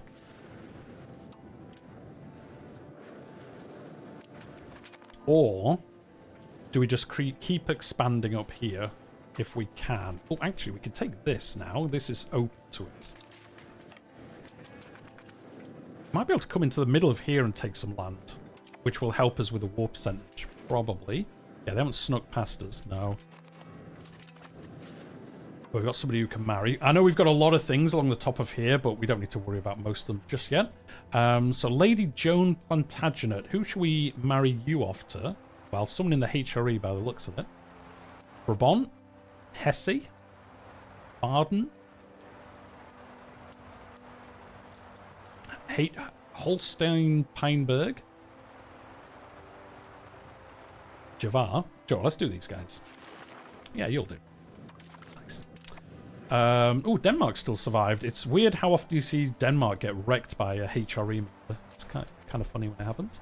Portugal's still about as well, which doesn't often happen as well. The Ottomans have beaten the Byzantines, taken some of their lands. Quick, get a screenshot, put it on Reddit. We siege down that place.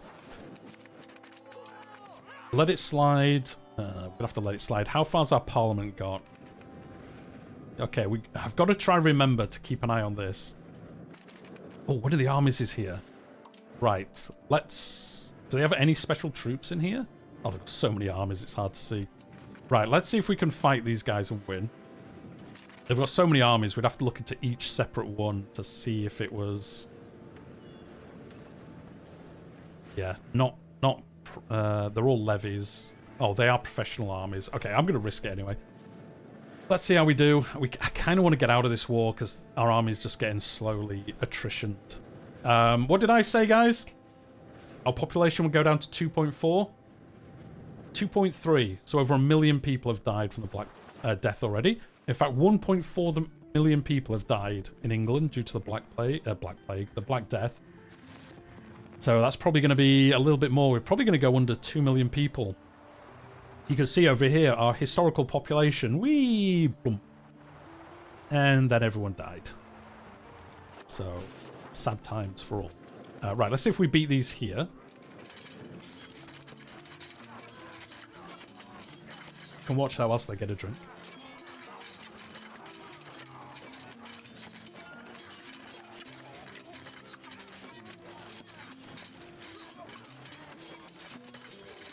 Oh, didn't mean to do that. Yeah, we're definitely going to win. One of their flanks has already gone. Middle's gone. Done. If the middle flank goes, you're basically... So, it's nice when that happens. Are you going to white peace with it? Are you going to peace out yet? No. See, we don't have much negative war exhaustion because we haven't lost any fights yet. If you start losing fights, it gets bad real quick. Because if war exhaustion gets real low, then your max army morale gets lowered as well. So you end up where basically your armies just think they're going to lose every fight, and then they do lose every fight because they think they're going to. Which is pretty, I don't know, pretty cool mechanic, I suppose, but it's super annoying. There is ways to combat it. There is a cabinet position to combat it and stuff like that, but yeah, it can get pretty spicy. Anyway, have we got some money? No, so we can't fix any of these. The problem is now, is so many of our people died that there obviously isn't enough stuff to go around because people aren't making enough. So it isn't that like people died, so now we have enough of all these things. Obviously the people making those things also died, so it's just kind of bad all around. Can we raise our... Oh, here comes Normandy. Again with their fleet. Interesting. I wonder if they're trying to move an army over. No, they're just messing about. Okay. Right, let's go here. I wonder whether we can raise more levies. Let's have a look. So, levies... How many more troops have we got?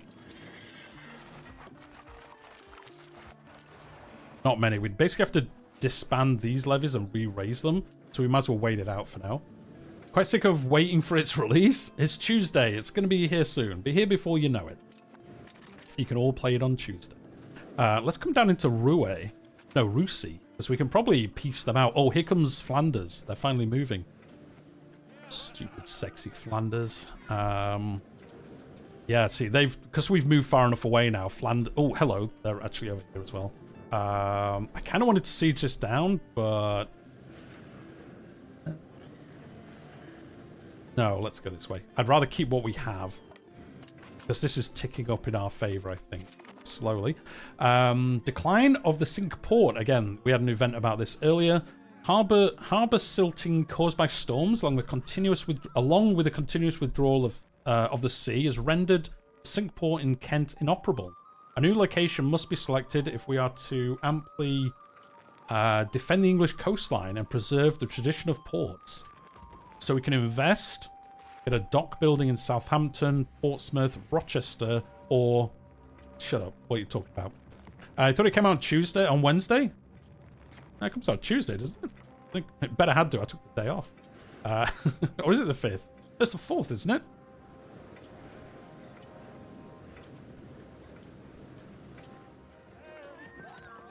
I thought it was the 4th of November it came out. I could be wrong.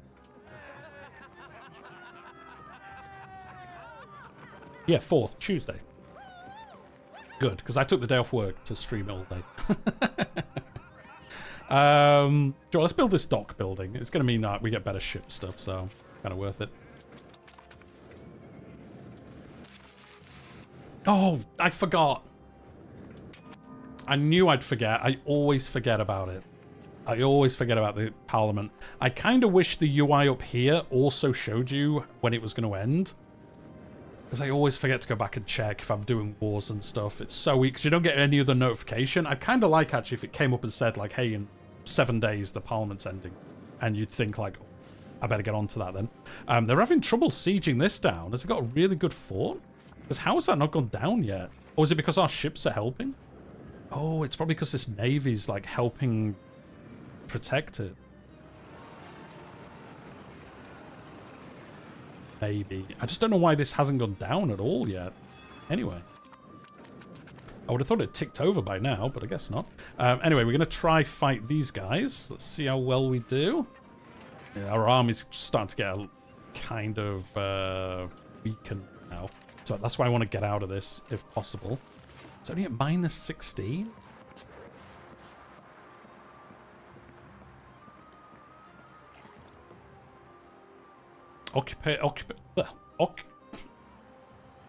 Occupations and blockades, minus 43. Yeah, it's because of all the stuff they've got here. I mean,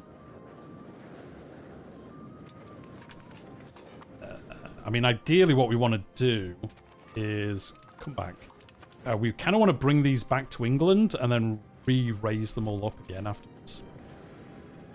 Well, that's good news then. Yeah, you get the game a day earlier than you thought. What time is it? It's 2:30. We've been going for 4.5 hours. Okay. It doesn't feel like it, to be honest. Do we just keep them here for now? Oh, wait. They've got some sieges here. Oh, wait. Yeah, let's get rid of these sieges and see if we can wipe peace out of this at that point. Because if we move our troops back, the problem is that it's going to take us so long to do it and then come back. They'll probably siege all this stuff down whilst we're gone. So, oh, it's at 23. Okay, sure, let's half this. Right, you go here. It's risky, but let's do it. Oh wait, did I put us in charge? No, I didn't mean to do that. Don't do that. Oh, I don't want the king in charge of this army, thanks. That is a bad idea. That is what's known as a bad idea. Right, you attack them.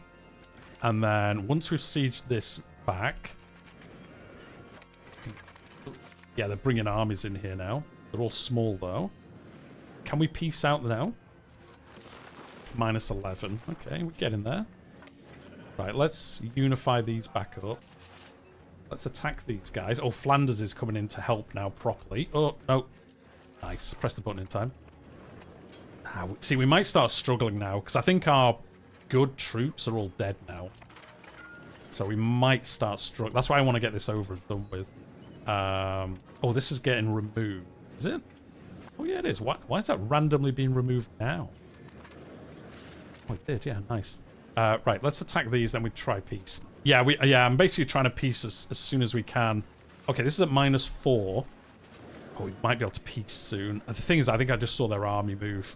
I have noticed that sometimes if you're zooming a certain way, you can catch a glimpse at some armies moving around. As long as this doesn't fall... Oh, they're moving now. Were they heading north? Oh, you still haven't taken this back? Okay, well, attacking this army might... Oh, no. They've got 12,000 troops. Oh, no. Oh, they're going to sit here and... Okay. Yeah, we need to get out of this now. 27 on... That's -3.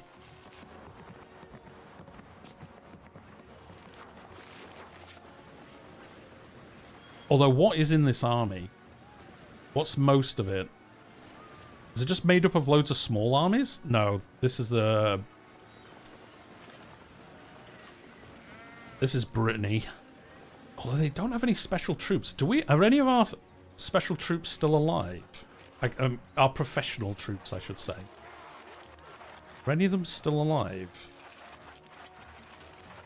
No, there's 7. There's 7 archers, 6 horsemen, and the other one's dead.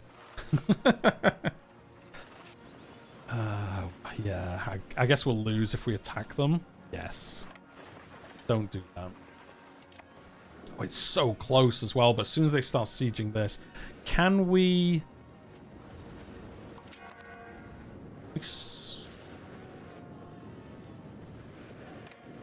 If they go here, that'll count as blockading this. I wonder if that will just nudge us far enough. -3. Yeah, the problem is they're going to siege this down before...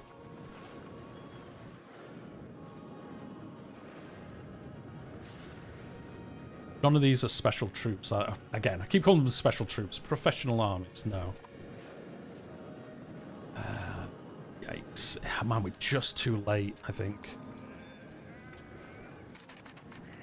Oh, wait, no, they've changed their mind. They're no longer going to siege this down. I guess they're heading up here. Oh, that might be just what we need. -3. No, if we take this, if we can take this before they siege anything else, we'll make it. Oh, no, because they're going to probably siege this. Oh, no, here comes the rest. Oh. Yeah, this is going to get spicy for us now. Maybe their war exhaustion's gone up. Oh, it's at 0. Oh, maybe the end of this month. But the thing is, it'll also tick this longer as well. I guess it thinks we'll lose if we attack them. Oh, we're not going to get there in time. So can we go...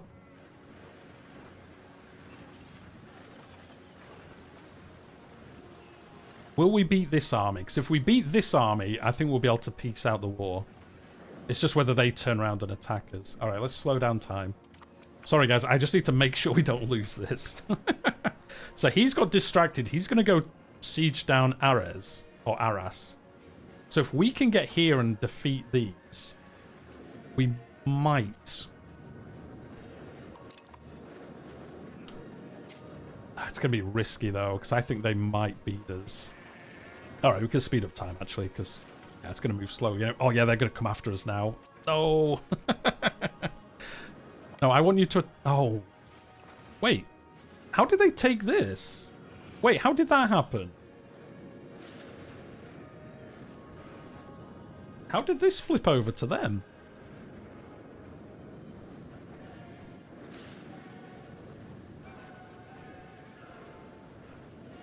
How did that happen? Oh, it doesn't matter. We got +1. Right, alright, let's just get out of this. Let's get out of it. Yep. Yeah, I'm going to white peace with you, France. See ya. Oh, that was perfect timing. Oh, that was perfect timing. I can't believe that worked. Anyway, yeah, let's disband these levies. Disband the army levies. Oh, I've already done that. No, it's just... Oh, they're traveling. That's fine. Right. Okay.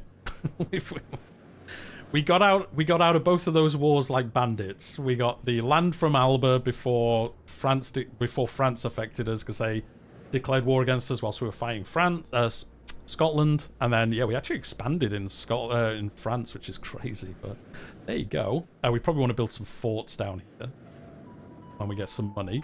We also have the Black Death going on at the same time. So right, what we want to do is release some of these guys because then they're actually going to be useful to us. So create subjects, historical subjects. Awesome, we can select them now. So we want to release these because there's no point us owning it. Although it is close enough to our capital, it might be fine, but we'll just have them as Artois. The value of the land you acquired is slightly more than the cost of the war. Net gain. Oh, it is, yeah. Because these as a vassal should do quite well for us. So I'm going to give them... Wait, no, don't we already have a vassal here? I thought we already had a vassal here. No, we always own this directly. Interesting. Thank goodness for the silly AI logic. You were boxed in, surrounded, taking attrition. And they were like, yeah, I'm going to white piece this. Thanks. Yeah, that is true. That's the thing that I see why people complain about it sometimes. Because if that was you as France, you would never have accepted that. Because you would have known as France, you're going to win. Because I was, boxed in. I wouldn't have been able to escape. And then they could have come into England, probably, and started to... Well, to be honest, our fleet probably would have fought them off. But they could definitely have just outlasted us for a while. Although they were attacking us, so I guess we would have had the ticket war score anyway. But you know what I mean. So do we want to get rid of this? Or do we actually want to keep it for ourselves? Because we...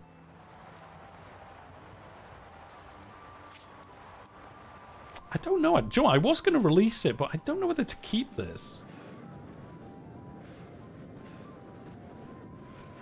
And then integrate it. And it might... Because it's so close to our capital, it might be fine. If it was like over here, I definitely would have released it. But here, I might keep it and just see how it does. So, let's change him over. Let's do... Where is it? Where are you? Integration. Oh, so none of this is integrated yet? Interesting. Okay, that makes it...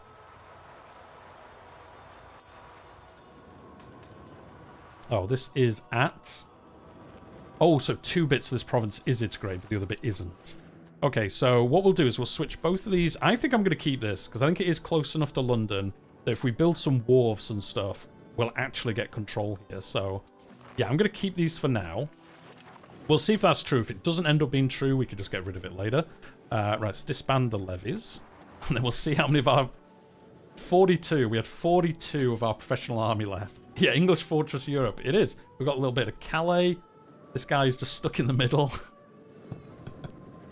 Fine cloth production question. So, if I make wool, make the wool into cloth, make the cloth into fine cloth, is that going to make more or less money than go direct from wool to fine cloth? You can tell. You can tell at all times, I think. Zaka Grant 13. If you go to production and press on fine... Was it fine cloth you were talking about? Yes, fine cloth. It will tell you which one's going to be more productive. And it depends on how expensive the other things are going to be for you. So, can I make this UI so I can see it easier? Yes, here we go. So, production methods for tailor... Well, this is for this building, I guess. So it's a little bit different, but basically the best building we can build to make fine cloth. I think this is wrong, though. For some reason, it's not showing me the actual amounts, which it usually does. Oh, I can, if I press on London. As long as I've got one here, it's probably going to show it better. Didn't I build a fine cloth place? Oh, yeah, there's 14 other buildings. Oh, no, I guess I didn't. Wait, I thought I did build a fine... Do you know what? Let's just do it. That's it. Oh, it's probably even easier doing it this way. There it is. Is it here? Is this the only fine cloth place we have?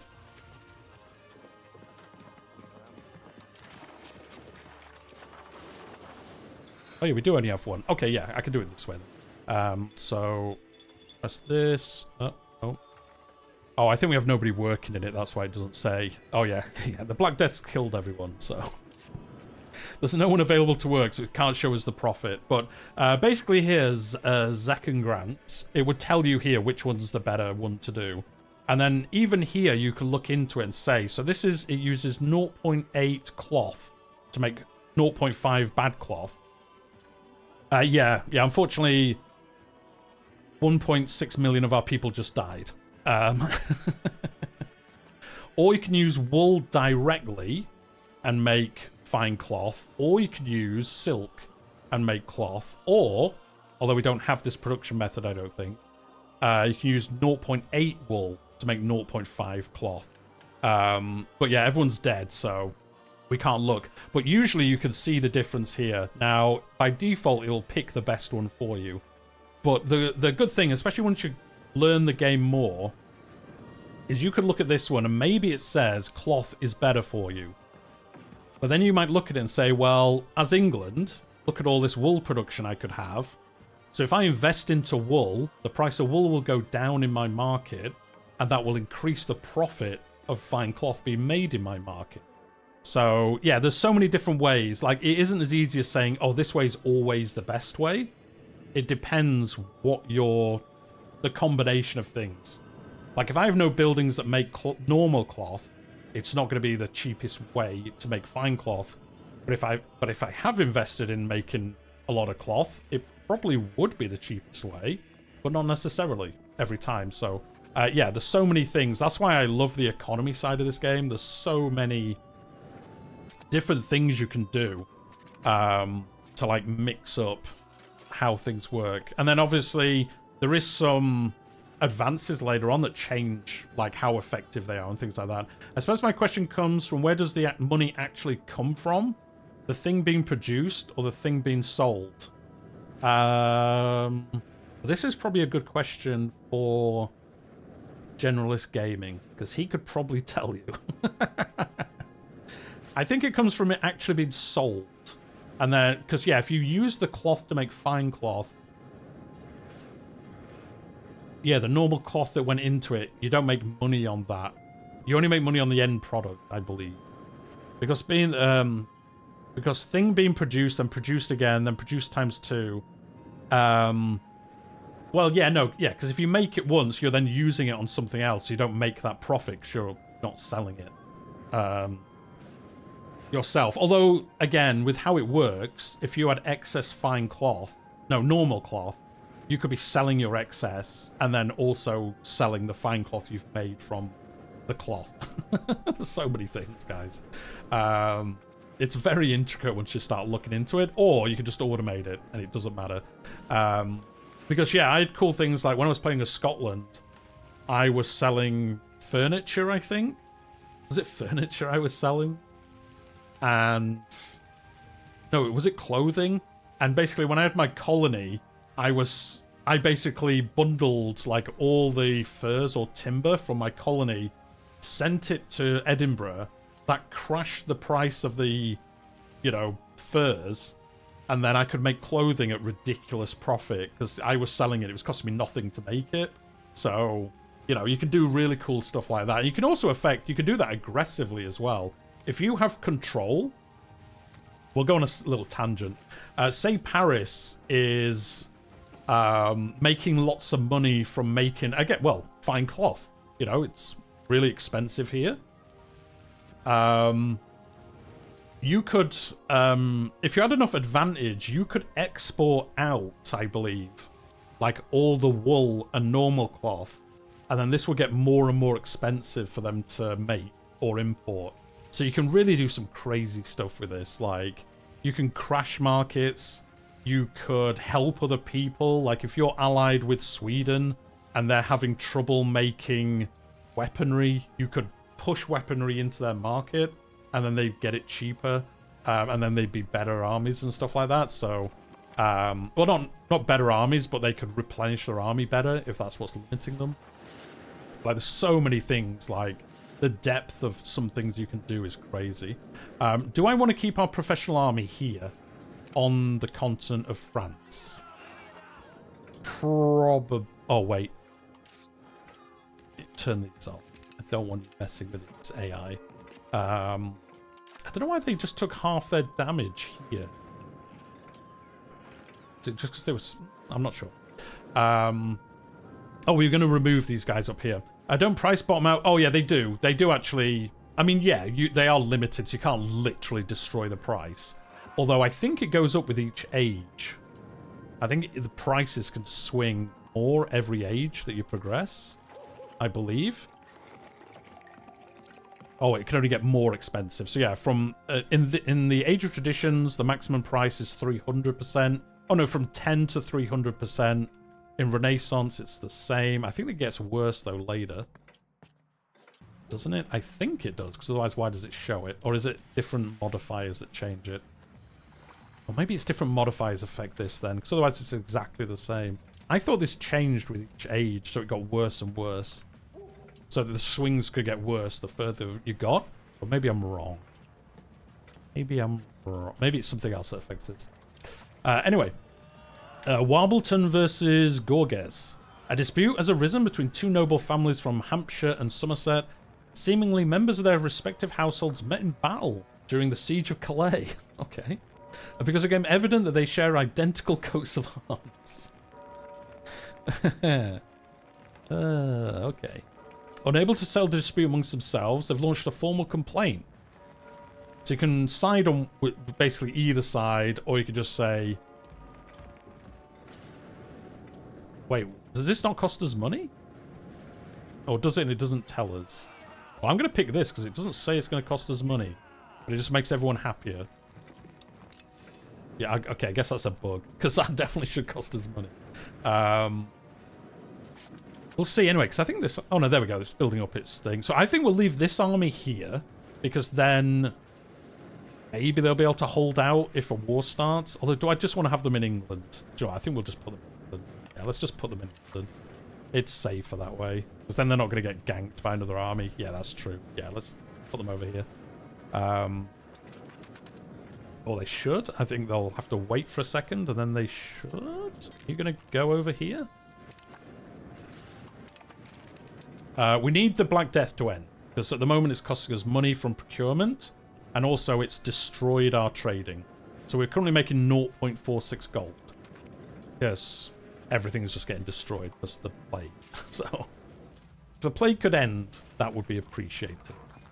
To be honest. Why are you not moving? Okay, we'll do this manually. Sometimes this will happen where they just won't take the boats for some reason. There we go. If we put them here, they have to, because they literally just use them to hopscotch over. There we go.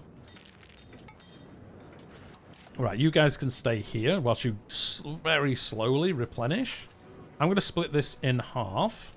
And I'm going to tell half of them to patrol the seas in the channel. You can patrol the channel. There we go. And you need a commander, not us.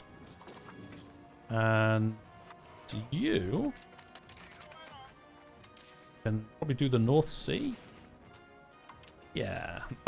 Ideally, we want another fleet for here, but we'll build that later on when we've got more money. I mean, we could split the fleet even more, but you know, whatever. Yeah, so this will gradually build up. We need to get professional armies if we can. How far are we along? I bet we're 0%. Yeah, we are. 0%. People have been... Oh, no, 1.3% of our country. So it has to get to 20% for us to even be able to do it. So we've got a way to go yet. Do we still have our truce with Scotland? I guess we do for a little bit. Yeah, we must do, because it was... No, stop moving the UI for a sec. There we go. Where's Alba? Must be in this list somewhere. Oh, there it is. Alba. So this will end... We've got 4 years. Basically 4 years to try recuperate things. I want to move towards humanist. I don't want to lose 13 stability though, so we're doing this option instead. Is this your first England game? Yes, it is. So I intentionally didn't play as England during my earlier access because I just wanted to play this as my first live stream. So this is the first time I've played it. That's why I'm probably having to pause quite a bit because there's stuff happening that I don't even know. We kind of want to get rid of this. I think we will release these as vassals. Because they're so far away. Look, our control isn't... Yeah, so down here, you can see, we actually have okay control. So I think we will keep these because of... And once we build more, like, wharfs or something, it'll get better. But I think we'll release these for now. because they're basically doing nothing for us. We have no control over them. And then we can just reintegrate them later on. So let's release minor tribe of... I kind of wanted to release... Oh, no, not all of that. Not Northumberland. Again, there is a way. There's probably like a min-max way of doing it where you release Northumberland and then you make more off getting tribute and stuff from them, but we're not going to do that. That's crazy. We'll release these guys as a vassal, and then what we'll do is we'll feed into them the rest of this. So, again, I don't know if this is like the prime way of doing it, but it's what I'm going to do. So, can we not give them land? But can we send them land? I believe you definitely can, but are we blocked from doing it for now? No, I don't want to sell location. I just want to give you... Oh, there we go. Seed province. So the rest of them, I don't know why they weren't given it normally, but there you go. And then, can we do the other seeding immediately? Yes, we can. So we'll seed them this as well. There we go. Nice. And then they'll give us some money. We'll see. We'll give it a month, and then we'll see. It's not going to be a lot, because they don't have a lot of, like, industry, but we'll see what it gives us. I haven't seen anyone take advantage of the Balliol situation yet, which is odd to me. The Treaty of Newcastle, you can get makes them a vassal almost right to the... Yes, you can. We were sidetracked by other stuff, but yeah. As I was saying at the beginning, if you can aid Balliol, then yeah, they're basically, yeah, like a stooge to you, pretty much. So, it is pretty good to do that. But yeah, let's see what they give us. Again, they've still got to build up their stuff, but I just want to see... Oh, we've got a thing we can do. Manage subjects. So we're getting 1 gold from the Pale. The Isles is giving us 0.03. Obviously, they're not very good. Wales is giving us 1. Galloway... Well, none at the moment, yeah, because they're still organising everything, but... Oh, Aquitaine's giving us 5 gold. That's pretty good. But this will gradually go up as they sort their stuff out. So, I mean, it's going to be more than we'll get out of it, so it's fine. Oh, actually, as well, if we force them to use our market, I think that'll help as well. Go away. Can we tell them to use our market?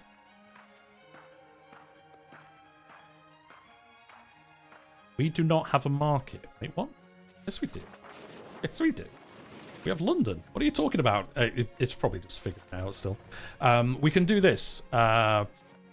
Placitum Regium, which gives us a buff till we die, which just gives us crown power. We're not going to do this. I'm just going to save up all my influence to make saints, I think. So we don't care about this. We can claim the throne of Hesse, however you pronounce it. We're not going to do that either. We just need the... We need the plague to end. Oh, we can ally with Norway. Why not? Let's do it. Oh, we can also ally with Moray. That's really good, because then they might vassalize to us in the future. Nice. There we go. We've got 2 new allies. Pretty decent ones. Yeah, we'll take more stability. Let's get a spy network on... I'm wondering if anyone started exploring yet. Portugal probably has. Morocco, we could get maps of Africa. No, I'm going to get a spy network on France. Yeah, because we can mess them up. Yeah, once this gets back, we'll see what else we can. We might be able to annex someone. Like Lancaster. But again, is it worth doing? We have no proximity, so it's kind of not worth doing it yet, to be honest. Yeah, we need the Black Death to end. Oh, there we go. London's making 18 gold again, so it has recovered a bit after all the fighting and stuff. And then Bruges, because we are down here using the Bruges market, that's making us 5 gold, which is pretty good. Yeah, keeping these ourselves is actually going to make us a bit of money, which is nice. Did I set you guys doing stuff? Yes, you just repair, etc. at the moment. So yeah, we're only losing money now because we've got the Black Death modifiers, like procuring remedies affecting us. If that wasn't there, we'd be just making money. Oh, actually, we could not pay our navy. No, we will pay our navy. We could not pay our forts, which is 10 gold, so we could half that. So it's probably worth it because, well, it'd be risky for these forts. But we have got a truce with France for, oh, only 2 more years. Yeah. No, it's not worth the risk. Oh, we can up the tax on all these dudes. Oh, I forgot about this. I've not looked for ages. Oh, yes, loads of these we can increase. Nice. Obviously, it does lower their satisfaction, but it's probably fine to do this for a while. We could probably save some money with this. Yeah, because we've almost maxed this out, so this can go down. I might up this a little bit. The weird thing about diplomatic spending is sometimes the more you put into it, the more money you make because of how it works with, like, the more loyal a realm is, the more money it'll give you, I believe. So it can be a little bit strange with that, where you can end up, yeah, spending more money on it, but you ultimately make more money back than it costs you, which, yeah, is odd. Anyway, if we want to annex Chester, we could do in 2 years because there's a lot of English people there, etc. But yeah, there's no rush to do this because we won't get much out of it for a while yet. We probably need to build some more roads as well. What we might do is... oh, ask them to become our Dominion. +1. Wait, what? Oh, Chester will upgrade to a Dominion if we want to.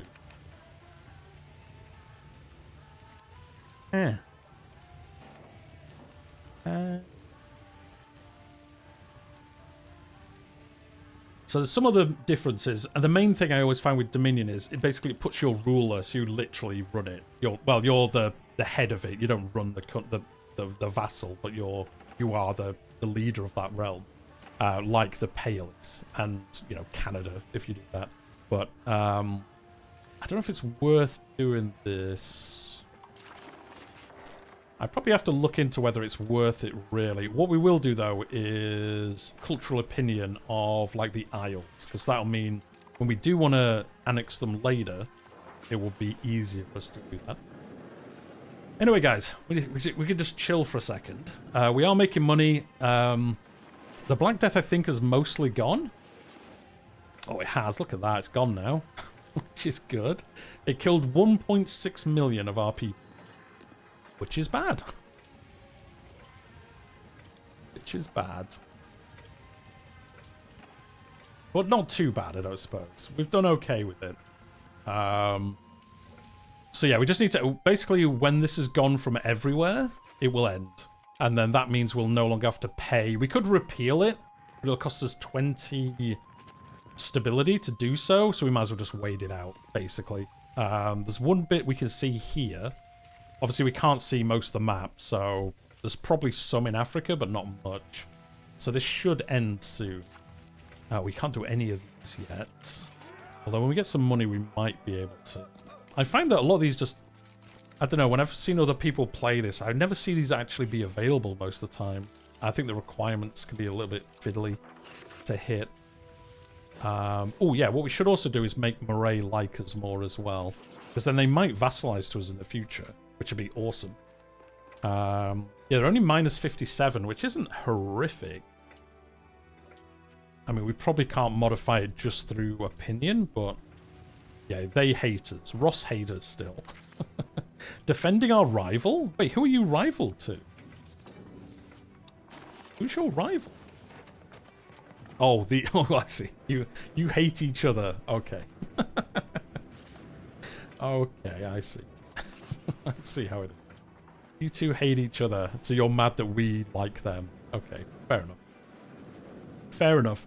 Yeah, our army very slowly rebuilding. Because, again, we don't have many manpower buildings. In fact, we have 1 manpower building.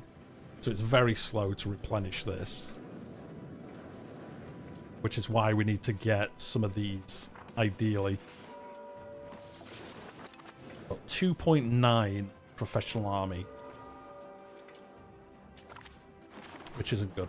Urbanization. While a small portion of the population lives in the cities, the growing prosperity of the burghers is attracting an increasing number of people from the countryside. So we can improve their conditions, and Lynn will get 0.5 development, or we can say the burghers can do this, don't worry about it. which is good for stability, but we're going to do the top option. We've got the gold, so we might as well do it. Yeah, let's do it.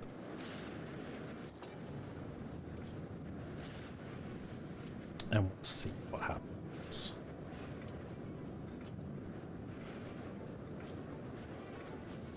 Yeah, again, we need this to end so we start making more money. And then we can get investing in our buildings. We need loads more sturdy grains. We need fur, furniture, books. Rice and sugar we can't do anything about. Well, we can through trade, but not through buildings ourselves. And then we're missing tar and books. Oh, sturdy grains go down. I mean, these will change as more of our population, you know... Oh, the game crashed. Well, that's our first crash. I think we've done pretty well to get to this point. Weirdly, when I see it crash, it's usually around, like, UI elements like that, where you're looking at... I guess because it's looking up so much information. I guess it crashed for that reason. Anyway, we'll be back in a second. It's just got to cloud save my game, and then we can be back. What was that? 5 hours, and that was our first crash. So, I don't know. I think it's relatively stable as a game. They nested too many tooltips. Yeah, I guess so. But as you can see, I mean, it loaded back pretty quick. It might be a bit weird for a second whilst it loads everything in, but I don't think it'll cause the stream to do anything weird. No, it didn't. So... And this is us loading... So this is us... You can see in real time how long it'll take you to load into a game once you press go.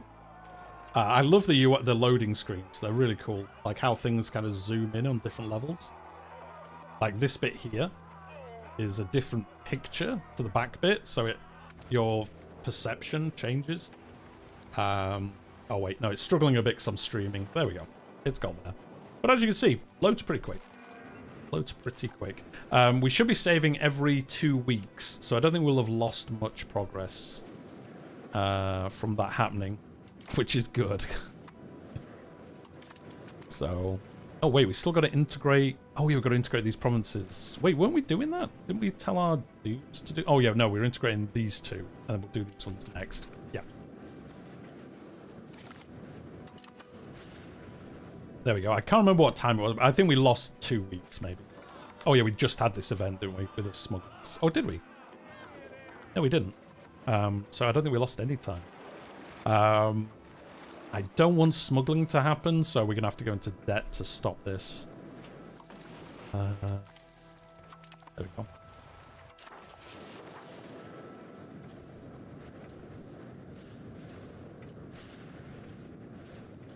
If you are enjoying the stream, guys, and you are new to the channel, I would appreciate it if you wanted to hit the like button and subscribe to the channel if you haven't already. I cover Crusader Kings and EU5. Oh, I mean, I guess most of the dev diaries are finished now, but I will be getting patch information and that kind of stuff for EU5 in the future. And I did put out a video today about why societal values is the best system in EU5. Or why I think it's one of the best ones. So yeah, in a year and a half, we'll have France probably declare war on us immediately. So we do need to get ready for that. Yeah, these are slowly, as you can see, like all these are missing population now because obviously everyone died, and all these guys have. So we're going to be in like the recovery from the Black Death once it ends anyway. Actually, super enjoyable stream. Can't wait for launch. Well, thank you very much, Caradun. I'll be back on Tuesday, so for launch day, same time, 10 o'clock Pacific till 4 or 5 o'clock. I'll be streaming again for like 5 or 6 hours. And then Thursday again, we'll be playing. But that'll be in the evening for me. So yeah, I stream at least twice a week. We usually play Crusader Kings. For this week, we're going to play EU5. And then my scheduled live streams are going to be Crusader Kings, but like one-off weekend live streams are going to be E5, unless that changes. We'll see. But yeah, glad you're enjoying it, guys. Hopefully it's been informative and you've seen like how the game runs and stuff like that. Again, if you've got any questions, just ask them. Happy to show anything, you know. As long as it doesn't mean I'm going to kamikaze my army into some other army, like somebody wanted me to do earlier.